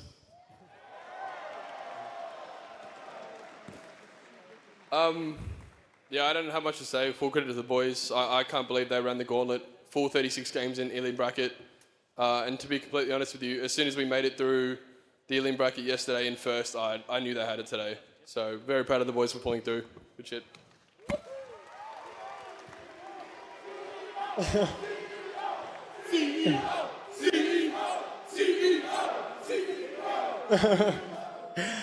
For me, I don't know, going into the last game, I was playing Wraith, so I feel like I had, you know, a lot of control and pressure on me to make the right play. You know, I haven't played Wraith in a while, but, you know, since I was not really IG on the team, you know, I was pretty nervous of not making a mistake. But, I don't know, I manifested that we were going to be the first team to ever win coming from losers bracket, and... And we did it. So, you know, I'm very proud of my teammates. You know, everyone knows that, you know, we've been going up and down with the vibes. But, you know, we're the best team in the world, and we just needed some time. So, yeah. Amazing stuff. Sentiments that I'm sure everyone here also agrees with. Now, it's time to bring in Lace to announce the MVP. Yes, thank you very much, guys. Obviously, give it up for Team Falcons, but today we're going to award the most valuable player. He is the man that got the most knocks, damage, and kills out of anybody in this entire competition. Congratulations, Imperial Hal, you are the MVP.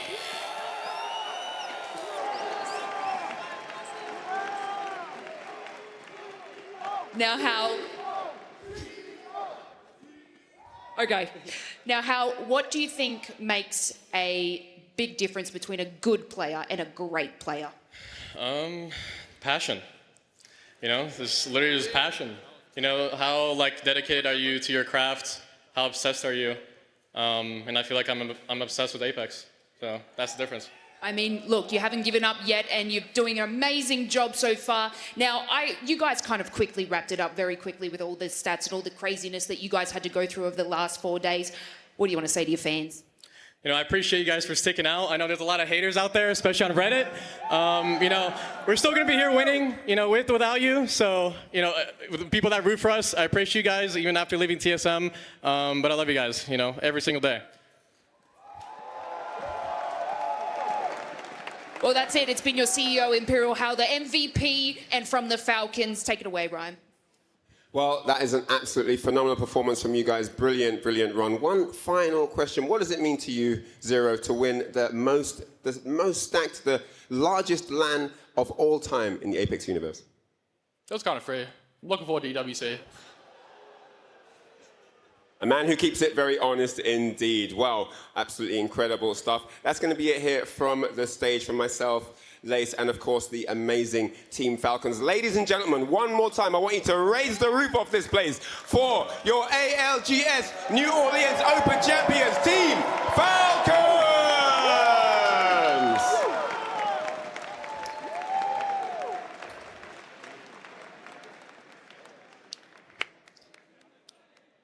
All right, and that's it from the stage.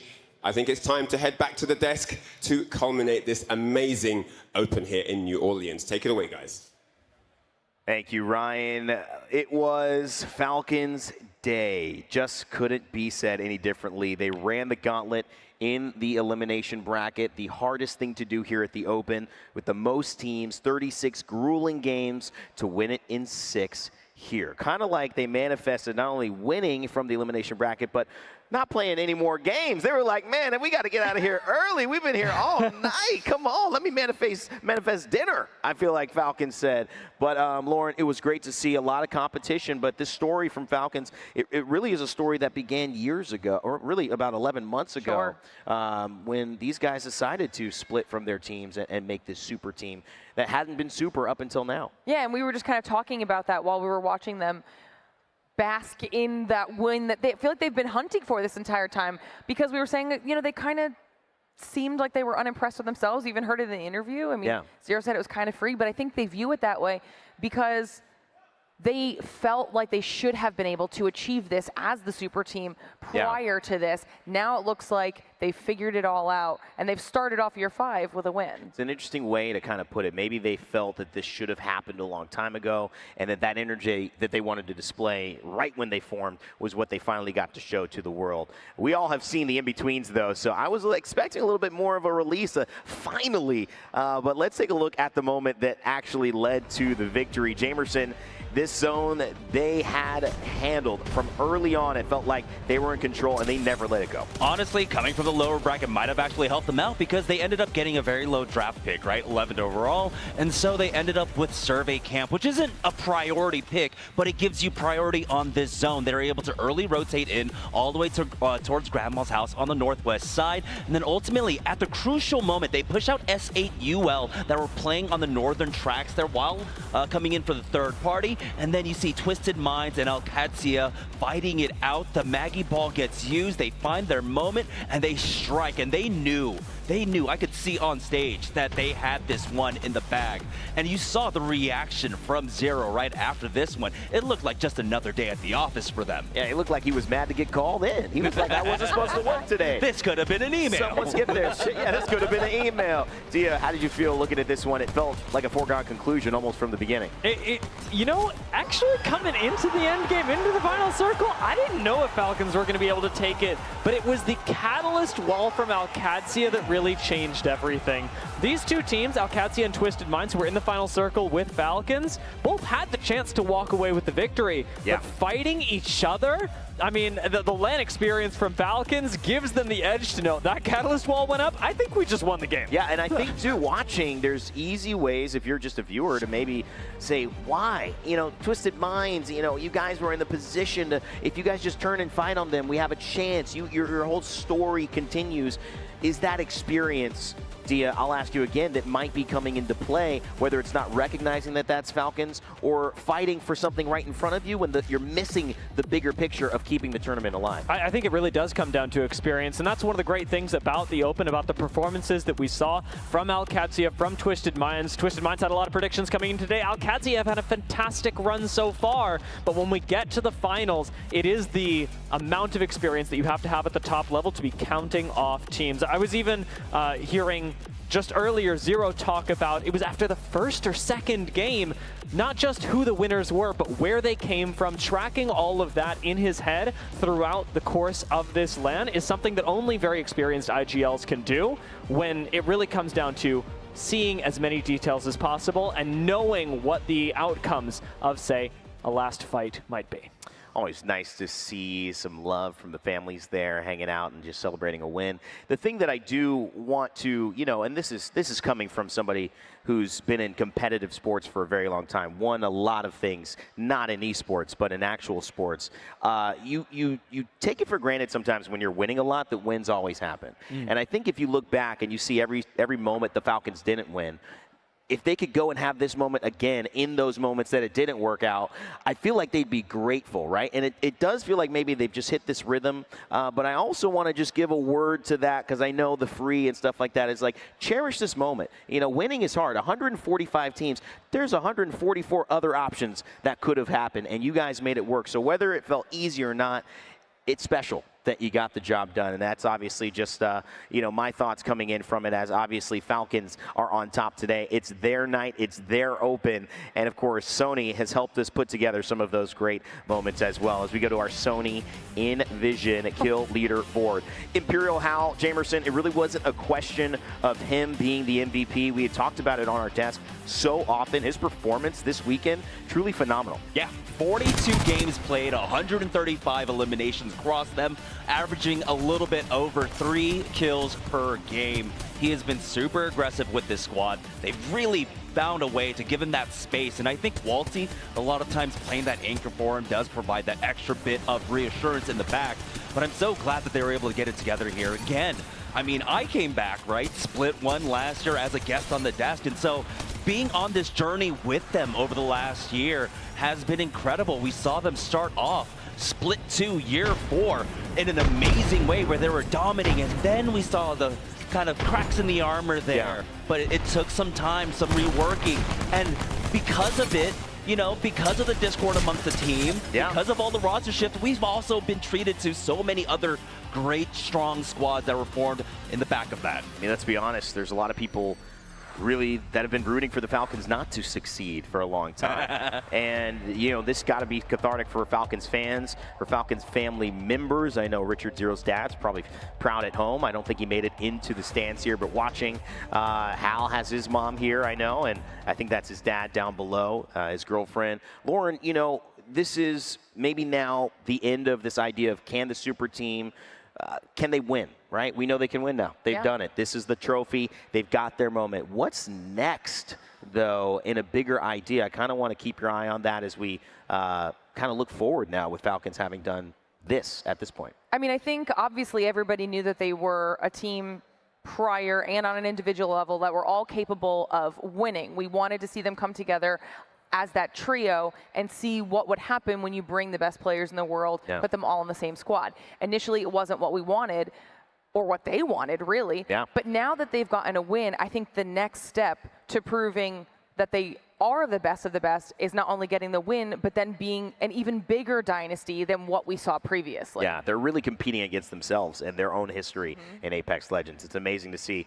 And, there's been a lot of moments that we've loved here in this tournament. That's why we're going to close this one out with our Alien Aces segment here, our Alienware Aces. I keep saying Alien, so Alienware Aces, baby, because these are some of our top plays. Our first one here for today, it's the Alliance win to the race of match point. Sometimes you get there quickly, sometimes you get there slowly. Oh yeah, this is one of the quickest Alliance moments that we have seen of dominating a lobby early. It wouldn't be their story. They would get plenty, of course, of points, and they will be earning a lot of cash as well. For those who forget about it, there's still that prize of hundreds of thousands of dollars, even if you're second, all the way down to around 10th, and we're paying out up to 50th, so plenty of cash to be around. Our second one is Falcons getting the match point here by winning match 5, and this was huge. I mean, there's more passion in winning match 5 than winning their final match 6. They get up, they hug, they're excited, and this is where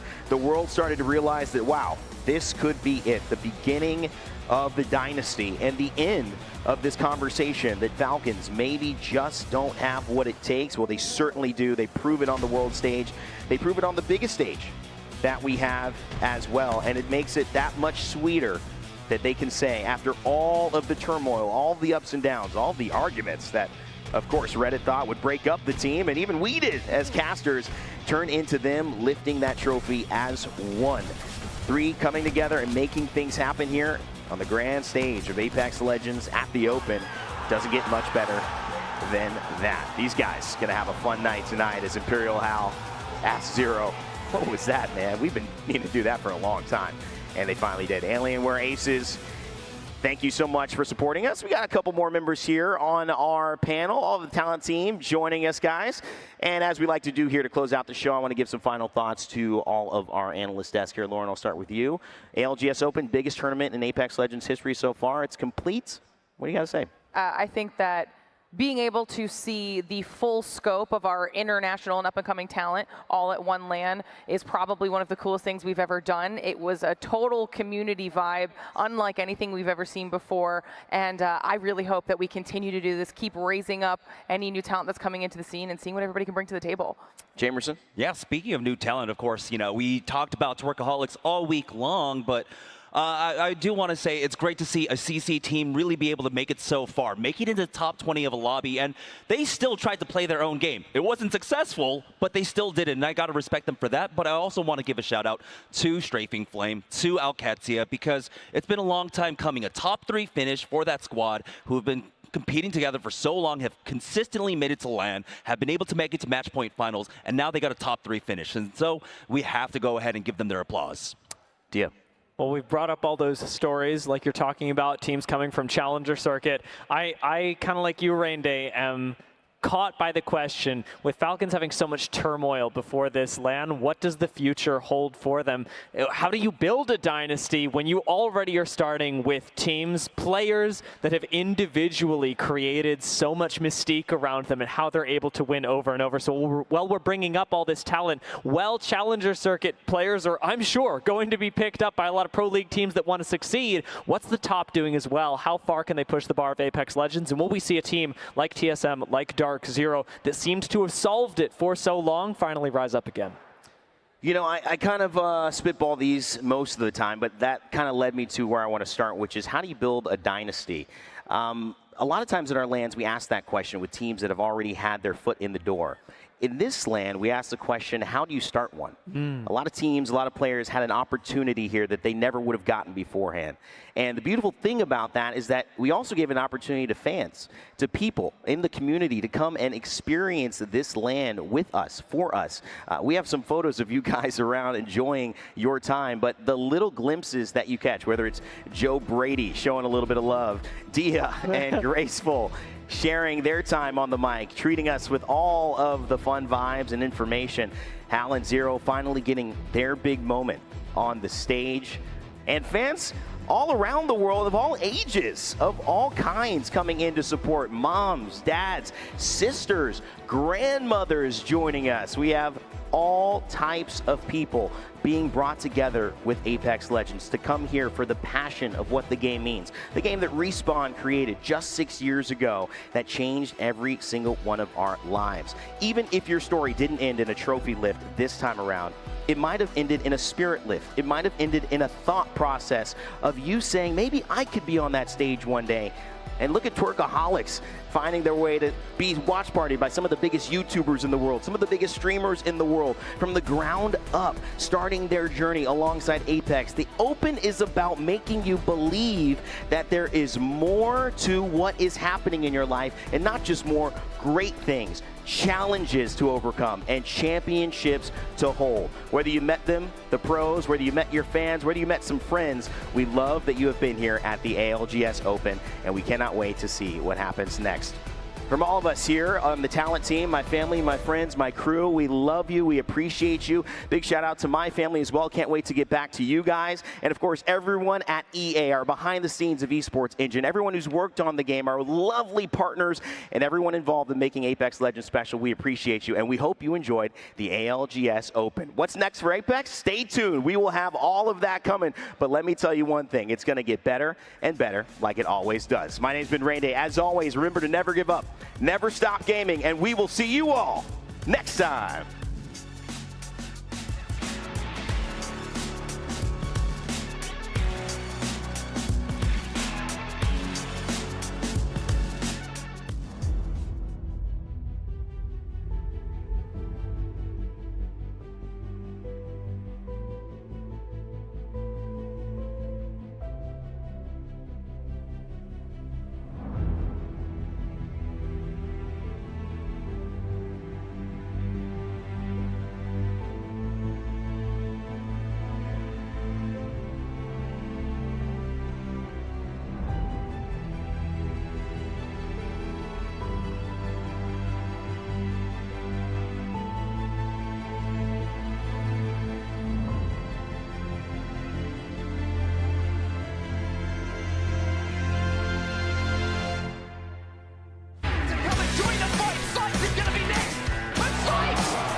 nuisance, but look at this. We do not rebound, and he'll come through. I'm keeping, I'm keeping. Jump up. Let's go, baby. It's too easy, bro. It's too easy.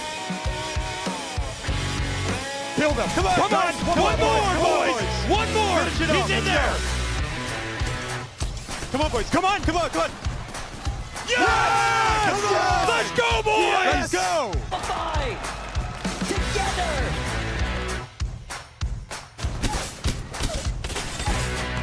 No one that can try and stay alive now. He's just running around trying to bamboozle, but Alliance are eliminated! To 3, then they get the race. It's now Falcon's chance! On the teams are eliminated. It's going to be Envy from our team alive on the low ground as Falcons hit match point. Falcons are your champion! Trying to hold off the entirety of Fury here. Alliance are down! They're training! I'm letting it! I'm coming! On hard! Make any mistakes! Camellya down! Falcons rising! Falcons champions!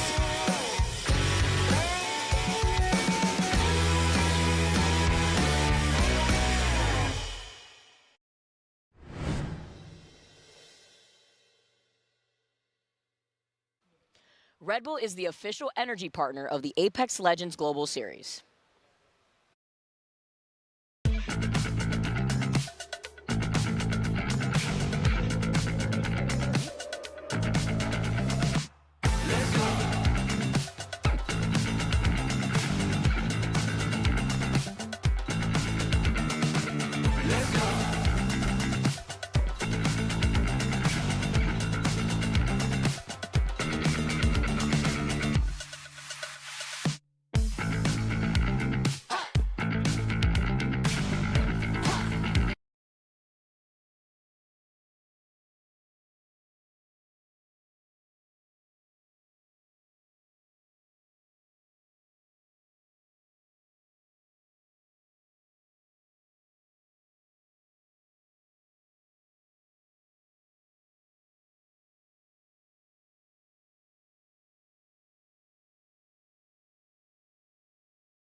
Temukan playlist dan komunitas dengan selera musik yang sama sepertimu.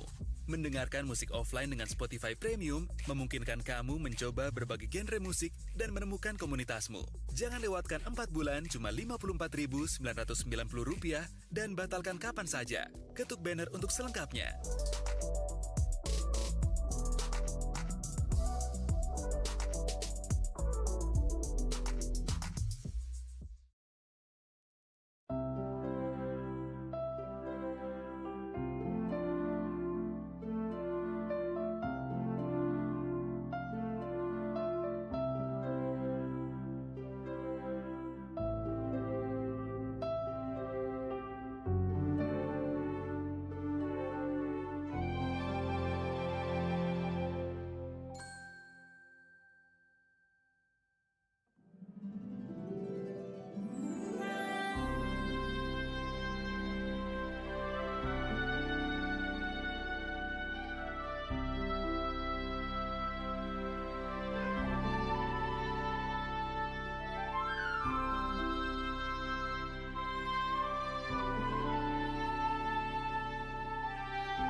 沈みたいのかしら楽しいわ任せてはっ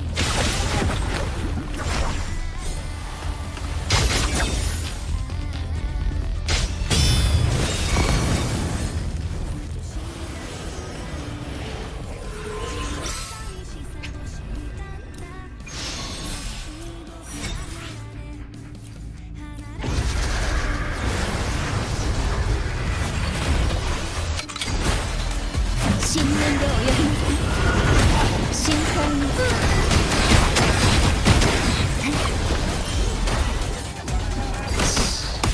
静かに捉えられるかしら溢れ出すあなた海の樹皮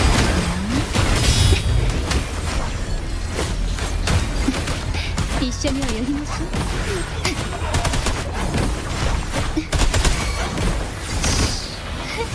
任せて楽しいわ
でもそんなんじゃダメもうそんなんじゃ心は進化するよもっともっと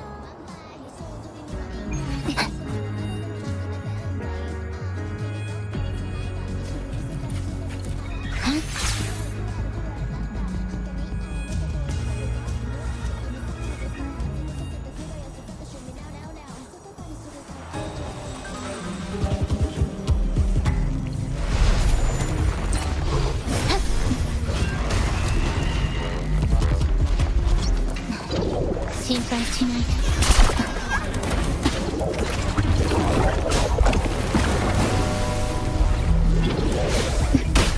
一緒に泳ぎましょう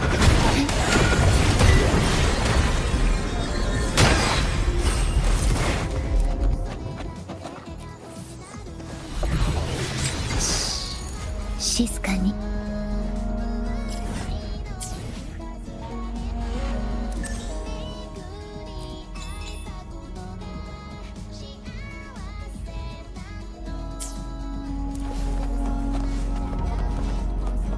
あなた捉えられるかしら深海にいたのにあら失礼任せといて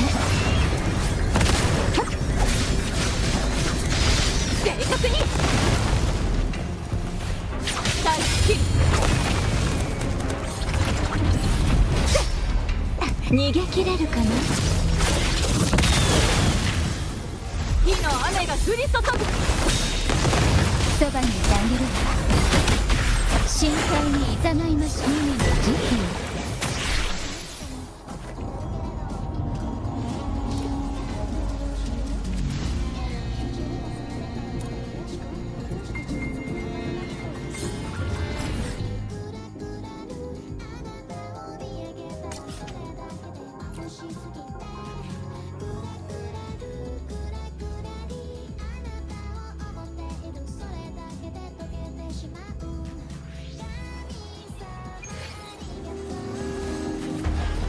急ぐ必要あるのかしら。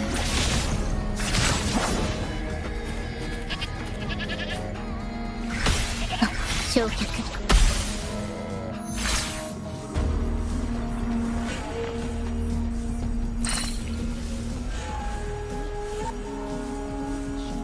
はっ、修正。こんな手はどう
？Dapatkan 3 bulan Spotify Premium hanya 27.500 sekarang dan batalkan kapan saja. Tak ingin ketinggalan lagu-lagu terbaru? Spotify Premium memudahkanmu menelusuri katalog jutaan lagu dengan audio berkualitas tinggi. Ketuk banner untuk selengkapnya.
Watakushiが誰かわかりますか？右とでも任せて。逃げ場などない。気をつけて。神にも劣らぬ。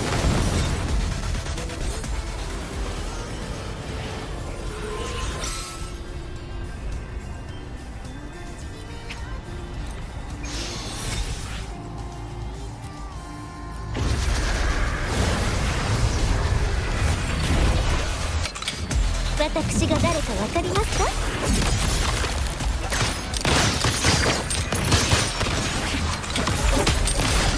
火の雨が降り注ぐ。こんな手はどう？試練よ、焼き尽くせ。逃げ場などない。これがモンテリの挨拶です。ついてこられますか？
これで白は赤に染まった。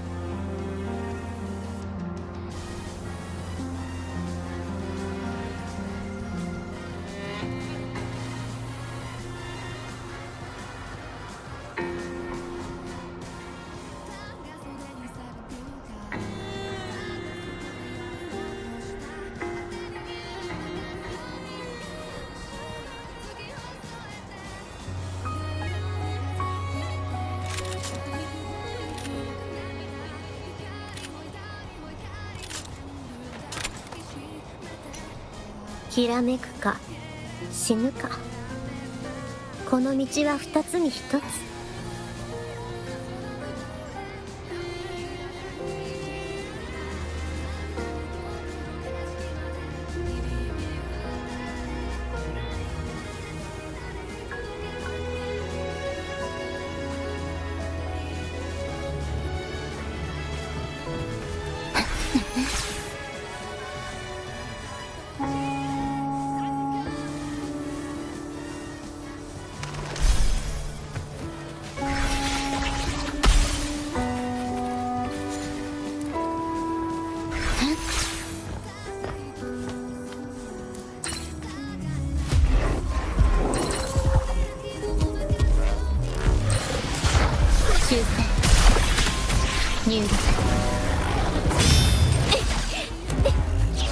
私が誰かわかりますか？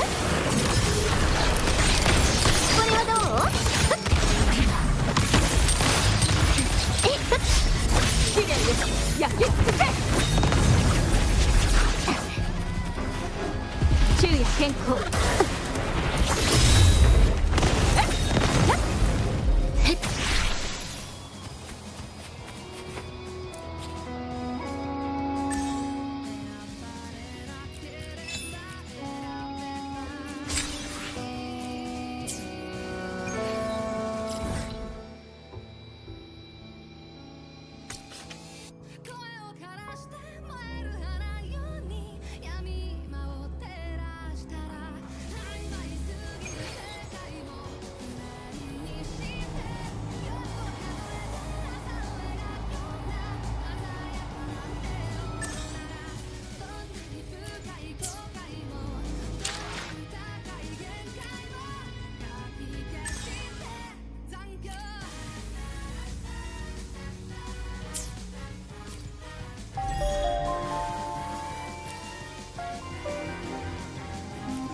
虹に身を寄せ戦友自在世に任せよ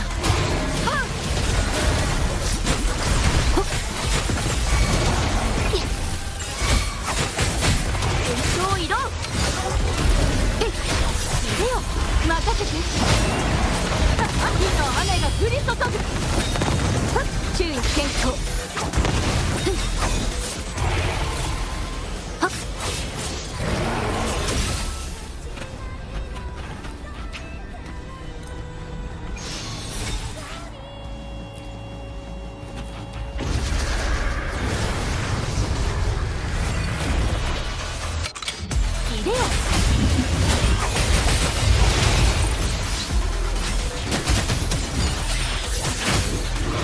世に任せよ先行ほっ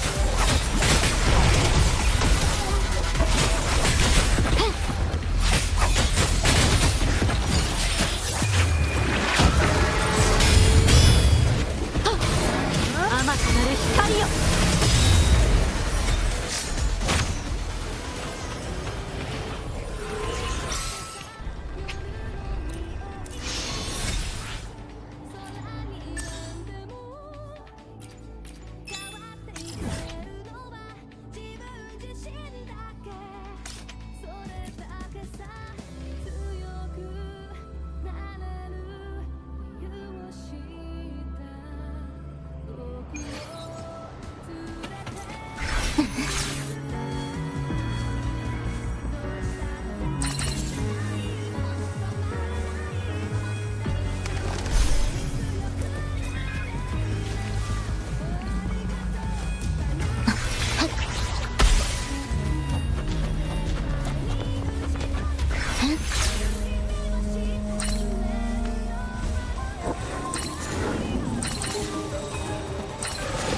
抹消入力同心入れよ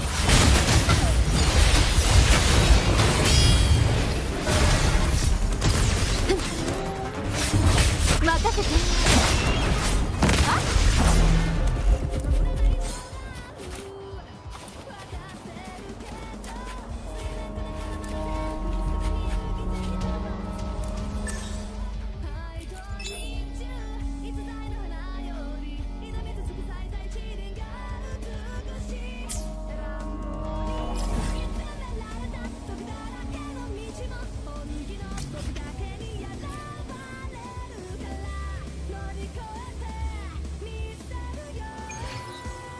昼夜健康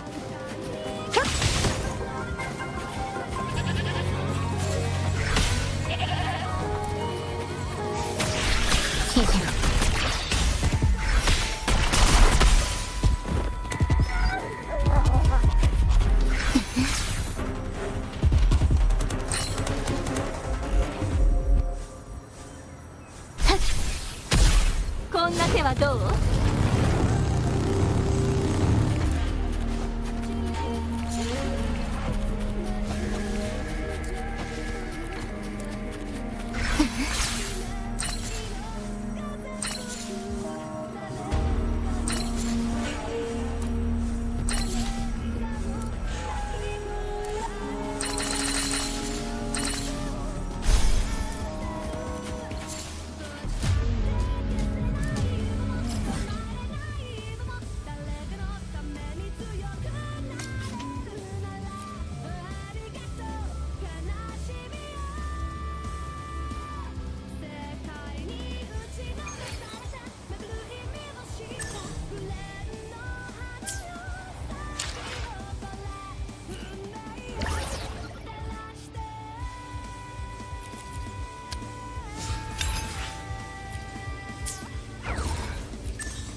Dapatkan 4 bulan cuma Rp54.990.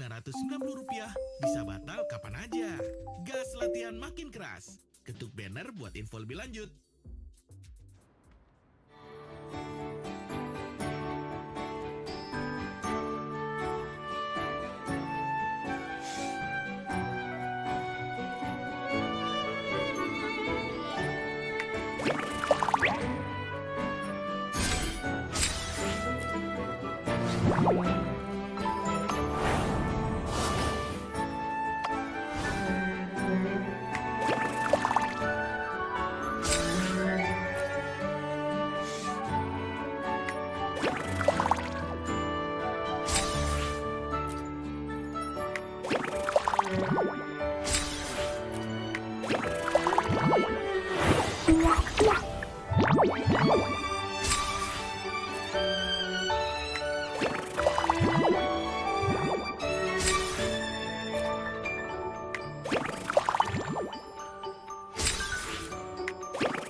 焦らないでお姉ちゃん。今日は1歳をお祝いする日なんだけど、何の話かわかる？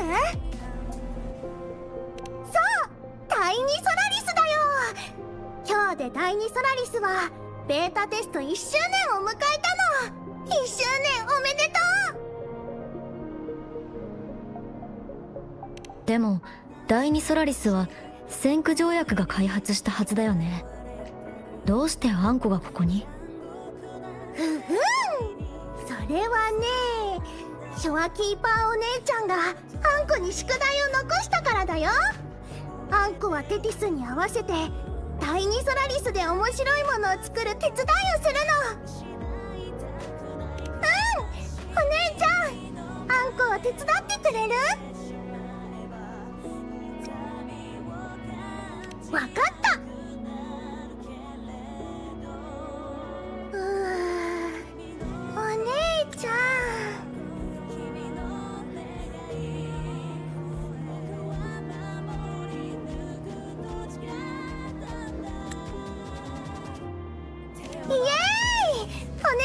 ならきっと手伝ってくれると思ってたよ。それじゃあ始めよう。まずはチリンチリン。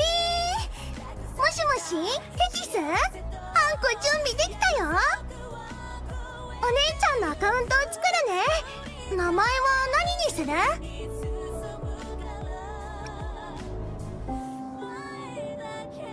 いいと思う。あれ？そのアカウント名は使われてるみたい。やっぱりお姉ちゃんは漂白者でいいよね。キャラクターの作成完了。次はあんこの想像力を使ってできた。それじゃあ出発。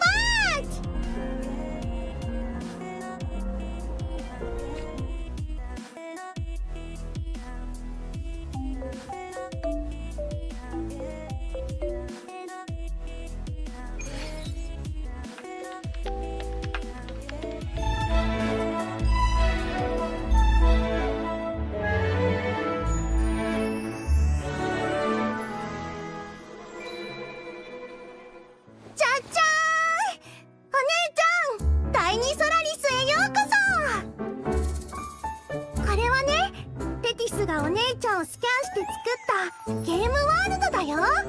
もちろんあんこも手伝ったんだ。あそこの大きなケーキ、あんこがデザインしたの。すごいでしょ。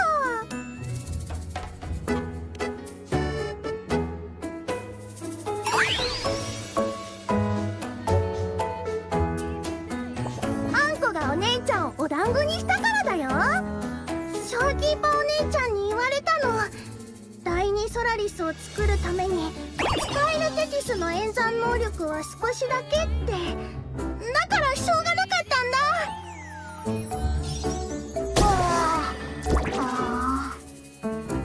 出た！ハブ団子だ！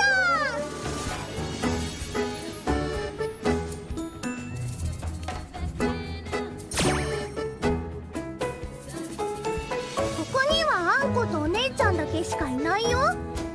他のみんなは全員お姉ちゃんから手に入れた情報で再現したの。それで約束通りみんなと一緒に12個のお団子を作ったんだ。この近くにあるはずだけど、あれ？あんこが作ったケーキもない。へへへ。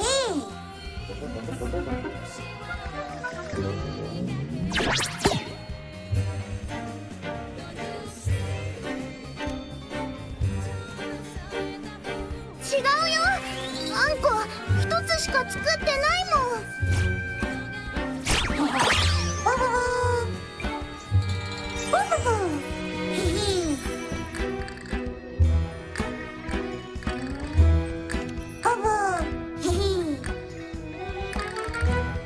ハブ大王がお祭りのケーキを隠したの？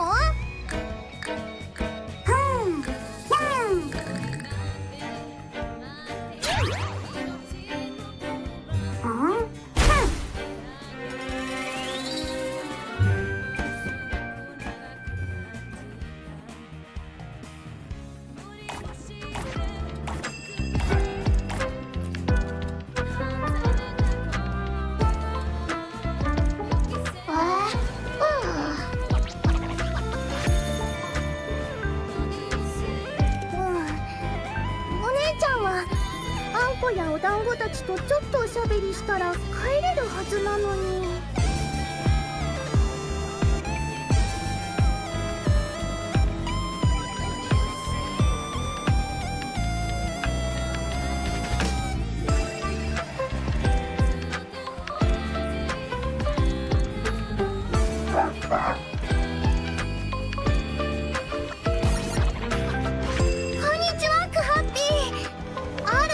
ここにはいないよ。さっきあんこがお団子を作ってたら急におかしなアブ大王が現れてお祭りのケーキを食べちゃったの。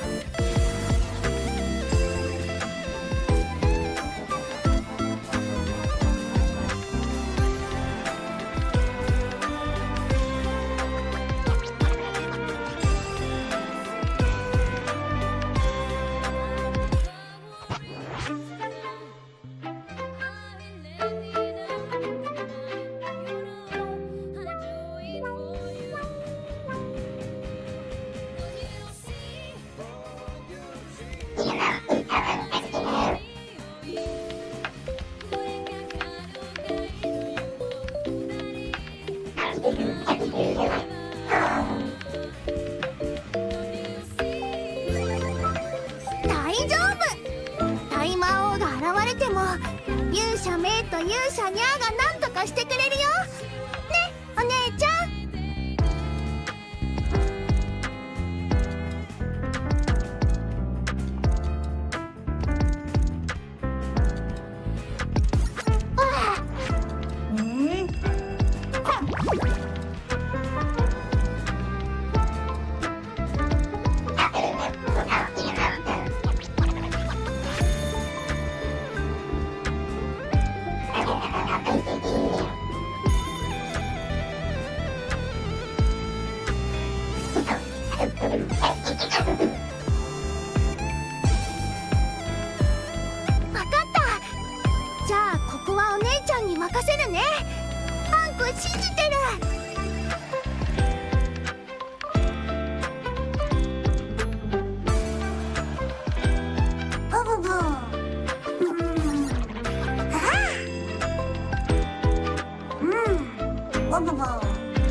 시야?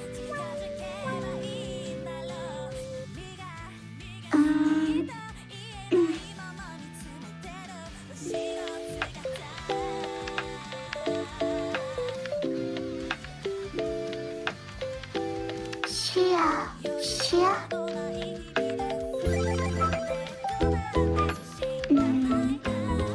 시야. 어?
시야. 시야.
演技もお手の物さ。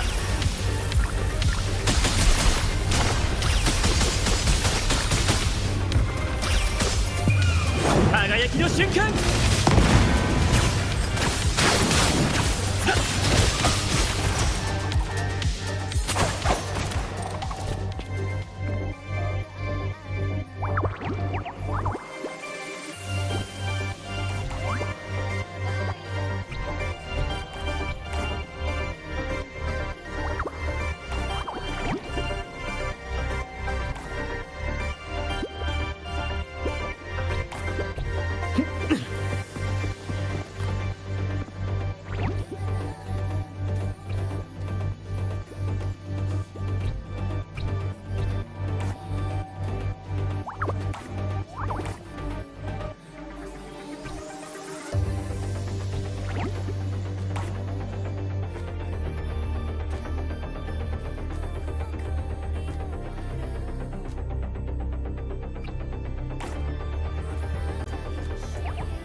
逃げ切れるかな。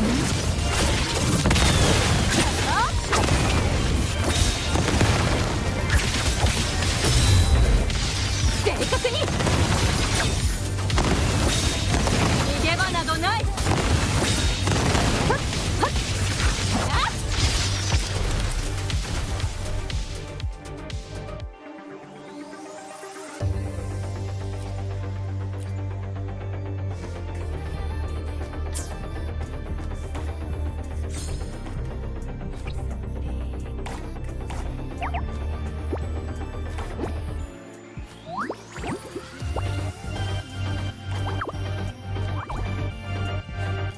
気をつけて。心配しない。終わりにする。エピックショット。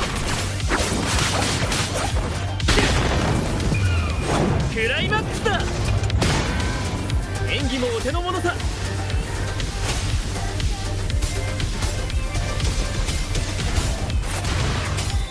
任せて。勝ち切る。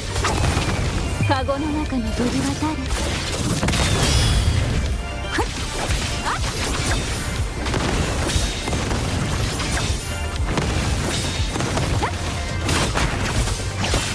誰？演技もお手の物さ。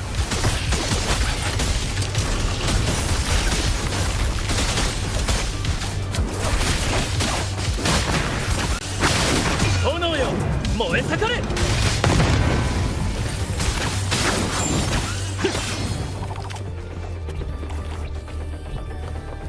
昼夜健康。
Gak bisa datang ke konser?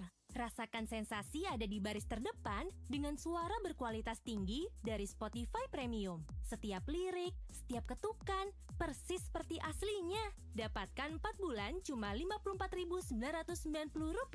Bisa batal kapan aja. Nikmati musiknya dimanapun kamu berada. Ketuk banner buat info lebih lanjut.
道を見つけるまで星々は黙したまま。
修正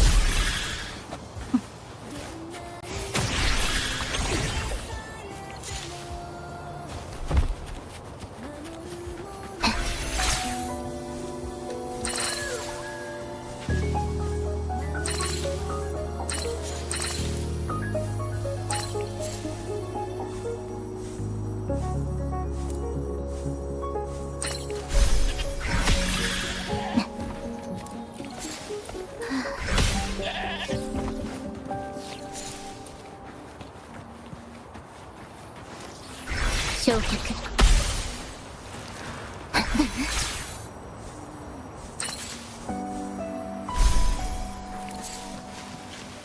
心配しないでこれ楽しそう逃げ場などないまだ回答だよ試練よ焼き尽くせ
知っていたんだ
な気配がします。光の結晶よ、恩寵をお与えください。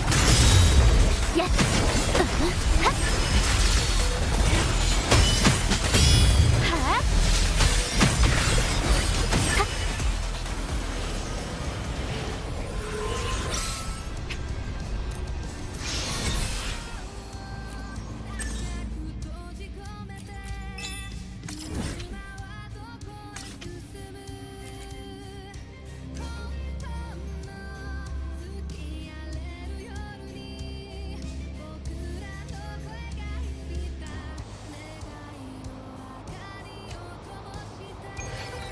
焼却。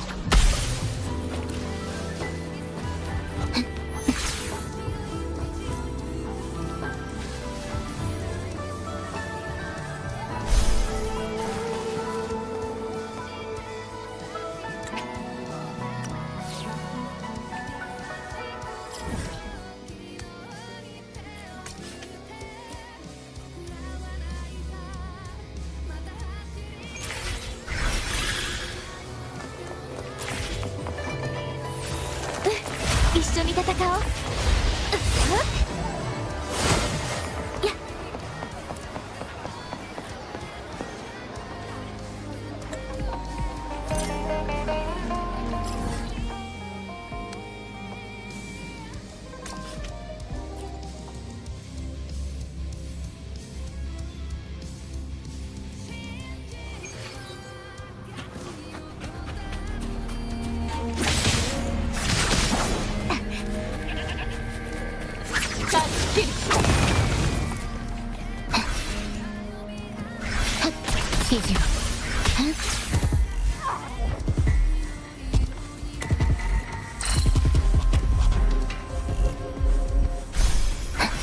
抹消。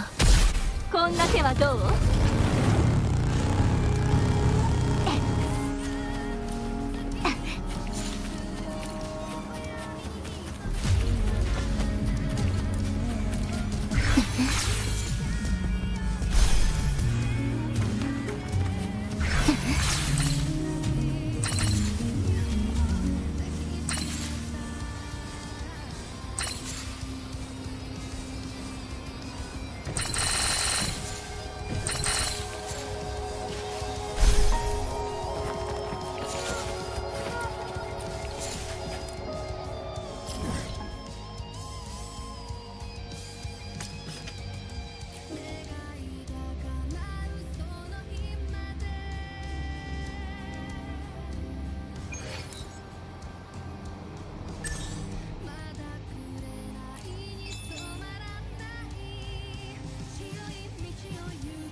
そうさ悲しみを優しさに自分らしさを力に迷いながらでもいい歩き出して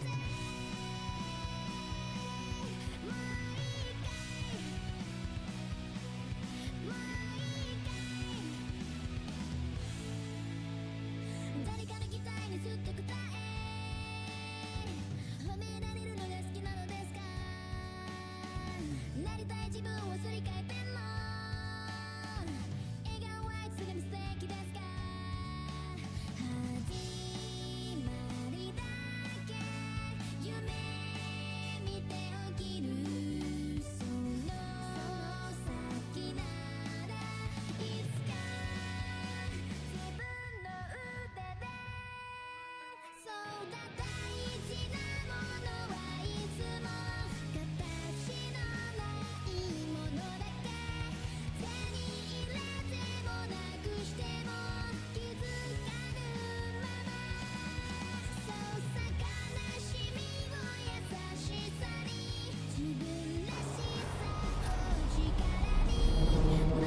場を盛り上げて。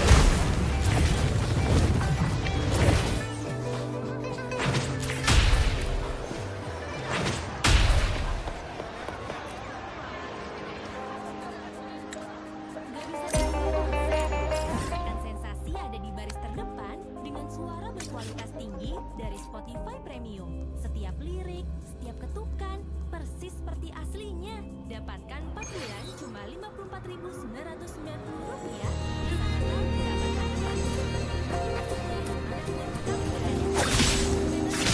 Chuya Kenko.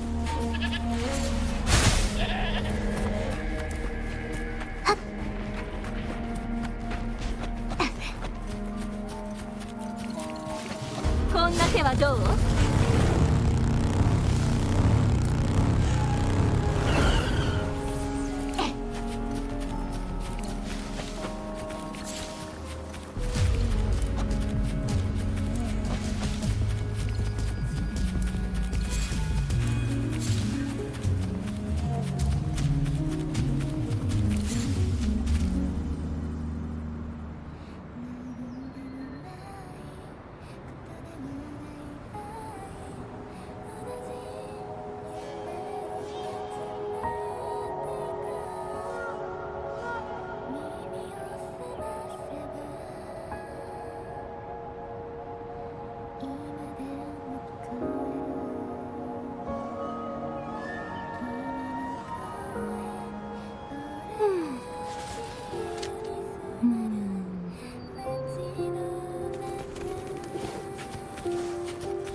しいわ。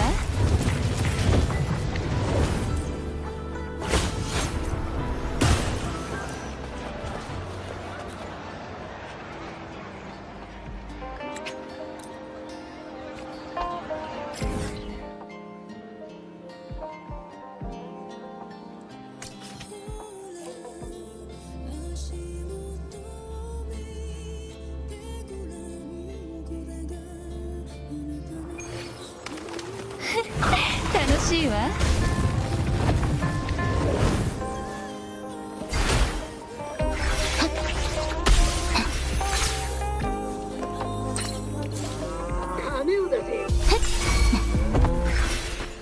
破壊入力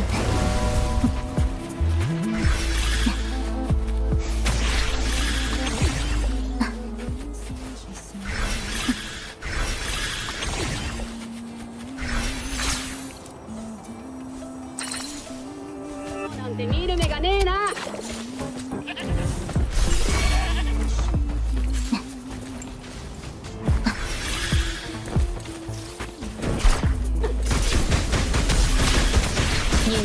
そばにいてあげるわ。静かに溢れ出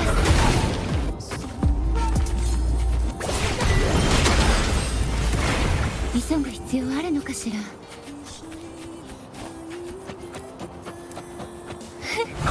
楽しいわ。あなた海に沈みたいのかしら。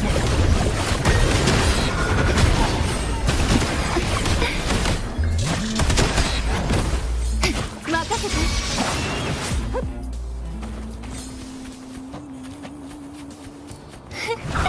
楽しいわ。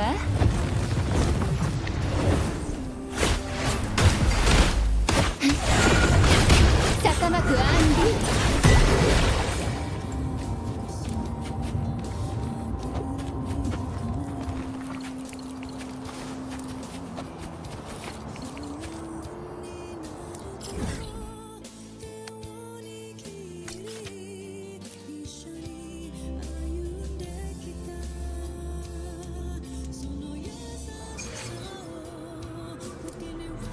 捉えられるかしら。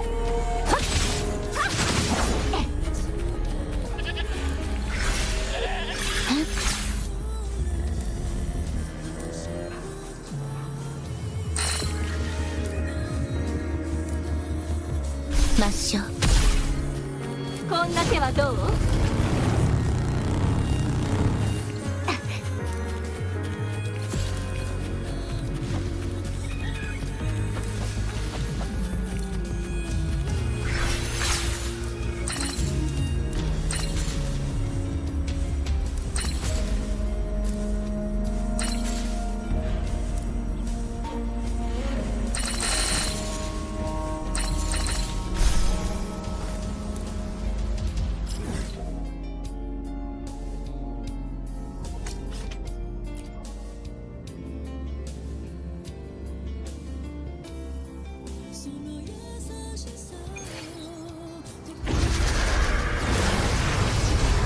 入力。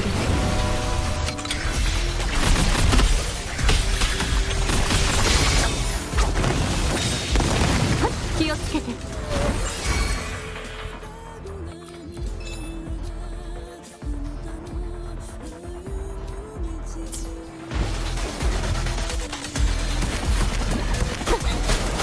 どうする？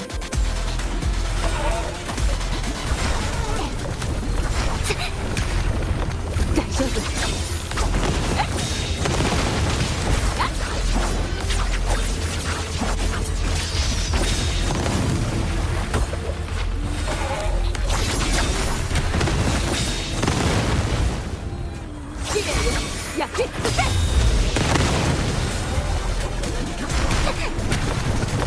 アクション。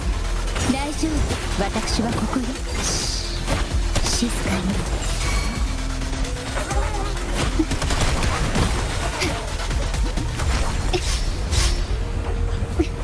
任せて。気をつけて。正確に。心配しないで。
Gak bisa datang ke konser?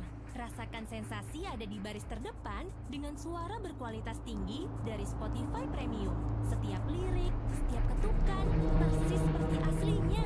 Dapatkan 4 bulan cuma Rp54.990. Bisa batal kapan aja. Nikmati musiknya dimanapun kamu berada. Ketuk banner buat info lebih lanjut. 悪くない味ね。